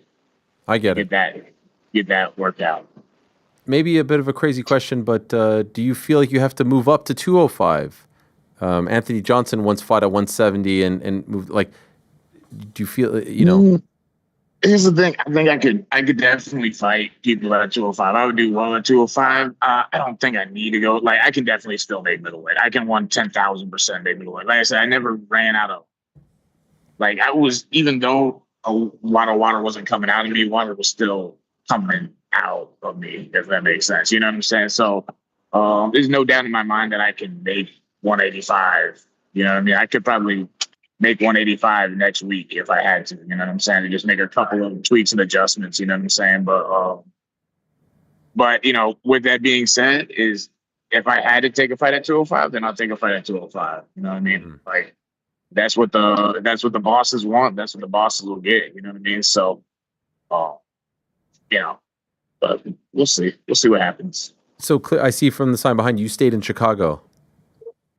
Yeah. No, I tried to get out earlier, but they could change my flight. All the flights were sold out. So Oh man, I was just kind of like, I just been kind of laying low, you know what I'm saying? Not trying to do too much. But yeah, no, yeah. Initially, like, you know, you have plans to, you know, do this and that after the fight, and then things go south, and you know, you just kind of stuck a little bit. You know what I mean? So, but heading home, excited to get back, see my family, figure out what's next from here. When you talk about the changes, when you talk about things like that, does that mean like maybe no drinking and all that, like some real serious life changes? Nah, yeah, no drinking is like at the top of the price, because it's just, once again, you know, I always stop drinking like weeks out to the fight, but like now it's just like one of those things. It's just like my body isn't reacting as quickly as I wanted to, and just as a principle in general, I feel like I need to punish myself a little bit. You know what I'm saying? I feel like I don't deserve it. I haven't earned it. So yeah, for the foreseeable future, I won't be drinking. And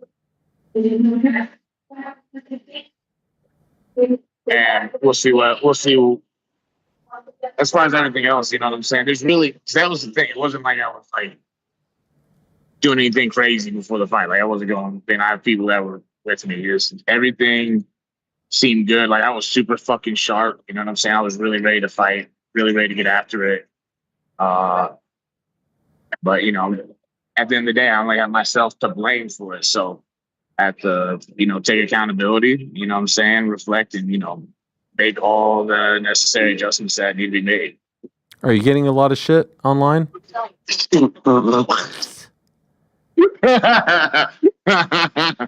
Yeah, you could say that. How are you handling it? Yeah. Man, you know, it's one of those things where,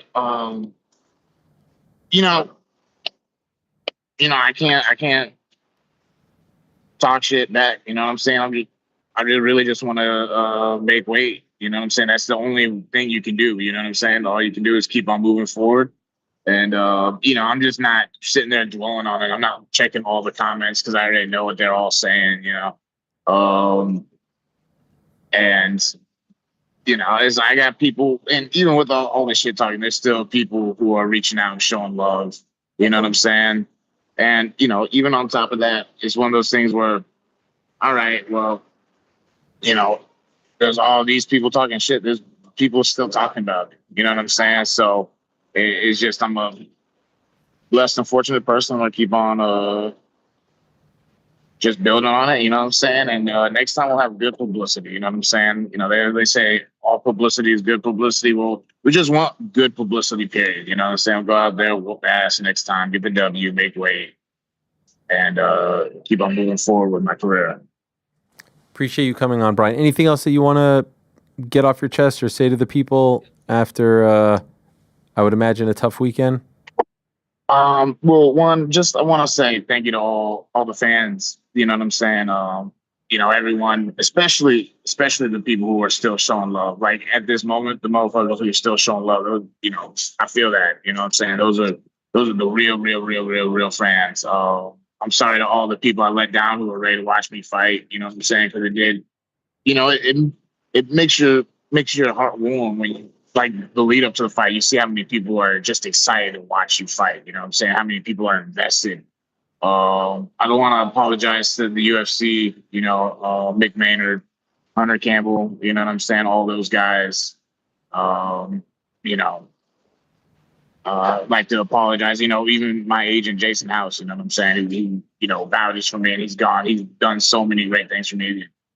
Just really just deeply, humbly, I'm super sorry. And this has been like, it's like I missed before, but like the consequences are just fucking on a different caliber this time. So, I'll be back. I'll be back and I'm going to be better. You know what I'm saying? This isn't stopping the butcher by any means. Hang in there, man. Thank you for the time. Yes, sir. Appreciate it. Hey, Thanks thank for coming you. on. I appreciate you. I appreciate you for real. You're a real one, Ariel. No problem. Thanks for coming on, Bryan. Safe travels home. Yes, sir. Thank you very much. There he is, Bryan Battle, kind enough to join us, and I'm sure it's been a tough time. He is paying the consequence, no doubt. Didn't make the weight against Randy Brown. That fight was at 170, this time 185. He moves up and weighs in at 190. It reminds me a lot of the Anthony Johnson situation in which he was a 170-pounder, was having trouble, moved up to, I believe it was 85, if you recall, and then missed weight there and then had to move up again. Sometimes when you get that extra leeway, it ends up being sort of a trick that can be played on your mind. So I can imagine he's getting a lot of heat right now. And I think the UFC, maybe I'm crazy, but if they didn't announce it by now or at least make that decision, I think it means he'll stick around.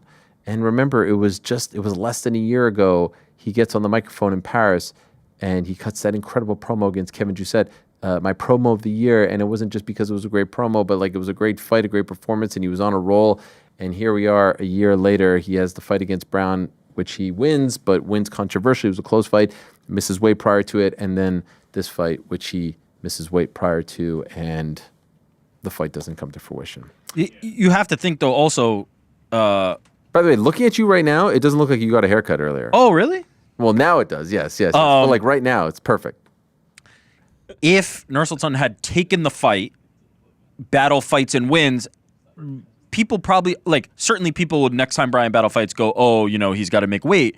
But like, it's one of those things that you don't imagine would have gotten much attention beyond that. The fact that the fight didn't happen, that now draws 100%. So much attention to it. And then you do start thinking, like, what does the UFC think of this? But he's a guy who draws attention. He's a good talker on the mic. He's a good fighter. Like, I don't know. It would feel wrong in this situation for that to happen. But he's got to be professional. He has to make weight next time out. And you, as you said, we've seen it before where you get that extra leeway. You go, I thought this was going to be easy. And then the weight cut doesn't go exactly the way you thought. 100%. Okay, let's talk about a few other things before we call it a day, because it has been a very busy weekend. Wanted to talk about very quickly, Dana White was asked by Mike Bond of MMA Junkie about that report that we talked about on the show, and I think in doing so magnified it about this report from LV Sports Biz Daily, lvsportsbiz.com, in which it was reported that the UFC was going to expand the Apex, 10,000, this and that. And Dana White shot it down with great passion and fervor, and quite frankly, I feel like I'm to blame. I did not report it. I was just talking about it. We sourced them, but as we're doing the show, and I'm taking tweets from here and there, and I'm taking stories from here and there, I have to be better. I have to do a better job of not just taking things and regurgitating them. Just because, quite frankly, I've never heard of this website, and I'm not trying to put it down, but it's not like the Las Vegas Review Journal. And so I feel like I have to be better. Saying it on this show obviously isn't the same as like, me going out and reporting it because I did cite them. But didn't like that. Have to be better. And apologize for leading anyone astray. The bad news truly is that they're not. Well, he didn't say they're not going to expand it. He just said they're not going to expand it to a 10,000, 15,000 seat stadium, which, I mean, if we're being honest, how could that even be possible other than just building a whole new venue? I mean, you guys were there. You can't, even if you're expanding it double, it still wouldn't fit 10,000 people. I believe I saw something that they amended the report and now it says like 1,000. Now it's 1,000, yeah. 1,000. 1,000 seems very viable. Yeah. And by the way, 1,000's not the worst number. What is it now? 6? No, I know. 52. 52? 1,000 is fine. You can make 1,000 look really good on TV. You know what I mean? No, there's no world where 10,000's fitting in there. Right. No world. What about John Jones? John Jones, active on Twitter again. He did post this in response to Dana White saying the odds of him fighting on that. Dana was some digs there, right, to John recently? The odds of Dana fighting. Dana said the odds of John fighting on the White House card were about 1 billion to 1. John responds, despite the odds, I'm still training and optimistic about the possibility of being part of the White House event. At the end of the day, Dana is the boss, and it's his call whether I compete that night or not. I do know Dana was really excited about the fight, and the door hasn't been completely closed. When he says the fight, by the way, is he referring to Tom? That's all a guy like me really needs. And does he want that 30 million deal? It sounds like another awesome goal to be inspired by. Sometimes in life, we're not going to reach everything we set out to do, and that's okay. But I like my chances. After all, 1 in a billion is exactly what it took to end up as John Bones Jones in the first place. What a freaking tweet that is. Yeah. Not a bad line at the end there. Yeah, no, that is a good line. I'm kind of with him too anyway. Like, Dana White with the percentages hasn't always been reliable, right? We were supposed to get John and Tom 100, 1 million, 1,000, 1 billion, gazillion %. So maybe he's off on his percentages again, and John's actually likely to fight on that card. Yeah, it seems like Dana's pretty hell-bent on him not fighting. But again, this is 11 months from now. So much can change. What's crazy? If they get there and they don't have another headliner, I guarantee that 1 billion % becomes 0% and John Jones gets a call. Or if they get there and John Jones is still serious coming to Dana, like, please put me on this card. Yeah. So many percentages. I don't trust the 1 billion %. It's a numbers game. As PT said on Saturday, he also said it was 100% going to happen at the beginning of the year. Yeah, I don't know. A second ago. No, I know, because I was just reading this other thing.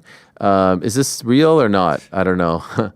What real? You guys posted 2 things in the Slack. Oh, shit. There's a subsequent one right under from Shaheen. Is that a real thing or not? I don't know. I did not see that one myself. Well, I was fixated on that.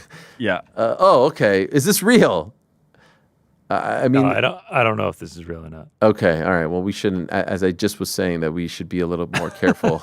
Apparently, that was being tweeted around. That was from the MMA alien. Yeah, I don't know. I don't know what that is. But I don't know what that is. I don't know. I did not see it. Okay, we need to be better. I do as well. In any event, a lot of people were going crazy over the fact that I said on the Impulsive podcast that it was the 30 million. Hadn't I said that like 1 million times on this show? 1 million. Many times. Yes. I don't know why everyone was going crazy over that. Even the great Carl Anthony Towns, who was in our office last week, mentioned it to me. So I guess it made the rounds. Maybe that's the reach of the Impulsive podcast coming into play. But anyway, I think this is much ado about nothing. So much could change. Heck, I mean, Tom could lose. So much could change between now and next year. By the way, did you guys see the Tom Aspinall neck tat that's been making the rounds? Sure did. I've confirmed it's real. Oh yeah, it's looking good. Looks fantastic. In his reaction to UFC 319, he talked about it. Could you imagine? Got more to go still. Could you imagine? Yeah, it's tough. Is that next? Should I let Paulo give me a tattoo next time? Yeah. What is the goal with the hair now? Are we just going to go down to this? Start fresh? Me? Keep it through Wednesday. We're going to let my barber, Jesse, shout out Jesse from Level Up Cuts in Massapequa. When's that appointment? Wednesday. So what do we do? We're keeping it to Wednesday. We're keeping it? We're going to let it fucking rock until Wednesday. Yeah. Fucking We're going to be breaking down UFC Shanghai, and he's going to be Have chopped up. you sent a picture to the family? My wife does not answer her text messages. Okay, just in general. She just in general. She just hearted the text. She doesn't. So I did not even bother to send her something because she would not see it for the next 6 hours. Like, I will be home before she would have texted her. Wow. And you're a great texter.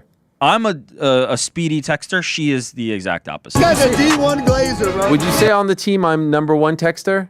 Yeah, I'm the quickest. You can proudly hold that title. No, I just like to get back to people. No, I respect it. I respect the hell out of it. You're so good at it that when you start to slow down, Yeah. it's concerning. Sure. Like you did it the other. You sent me a yo, and I tried to call you because I was like, why haven't you responded with what comes after the yo? Like this must be. You know what? I actually apologize for that. I don't like when people just write yo and then don't follow up. Makes I did me that. uncomfortable. I did that. Yeah, I called. Like I had to stop playing the record I had because I was like, this is probably Oh very my God, serious. this guy playing the record. Why do you have to mention that part? It's a hipster thing. Yeah. Yeah, we get it. Yeah. Also, put why are Miranda you acting Vine. like that's some big like inconvenience? Yeah, I had to stop It is playing the inconvenient. record. I was like, what I had does to he got get to up. say? I had to take the little thingy The off. podcast is all in Spanish. I was in the middle of making my paintings. And My, I had to unhook my vinyl. My and- typewriter like clicked to the left, and I was like, oh shit, I gotta find out what Ariel means. Can't read.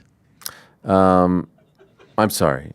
Frank. Just don't let it happen again. No. But everything sounded great back there. Thank you. I know that was a bit of a the whole team putting that all together with the cameras and the IFB. Oh yeah. and the Shout out to microphone. Andy, heavy lifting on Andy, all of this getting set up. Shout out. Can we talk about the roving cam? We've camera. utilized that twice in the last 3 days. Oh right. Yes. The roving cam. What do you mean? Like the cigarette. The IBZ? The Zoom. Connor was on the Zoom. No, I know. The cam that was when you were following smoking live. the cig. Yeah, I know. the cig, but also that followed Costa and that. Rick over Yes. the roving Zoom, cam. yes, baby. yes. By the way, I love that shot. I don't know. Don't go with the Zoom shit. Sorry. The roving cam. We just It's roving added it cam, to the arsenal. It was the drone shot, like in WWE. Exactly. The drone shot like on Dude, Saturday. the broadcast drone that shot. one on the broadcast Yeah. was cool. Went through the double doors. They love that. Shout out to the Yahoo engineering team as well. They deserve. Yes. Oh yeah, big shout out. That drone shot is WWE to a T. Just wanted to mention a couple other things. By the way, this great tweet here from my friend Don Barbone mentioning that there's now 6 new UFC champions in 2025. How about that? That's kind of crazy, right? How about that, man? What did like we talked about this at some point, right? A while ago, we did an over under on how many there'd be, and I think we were all in this range. So let's. Yeah, we did that. We did that. Yeah. What was it? I think we did we do like an over under type of thing? Yeah, we did. Yeah. And then I think prediction we each, show? And yeah, and No, then I no, think it we was each gets after that. like an exacta. How many more could there be potentially? There could be. Well, the next title fight is October 4th. There's 2. JDM, Islam. Would Pereira count? No. But like if Pereira wins, Does that count? Does that eliminate? Another and new? Yeah. Yes, that counts. So is that 2 new or He started the year as champion, so then it goes back. This has now become 5. Yes, yes, that would revert it. You're right. Okay, so but Wow. Marab Corey. Yeah, that could be new. Tom and Cyril. JDM, JDM, Islam. Although Islam would then be new champion with different. Yeah. No, but that's different weight class, so Yeah, I that think one still that's- does count. And then December, maybe Volk, who is a new champ from the beginning of the year, against Lauren Murphy. In case you missed it, by the way, here's Alex Volkanovski talking about Lauren Murphy on his YouTube channel. He spoke about it in the vlog that he had. He had a vlog where he, I think, was watching with Andrew Schultz, who's in Sydney, and they were reacting, and he was just like, yeah, love it. Makes sense. All the sense in the world. Here he is. So, Lauren Murphy, congratulations. Well done. Again, happy to see someone that I believe deserves it anyway. And to get a big finish like that, I think you've made it pretty clear. So, well done. See you soon. A lot of people are going to be like, oh, Khamzat should be there. It's like, yeah, I tried. You know, I'm going to tell you right now, I tried to make that happen. I thought he deserves it. He did deserve it. He had this fight, and then I'm like, all right, you know, he's going to have to do this fight, and then he definitely gets it. And then he pulled out, and you know what the UFC's like with things like that. You know, maybe they try to push it back because they pushed the date further, and he still didn't do it. Maybe it was a serious injury. I'm not sure. I don't know what it is. Maybe that's why he can't fight as well. I don't know. But, you know, it doesn't look like it's going to be a Khamzat. But, I mean, I've tried with all of them, but now it looks like it's a Lauren Murphy. It makes a lot of sense. So let's do Lauren Murphy December. Sounds good. Love it. Love it. How can you not love Volk and love that fight? By the way, tomorrow on the program, we're going to be joined by Lerone Murphy. So looking forward to that. Tomorrow is going to be a really interesting day. I could tell you who will be on the program. Lerone Murphy going to be joining us. Carlos Ulberg going to be joining us prior to his big fight in September against Dominic Reyes. We're going to have a face-off virtually between Mike Perry and Jeremy Stevens, who will be fighting on October 4th at the Prudential Center on the BKFC card. By the way, in case you were wondering, BKFC going head-to-head with the UFC that night, October 4th. I'm told that the main card will end at around 10 o'clock as to not go head-to-head with the pay-per-view that's headlined by Magomed Ankalaev versus Alex Pereira 2, Merab versus Corey Sanhagen. And so that is a very smart move from a ticket selling standpoint and also from a viewership standpoint. Also being told that a familiar face is going to be added to that card. Someone who is synonymous, dare I say, with the state of New Jersey, who, fights like he's got iron fists. Iron. Do you get it? Anyone get it? Iron! Yeah, there it is. Going to be added to that card probably in the next couple of days or so against another former UFC veteran. I'll let them announce that. And, by the way, in addition to all of that, joining us in studio tomorrow, the one and only Dylan Dennis. Yes. Whoa, way to bury the lead, bro. Well, I was building up to it. Oh, in studio, too. In studio, Dylan Dennis? Back in studio. He's got to get to where? Manchester soon? Manchester, August 30th. Ring of Thrones. Yes, that's right.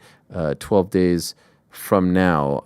We were talking about our predictions as far as champs, new champs in 2025. This according to On Air Jordan. Rick predicted 4. So he's out of the running. No, somebody regains their title and then another person regains their title. Pizzi's 6. So he's very much in the running. To stay. Connor 7. What are we at right now? 5, 6. I mean, chances are someone's going to lose. Helwani 5, which you might say at first glance, no good. But as we just said, if Pereira wins and everyone else retains, we're at 5. That's right. Right? So there you have it. There you have it. Shout out to Moses Atama. I don't know if you guys saw it earlier. Saturday afternoon, incredible win over Dillian White. The fight lasted 1 minute and 59 seconds in the first round. That's the 20-year-old Moses Atama, who was a big favorite, no doubt, going into the fight, but this was a big step. And afterwards, people saying, is it going to be, I don't know, Joseph Parker? Is it going to be Caballel next? Is it going to be Martin Bacoli next? Is it going to be Zhile Zhang next? Is it going to be Anthony Joshua next? Tyson Fury, he shouted him out. Or is it going to be Alexander Usyk? That would be insane. Tomorrow on the Ariel and Ade program, we'll talk to his head trainer, Ben Davison, about his options and about the incredible win over Dillian White on Saturday. That was just, the guy is unbelievable. 20. Get on the bandwagon right now because he's going to be fighting for a very long time and he's going to be winning like that for a very long time. And it looks like he's leaning out. He's getting stronger and he just absolutely blitzed Dillian White and White had no answer for him. So shout out to the big man, Moses Atama. Shout out to Nick Ball with a big win over Sam Goodman as well, keeping the UK's streak alive. I believe it has been 37 years since there was no UK-born title holder in boxer, and he was the last one left. And had he lost to Goodman, that streak would have been broken. They are in good hands, at least for now. So shout out to the wrecking ball, Nick Ball. By the way, also want to give a big shout out to Liz Carmouche, who won the PFL Women's Flyweight Tournament, thus punching her ticket to fight Dakota Dacheva. This is great stuff, not only for the PFL, because I think Carmouche versus Dakota was the biggest fight that they can make. She had to obviously win, but also for her to get a third-round TKO win at her age, after everything she's been through. She was the first woman to ever step foot inside the UFC octagon prior to her fight against Ronda Rousey in 2013. This is 12 years later, 12 plus years later, to still be doing this against tough opposition at 125 pounds. So that's one weight class lower. Very, very impressive stuff. Shout out to the OG Liz Carmouche. Shout out to Alfie Davis as well. Yeah. What a huge upset. What was it? What was the line for that one? Minus 1,200, Yeah. plus 800 Holy coming crap. back. Godzi was a 12-1 favorite. Does he get removed from the fighters only No, he's still there. He's still I already It's a put my different time period. I had already put my vote in, for God's sake. Golly. I mean, shocking stuff. But again, I think a UK guy winning this is good for the brand, right? It's always just good for PFL to have some of these new names that you now can follow and care about. So yes, I think it ultimately will be good long term. Now you've also got a fight that you could run back at some point with them. You talked about Carmouche, man. Her post UFC run has been insane. Unbelievable. Like, I didn't expect a second career out of her like this, but she's been absolutely incredible. And yeah, Alfie Davis. No one saw this coming, right? I just thought, like, okay, we're heading into the twilight, and she looks as good as ever. And since the UFC, like her loss to Shevchenko, and then moving to Bellator, and now into PFL, she's just been unstoppable. She has that one loss to Tyler Santos, but everything else has been incredible. Carmouche Ditcheva when she's out there? Yes, 100%. 1,000%. That's got to be the fight. 100%. Gadzi plus 705 according to Tapology. He was plus 130 going into the premise fight, plus 150. This is Alfie? Yeah. What did I say? You said Gadzi. Oh, sorry. Before the My Gadzi bad. No, Alfie Davis plus 705, plus 130, plus 150. There you go. Might be your most profitable fighter of the year. Hell yeah. Yeah. We might hear his name at the end of the year. Shout out to Tapology with their new little punchy thing there. That's Yeah, where you use get the little top left. I hit it. Went to odds. Oh, I use it all the time. Couldn't have been easier. Location, odds. Wait, I used that for Bryan Battle information. Oh yes, me too. Yes. Good stuff. Hey, shout out to uncrowned.com and another incredible weekend, incredible coverage from boxing to MMA to pro wrestling, and they did just post their brand new pound for pound rankings. That's for men and women. Let's see what kind of activity we have here. Ilya Topuria, number 1. Islam Makhachev, number 2. Merab, 3. Pantoja, 4. There's Khamzat at 5. Tommy Aspinall at 6. Magomed, 7. Alex Volk at 8. Jack Della at 9. Alex Pereira at 10. Any glaring omissions? No, I'm just happy the rest of you caught up, with having Khamzat in the top 5. Yeah. I've been there for a long time. Yeah. Welcome. Well, DDP falling all the way out. How can he be in your top 5 Sorry? if he's your breakout fighter of the year? That doesn't really... Because now that he's won the title, it's time. He'll be back in October, get another one under the belt. I mean, the sky's the limit for this Khamzat guy. Who's he fighting in October? Yeah, nobody. He's not going to be on that card. I was going to say. I'd be very surprised if they have him fight before the Paramount deal starts. Well, it also just doesn't make sense. You have Tom on that card. Like, what would you put? Khamzat on CBS, first show, January? Can't spell CBS without Khamzat. I kind of feel like you... No. There's actually no overlap. Ilya versus Arman. What do you mean? I like that for CBS. Oh, Or that's the first one You know of- what? Ilya versus Patty is probably going to be the I was one. going to say, Armin hasn't had great luck in January. Well, it's just once. Come on. I mean, when is Armin fighting? I don't know, but he looked good with that belt. Posing in the with corner it. as well. Yeah, in the corner too. The hair is always just so perfect. The hair is great. You Yeah, I was know? gonna I mean, say, not as good as mine, but it's great. Like, it's just Yeah. coiffed every single Would he time. let Paulo Costa cut his hair? Absolutely fucking not.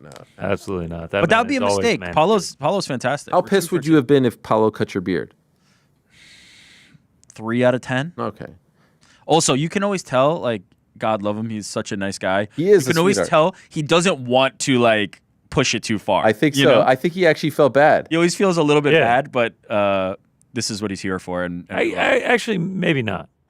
You don't think he Because felt he bad? just left you like this. I know. Like well, mangled. once we goad him enough, once Ariel's like, nah, do whatever you want, he kind of... The joke is like, you let the lawnmower over it. It actually looks like you got run over by a lawnmower. Thank you. Waves, surfer. Yeah, it was, as he said, the waves of Brazil. He's doing a surfer look. I like it. I'm happy with it. Just have to say, women's rankings out as well. Zhang Weili, Valentina Shevchenko, Kayla Harrison, Chris Cyborg, Dakota Decheva, Natalia Silva. Virna Janjiroba always gets a shout out on the show. Larissa Pacheco, Sika Izawa, Mano Furo. Pretty good. Yeah. Unchanged. Unchanged? On Uncrowned. No notes. All right, it's time to go, guys. It's been a great day. It's been a very, very memorable. You like my new hat? Banger. Yeah, I might need that for the train ride later. It fitted? What do you think? It looks like, yeah. Snapback. Oh, I know you waited there for a second. What do we got, Frankie? What do we got? The L Silent Can you get Khamzat on, or does he not come on? No, Khamzat comes on. I was talking to his manager, but he's not the easiest guy to get on. And also, by the way, he was traveling today. So let's see. What else? Zach Mitchell. Pay Micah. Unc, I'm proud to say I drafted Josh Allen in my fantasy league. Feels like I'm the uncrowned champ. Hell yeah. Don't be fooled by all this 38-0 BS. We're just fine. I mean, just look at Forrest. Horrendous preseason. Scored 1 goal in, I think, 4 or 5 matches. And look how they looked on Sunday at the City Ground. I'm so excited about Forrest. I'm so excited about all their new signings. Holy smokes, every day. Omari Hutchinson, James McAtee. Are they going to sign Rico Lewis? I don't know. This new Frenchman that they announced today, Arnaud. So I'm very, very excited about them. And the Bills will be just fine. Just fine. I've been playing with the Bills on Madden. We got Madden and College Football 26, and now my kids love football. Like that's the gateway. That's how you become a fan of anything. You just get the video game. And we were playing like a snow game. Bills Chiefs. It was amazing. Great vibes. What else, Frankie? Jaconator. I've been seeing some rumors that Lorenzo Fertitta is considering placing an offer for Lorenzo to buy TNA Wrestling. Yes. Have you heard anything similar? There's some people throwing it my way. I'd be lying if I said I truly digged. Would be really interesting. I mean, I see all these reports about, is WWE going to help TNA get a TV deal? And, they don't want to own it. But Lorenzo, a friend of the family. Does Anthem want to sell it? It's really fast. I'm very curious about 2 things right now. We know where the UFC has gone, right? So let's just say 3 things. I think Zuffa Boxing will go to Paramount. Makes all the sense in the world. I'm curious about where Top Rank is going. I'm very curious about where TNA is going. It doesn't make a lot of sense for Contender Series not to go to Paramount. They just own the whole thing. But we'll add that as like a distant third. But the top 2 right now, as far as rights fees in the U.S. are concerned, Top Rank, TNA, really curious to see how those play out. Why do you think this Top Rank one is taking so long? Not a lot of buyers. But then pick, right? Like, isn't it? Well, I don't think there's a lot of options, and I think the options are a major step down from what they were getting from ESPN. Like, they were getting close to $100 million. It wasn't 100, but it was somewhere close. I don't think people think they're worth that. And so I think they have to tread lightly. I mean, look at Boxer over in the UK. They had a lot of trouble as well. I would assume that just reading the tea leaves, but at the same time, you have to, like, the way to then get that up is not to just continue to let the product be dormant. No, I know. You have to sign somewhere. Their and last then show was end of July, Xander Zayas, right? So it's not been forever, but we're starting to see some of their names get dispersed. And Bealey on the that's not good. The Netflix card, Brian Norman, the price is not going up while this happens. Is my point. Get lock in whatever the best offer is.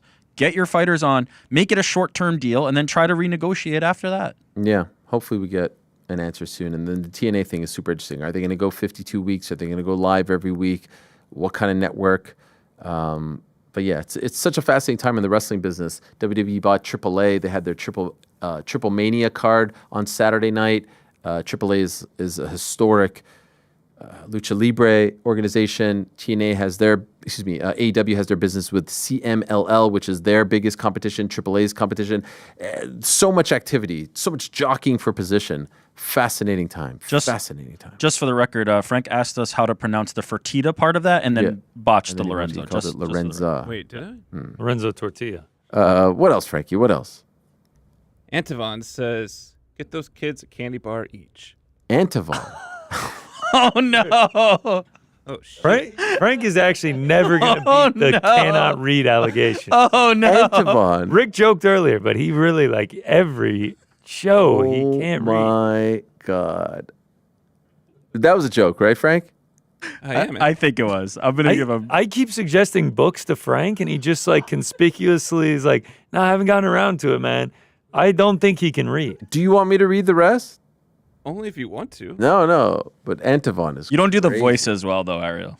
That's why Frank is the best. What else, Frank? What else? Congrats on the LOD animal cut, Rick. What a rush. That's actually Lod. No, don't gaslight him. I'm kidding.